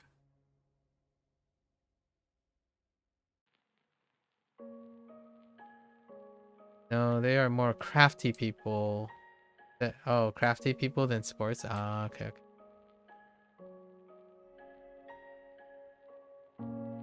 Third sounds like nice.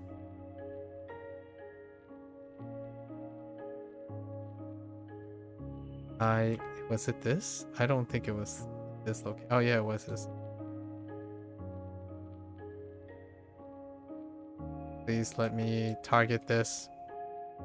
Also, you don't follow bowling competitions, so no clue. Yeah, I dabbled. I like looking at sports statistics in various places. So occasionally you kind of get wrapped up. I need to unalive some unalive. I need to unalive the unalive here.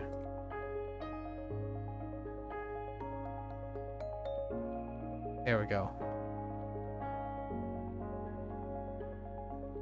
Let's go turn these in.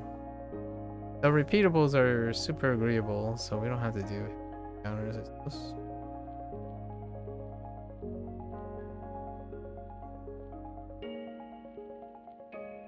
So, what do you do for Christmas? Did I ask this already?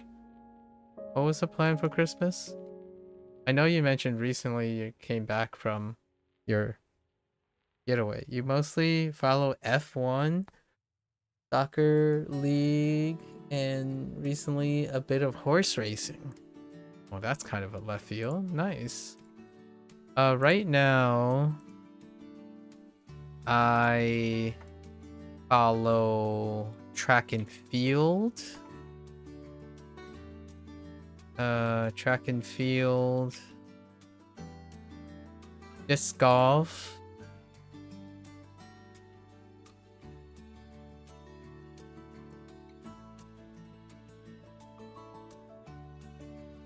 Actually, that's it. I haven't watched too many things. Largely, most things deal with language learning at this point. Oh, so the task immediately recycles. Wait, I didn't get the treasure? What the heck? I thought I picked up the treasure. Can it be empty? Oh, no. Weird.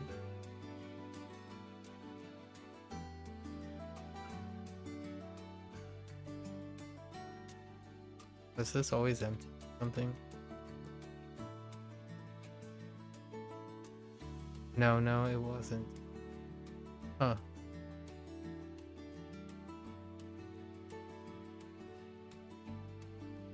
Wow, so you can repeat the things immediately. Just do... Oh, you could repeat... Oh, they're separated too. So you can do the two fastest tasks and just repeat that. Well, that kind of makes it very underwhelming. I'm guessing it's always in this location. So not doing the ghost tiers is probably good. We can cut out ghost tiers. Oh, there is a bit of difference. Like stabilizing the war takes a while. Okay, so there is some... That was just coincidence. Yeah, that's just coincidence. For Christmas, you got a dinner on Saturday, going to a water light show made by the biggest casino in Australia, I believe, and other than that, no clue. A water light show. That reminds me of Las Vegas's, what was it called? The Belvedere show. When you visit Vegas, you usually check out the fountain in front of the... Don't quote me on it. I think it's called the Belvedere. It's like all the casinos have a thing, and there's this one very stereotypical or iconic, I guess, casino with a very large fountain pool in front of it, and does a light show with water. And when you mention casino, that's kind of what it reminded me of.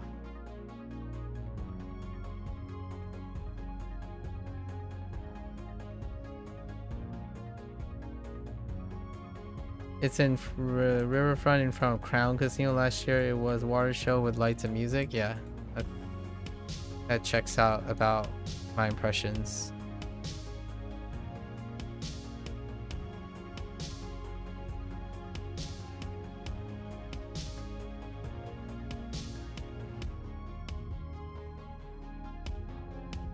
We might as well do so.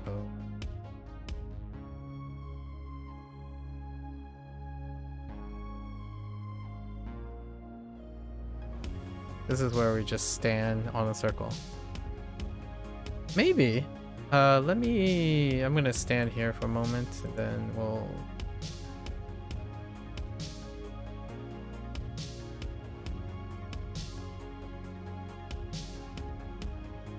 Oh, it's not Belvedere. It's Bellagio. Yeah, it's the Bellagio in Las Vegas. I only remember the B part, but Yeah, if you ever look up the MGM, the Fountains of Bellagio, it's basically you just walk by. It's on the Strip, on the Las Vegas Strip. There's music and some. Occasionally, there's some boats involved. And the fountains are kind of like somewhat. They're synchronized to the large fountain squirting water everywhere and whatnot.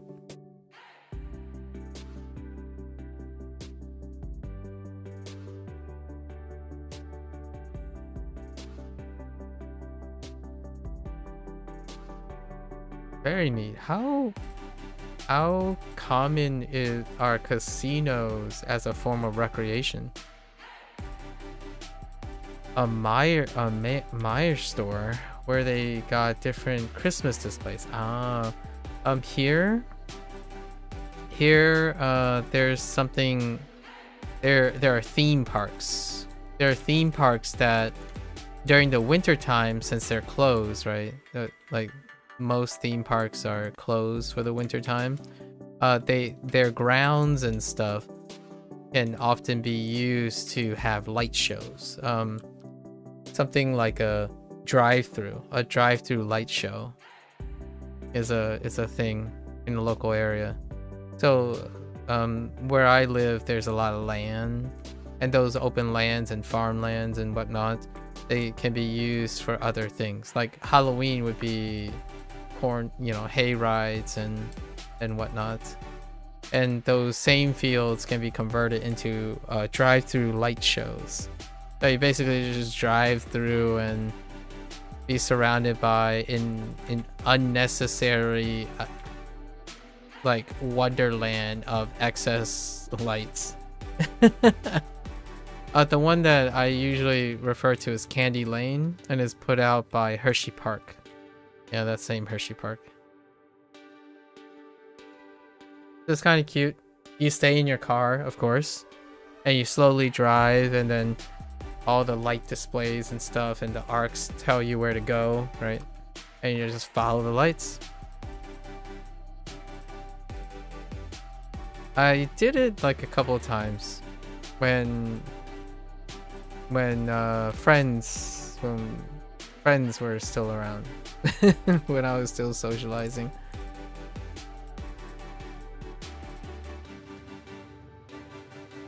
What is this one? I don't remember doing this task. You don't know if Melbourne has anything like that?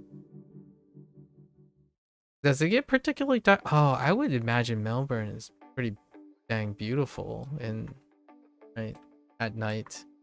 That'd be kind of neat. Yeah, if you're interested in what it looks like, I think if you type Candy Lane Hershey.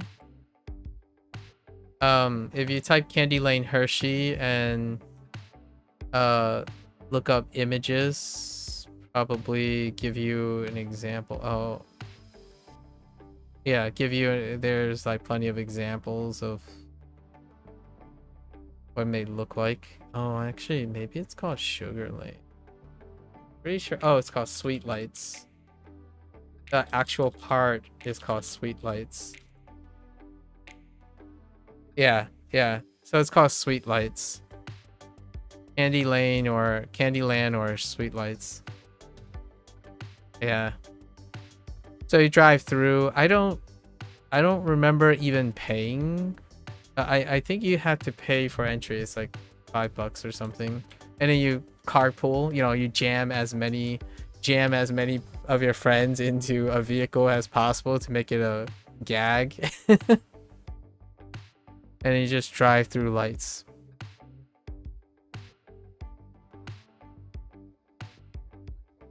It's cold, so being in the car is nice. You don't even have to get out of your vehicle.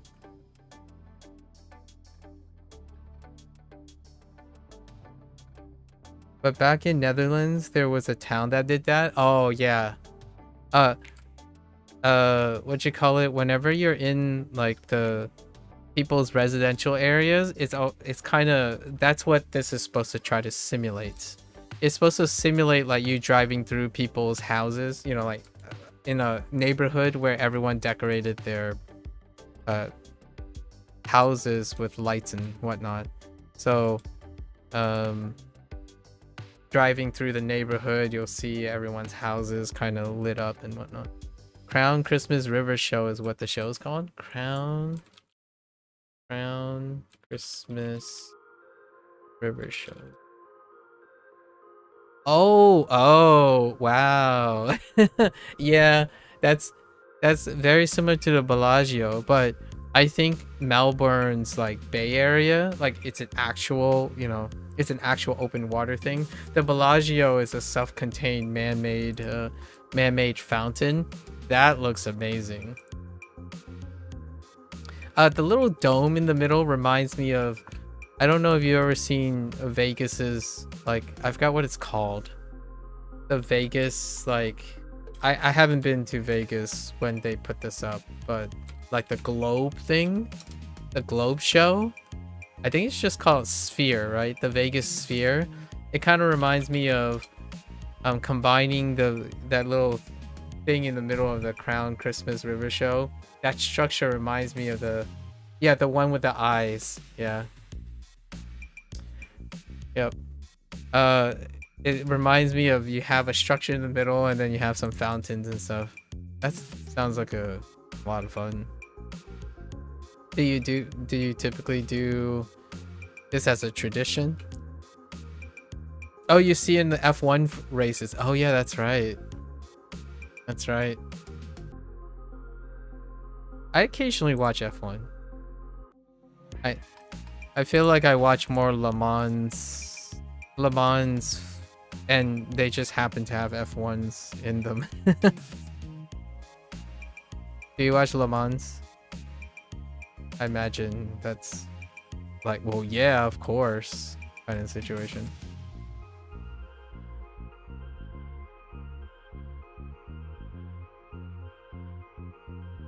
Okay, where are we at? Are we at complete?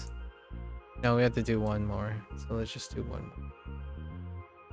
Yeah, repeatables are definitely much quicker than encounters. Let's just take out a couple of these guys. 15. Are there 15 of you in here?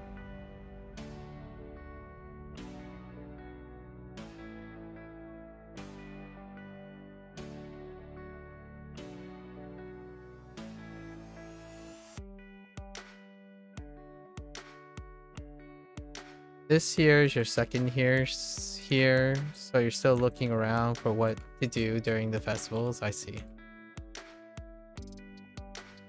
I know this sounds like, well, yeah, duh situation, but is Christmas a big festival time for Australia?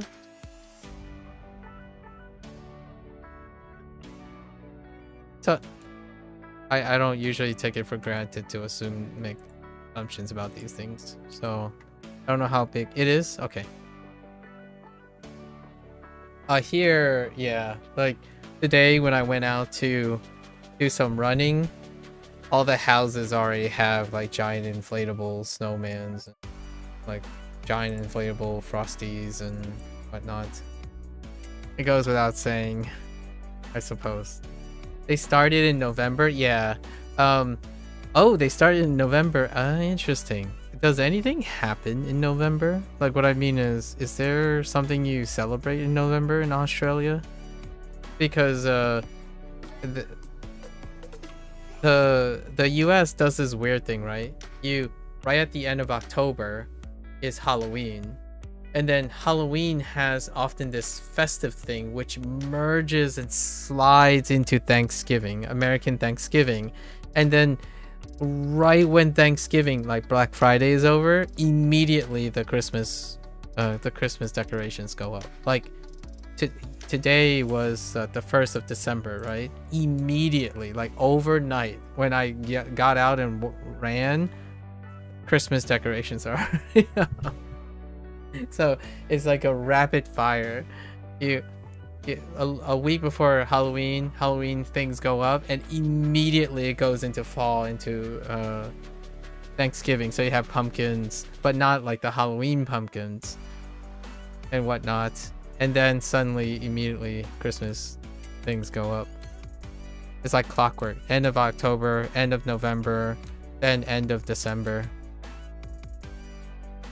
You've seen Santa already 6 times now? Oh, okay. November start. Oh, I see. That's cute. End of year kind of makes me really sappy, so I like hearing about these things.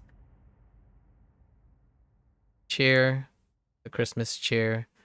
All right, so what do you get for this? Just get a boon? Oh, you get a boon unlock, and then. All right, so we're done with our dailies. We're not gonna move our.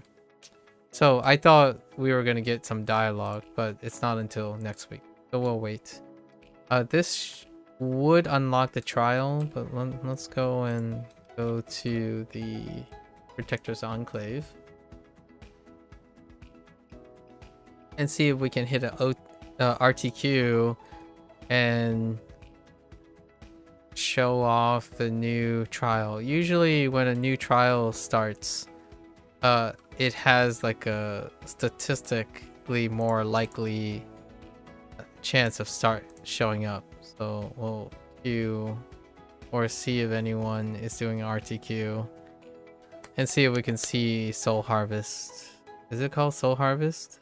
Let's see. Yeah, it's called this. Yeah, we don't have that. It's Halloween. Melbourne Cup. Which one is Melbourne Cup? Like, which one? Sometimes I watch the Australian Open. I used to watch tennis. Singles, male single tennis. So occasionally I would watch the Australian Open. Along with like Roland Garros, Wimbledon, and the New York Open, or the U.S. Open. The Open in New York, like the Grand Slam stuff.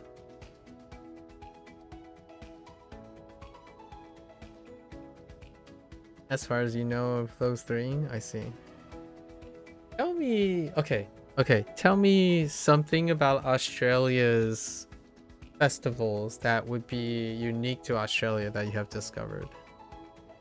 Melbourne Cup is the biggest horse racing day. Oh, okay. It's also a public holiday because of it. Oh, that's neat. Never mind. You already answered the question. Melbourne Cup.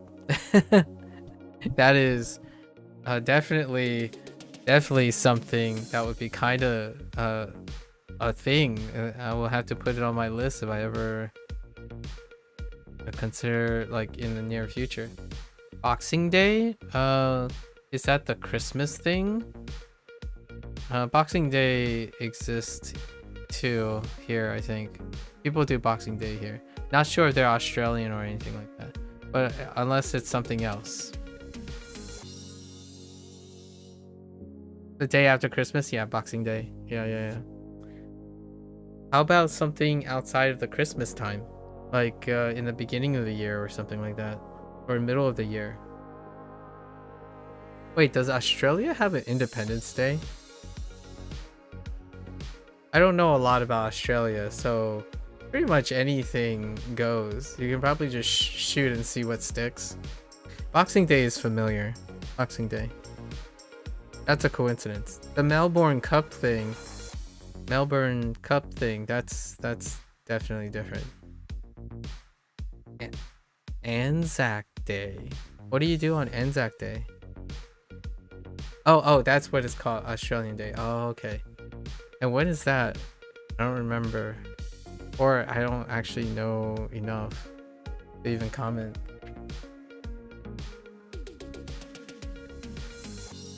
Yeah, I talked about American Thanksgiving recently.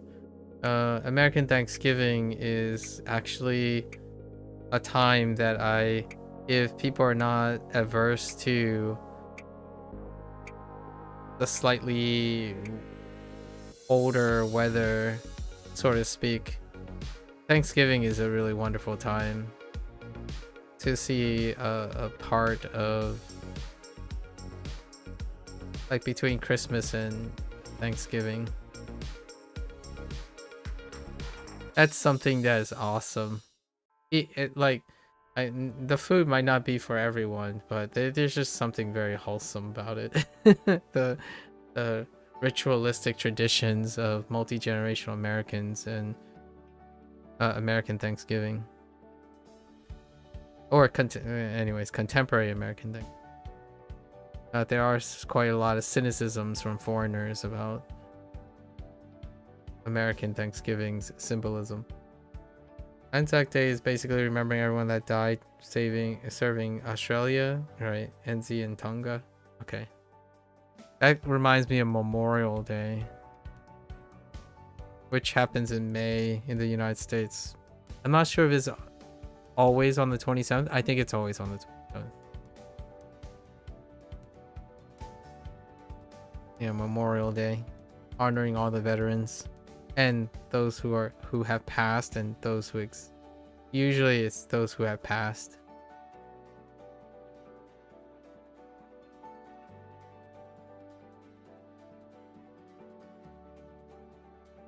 Oh, it doesn't look like I'm gonna get into RTQ anytime soon.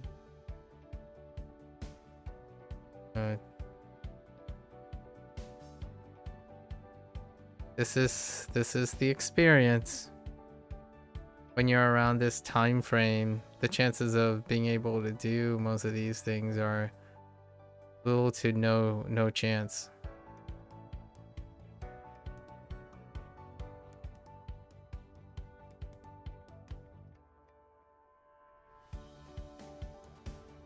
Okay, hold up. We got someone from the Alliance, I guess.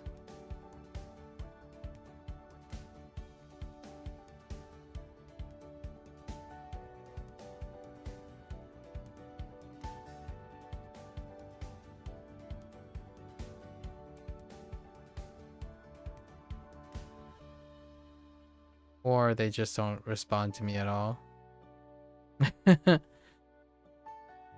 I guess that's fine.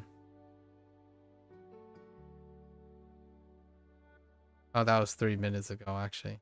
Never mind. I probably found what they were looking for. Australian Day is officially a time for Australians to reflect on their history, celebrate contemporary Australia. I wonder what that is like. And acknowledge the contribution of all Australians, according to Google, but this day is 50-50 because of the indigenous people. Understandable. What is considered the indigenous people of Australia at the moment in contemporary Australia?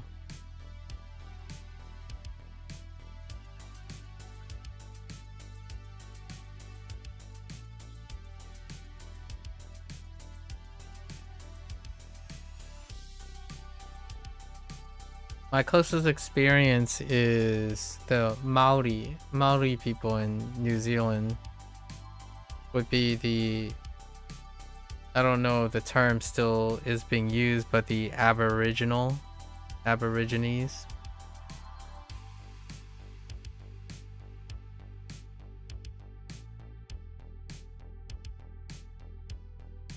We're gonna give this another 4 minutes. If this doesn't pop or someone doesn't call for an RTQ in the next 4 or so minutes, I'm probably gonna head off.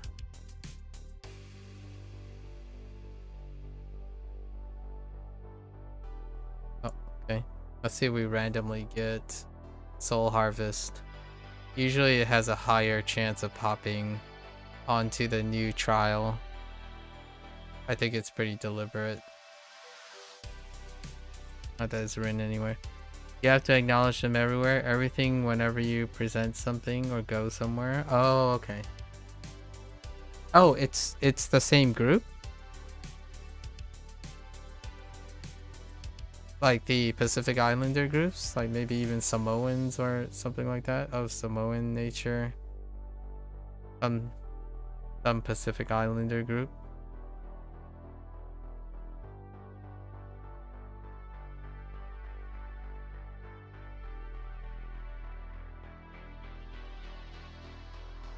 Intriguing.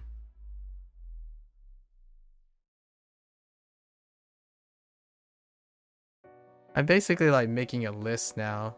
In the next, Aboriginals are a lot of tribes. Okay, okay, you're using okay. Oh, it's a term about Aboriginals. Okay, yeah. 3 of them. I see.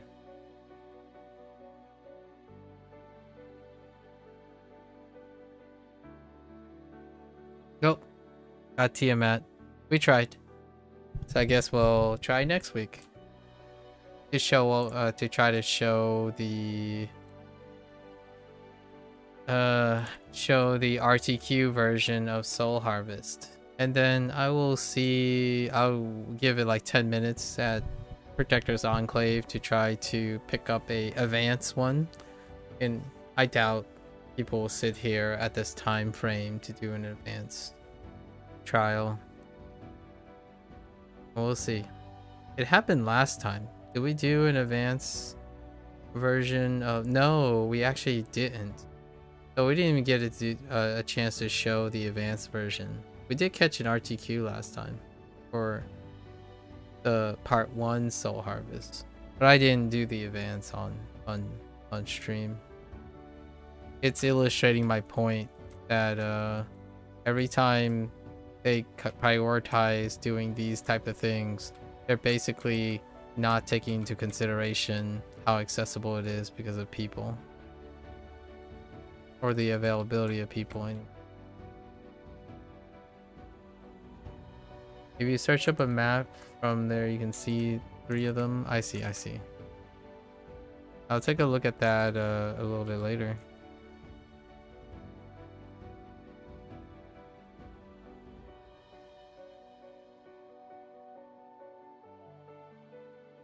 How large is their relative population still? Kind of curious. Do they have representation?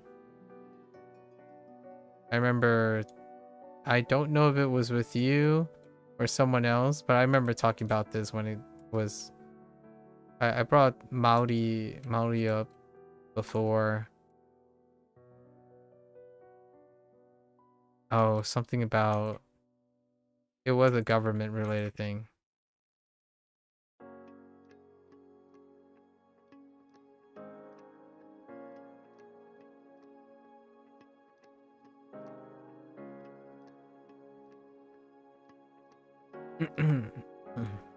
Looks like this is gonna go fairly quickly.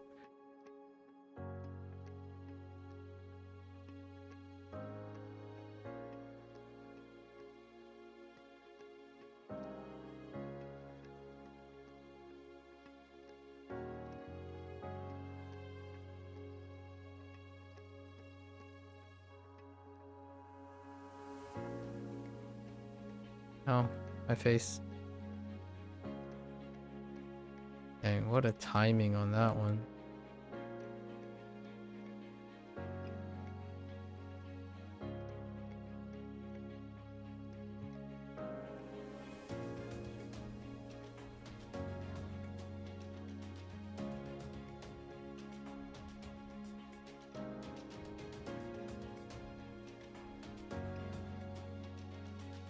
In 2021, about 1 million.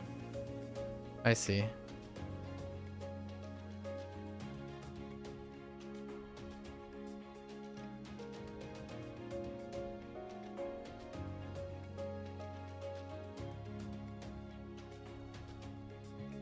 I expect the number to grow again. Oh, intriguing.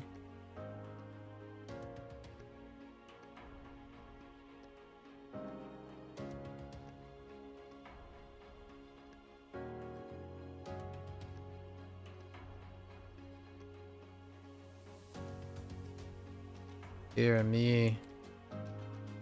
Please, guys.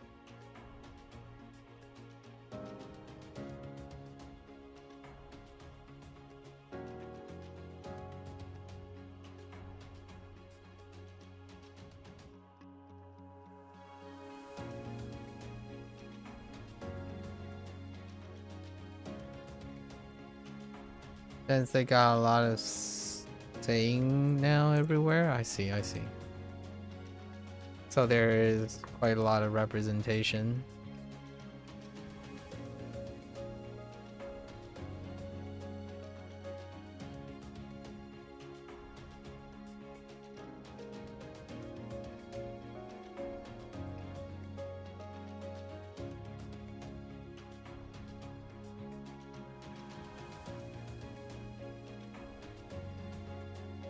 Okay.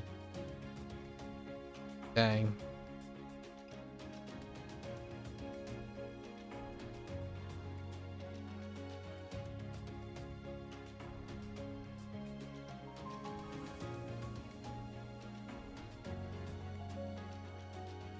Have you interacted with any of them?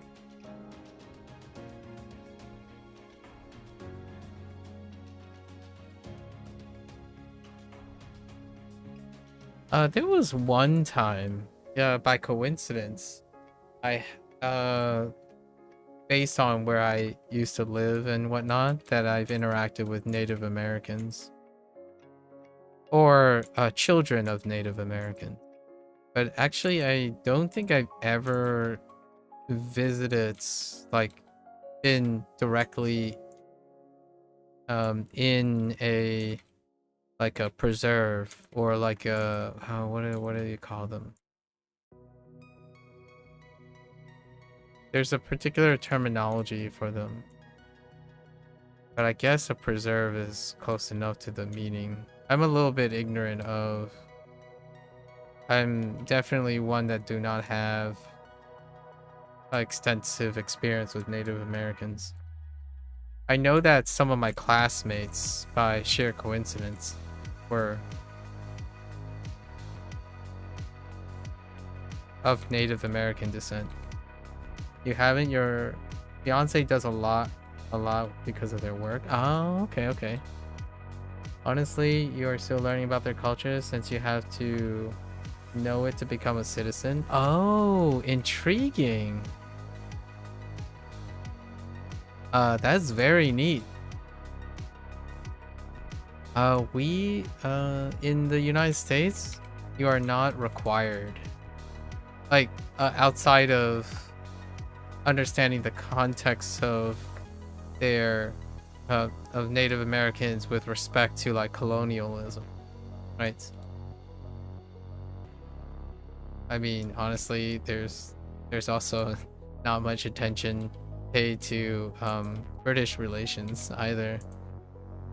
It's not to say that that's indicating like whether there's a willingness or not. It's more like if you're given a lot of time, there's only so much time and interest for those little youngins to be interested in that much history. So oftentimes it's kind of scattered around, and the priority is the country you live in, so, or the contemporary situation. I think I shared a little bit about what was expected from my, it was when I was talking with Churn and stuff, because of Malaysian systems, like what type of history are they responsible for and whatnot. And we were talking about knowing countries and capitals and landmarks around the world. Mostly some of those things are distributed among all the rest of the countries, so oftentimes there's little bleeps here and there. You do get to learn about like 4 or 5 very notable Native Americans, largely, and it's largely because they are preserved as fixtures with the colonial periods of American history. And of course, growing up having Chinese parents, it's kind of a weird mix emotions, mix ambivalence, since technically most of the cultural things that are personally relevant aren't necessarily American either, as well, like colonial American. They're more relevant in terms of its contemporary Americanism. Like being aware of being aware of contemporary America involves being aware of Asian Americans, Black Americans, Hispanic Americans. So that type of education is far more prioritized, contemporary Americans, because there's a lot. It's quite astonishingly a lot. So oftentimes it's not necessarily due to disinterest, but more so how much do you want children to cram about the representation in the United States, right? It's one of those things like, oh, okay, so you're choosing education, so that means you need education about all the immigrants in the United States. I'm not entirely sure how that school system would be, but it would certainly take probably a lifetime to be able to be well educated in all the representation in the United States.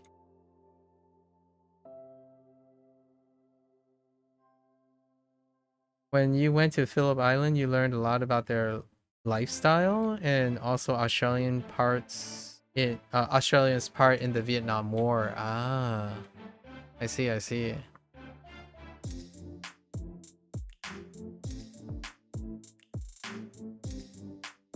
Yeah, I'm not sure how it feels when you're like, obviously you said you've been there for 2 years.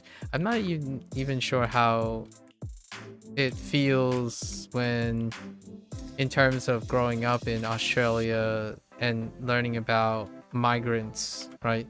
Because Australia is technically a migrant. It's also migrant place. And then New Zealand was a migrant of that migrant place. When I was in New Zealand, I was learning about the relationship between like English colonialism and Australian migrants. So like there was this map where, you know, you see that the funneling, the further you kind of funnel away from China, for example, like the mainland, there's this like somewhat of a,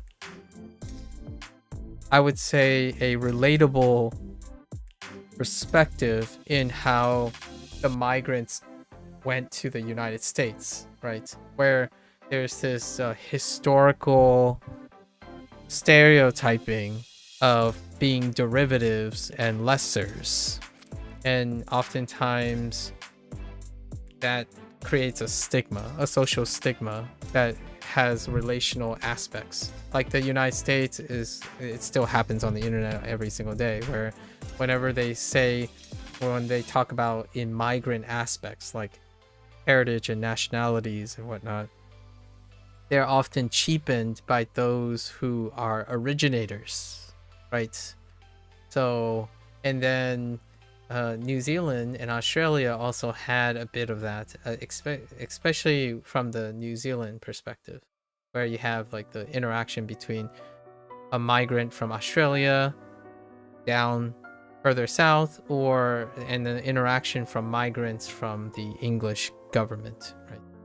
The UK, the colonialism, and then the United States very similarly, as well as migrants from other countries to the United States have that similar relationship sometimes. It's often now seen as a desensitized internet joke, sort of. For the new generation, because they're very separated apart now. Like now, for the younger generation, there's a very identifiable property of like Americans, Australians, and New Zealand, but those who are still in their 40s, like the millennials, like myself, it's still felt that history and heritage and stuff like that has largely passed us now. Like it's past us. So the younger generation now interpret stereotypes, memes, and like stigma and all those things, and they internalize it. Because history, well, as much as I enjoy history, because my parents' heritage I'm still tied to multiple heritages, I think nowadays it's become more of an identity crisis through stereotyping online, and a lot of it retained the derivative stereotype, migrant stereotype, and I feel like Australia and New Zealand kind of resonates with that. Your fiance, his dad escaped Vietnam in the war to Australia, so it was interesting to see Australia's part in it. Okay. Yeah. Your father has a tie with migrants, right? Like forced refugee and things like that. Interesting.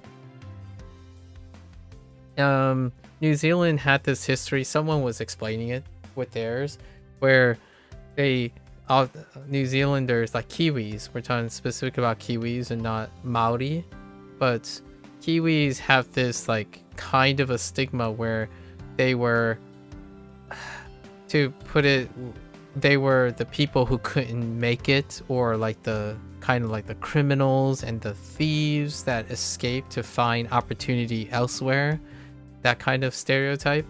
And that's what I heard about the underlying animosity, but they're kind of growing out of it because the contemporary population is no longer attached to that.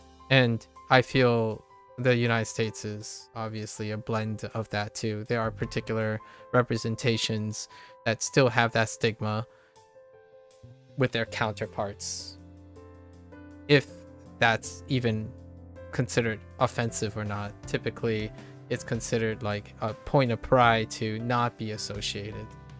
So you get this dynamic of where you are from versus where you currently contemporarily reside. And that discussion happens a lot when you happen to be the offspring of migrants.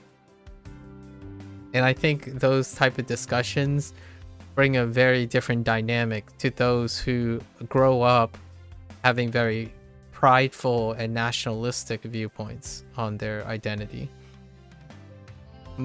Oftentimes people, when I talk to people, maybe like you, right, Xing Xing, the moment it's very identifiable that you might have came from a migrant situation is often when we talk about these things. Like, you are learning about the lifestyle of the Aborigines people and stuff. I'm not saying Australians don't do this. The way they talk about it and motivate themselves to do it, it's kind of reflective of their social situation. And for me, it's very endearing to talk about these things. I recently met a French person. I think a French person who we had a bit of a direct conflict of interest, because this particular French person, I believe they were Algerian in migrant descent, and they were trying to present French's case for colorblindness, right? To use colorblindness as a way to promote diversity. And I was trying to share an alternative perspective, which is where the United States has gone through phases of this, and they both coexist in different dynamics, which is the idea of, do you participate in colorblindness to reach equity or equality between different representations, or do you raise awareness of it in order to better understand it to reach equity? So it appears like you're giving me the impression that Australia is more for the latter. So in the United States, it's kind of a bit of a mix right now, like a 50-50. It's often a 50-50 in the United States when it comes to like grand general majority. However, from my perspective, I tend to lean on the idea that raising awareness and understanding the things, as opposed to turning a blind eye and pretending that it doesn't exist, is a great way towards understanding togetherness and equity. The other person who was French, I guess Algerian French, they were trying to communicate as though I don't understand that to raise the differences of people can also be weaponized to be used to create segregation and inequality. And that is true. But the other side is also true. If you are colorblind to things, then inequity continues as well. Right? So humans have this really is an interesting dynamic between things that are different, right? Whether you choose to appreciate the differences or not, or you choose to pretend they don't exist, and either or can work and they coexist. And that's when I recently learned about a little bit. I educated myself on how fervent French colorblindness is, like how their policy of colorblindness. There is this was raised because Chern, who's from Malaysia, also being a younger representative, mentioned something along this line where the government can present regulations and laws that promote colorblindness as opposed to promoting the opposites. And it sounds like in Australia, from what you're saying to me, obviously I'm not implying that everyone agrees, and I haven't met a lot of Australians, right? And especially one that has only recently lived in Australia. From how you share, it seems like I resonate with that. The idea of raising awareness and being familiar and being interested in that nature is what can create togetherness and communication, as opposed to pretending like everyone is the same. Like you can probably feel this is a very touchy subject because in both cases you can probably find counter arguments by cherry picking the bad actors. If you think there are differences, that means you can't possibly come together as humans and understand as humans while appreciating the differences. You can weaponize the differences if you know the differences. But if you choose to ignore things, those differences will go ignored. So that would exacerbate those that already act upon those differences in ignorance. Such an interesting thing. Thank you for the share. I'll have to look in more into Australian makeup. I do want to go to Melbourne sometime. Melbourne. Visit the Opera House. I know that sounds very stereotypical, but I would totally be floored to want to see a performance at the Opera House, the Sydney Opera House, as well. I know they're not the same thing, but there are things that are very bucket list things comes to Australia. All right, folks, and going to Australian outback, obviously. All right, folks. Yeah, that's a wrap for Neverwinter today. Yap sessions, you're also interested in the history of different places, especially if it's something about where you are or where is around you, but about learning history for the citizen is a fact because it's on their site. I see. You've never been to the Opera House?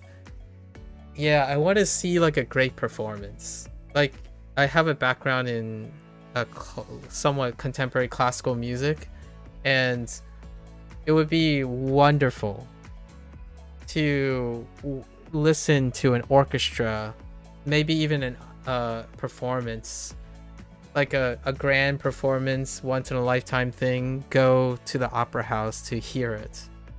Yeah, to hear a performance. Live music, especially orchestral and symphonic performances, it's indescribable. It's quite indescribable.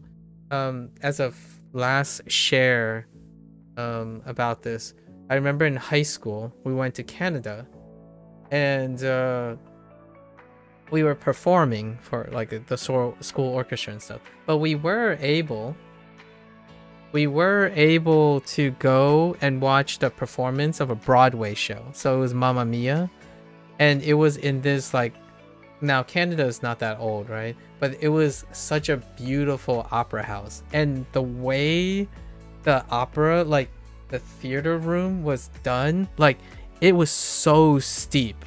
Like the way the acoustic worked for the music is something inexplicable. It's kind of like transformative. Opera houses and performance houses, they're designed in a way that creates a experience that, sure, you can kind of mirror it in some extent, like electronically, but it is a really wonderful feeling. Like like for example, out as a personal share, you haven't been to the opera house. You might go in 2 or 3 years. I haven't been to Broadway. Like I'm born in New York City. Like I'm from New York City, and I haven't been to a Broadway show. Like I haven't even walked in Madison Square Garden. Like in the city of my birthplace. So I'll definitely let you know if I come to Melbourne. We're gonna travel soonish. It's gonna be another 2 or 3 years because my mother has decided that, yeah, she's gonna try to stick it out until retirement. So for the next 2 or 3 years, we'll try to plan things and then do a little bit of traveling while my parents are retired and able to finally do so. It seems like both my parents are really stubborn. They're stubborn workers. Like my father has since retired because he's reached the retirement age, but his health is largely why he's retired early, like a year or two. But he just recently turned 65, so he's legally retired. Like what I mean by legally is the typical age of retirement for his generation, but he's still stuck in his ways. So until my mother reaches retirement, oftentimes I can't see myself traveling too often given my parents' state. So one day we're just gonna travel around. Hello there. Oh, hello there, Turnip. Did you change your name? Is that right? I haven't been in your stream for a very long time, and no, how's it going? We're about to end this segment, so we did our weekly hauls for today, or for this week. But yeah, we've been pretty well. We're chatting a little bit at the end of the stream with a fellow person I know from language learning. How's it going? We've been language learning the last couple years. You know, the last 2 years we've been learning Chinese and Japanese, learning how to read and speak. So that's what's going on. How have you been? Yeah, new account name. New account, same name, just numbers on each end. Oh, I see. What happened to your other account? Should I be asking what happened to your other account? If it's too personal, perfectly welcome. We're yapping at the end. This is our yap. And Neverwinter is all right now. We're covering what might be the last time I'm going to cover Neverwinter. Maybe we'll cover the next one and that'll be the last one. But we're kind of putting a bow on the Neverwinter online thing. We only do this once a week. I don't know when was the last time we spoke, but it's only once a week. For like 10 days, 10 weeks. You left Twitch and most social media 4 or 5 years ago? Oh, okay, that long ago. Interesting. So it's a pure coincidence that... Yeah, it's a really really rare coincidence because it's like 10. There's only 20 days of the year that I would be doing this, and at a very specific time frame too. So that's kind of humorous, or humorously So what is it that bring you back to social media and Twitch? Have you reinvented yourself in some way in the last 4 to 5 years? Is that what we're talking about here? Well, welcome back if you're having a hold on your life and whatever's going on. 4 to 5 years can transform quite a lot of people. So hopefully, for whatever reason it is that you separate yourself from Twitch or most of social media, your life is going well, I hope, and everything else, mentally and stuff. You started playing Neverwinter again a few months ago. Wanted to see some old Twitch friends earlier this year. Ah, I see. I hope you found them. So you hopped on. I see. Yeah.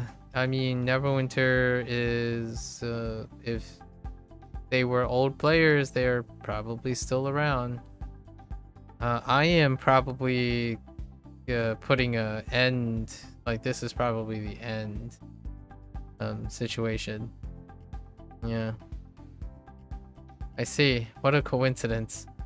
Hopefully everything else is doing well. I'm not entirely sure why you need a new account if you divorce yourself. You just switch from console to PC? Oh. Well, I hope you got all your PC shopping sorted before before this recent before going into next year, I suppose. Yeah. Well, here I am. Not much to really share about Neverwinter.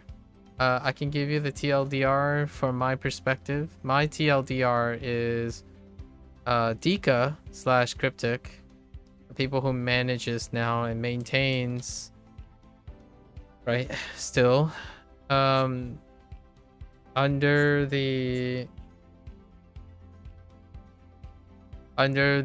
new publisher, I suppose, whatever the new publishing group is at this point.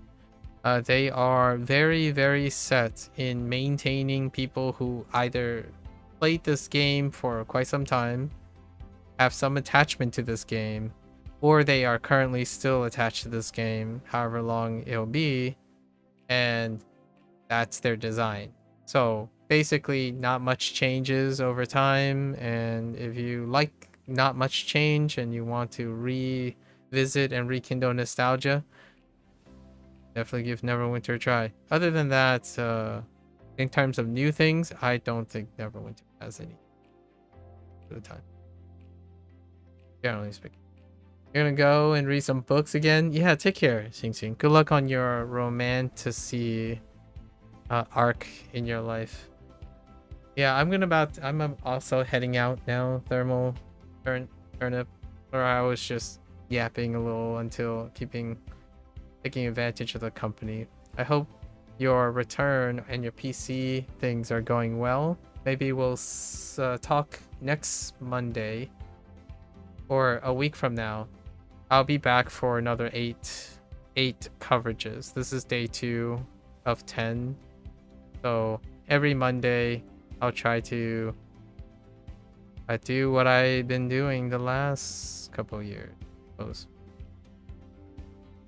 Usually for an hour or two. Yeah, 4 years of content catch up on. All right, have fun. Yeah. Oh, 4 years of content? Yeah, true.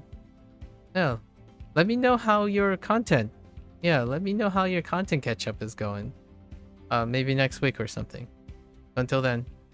Right. All right, guys. We're wrapping up here for the second week of Neverwinter, module 32. And as expected, right?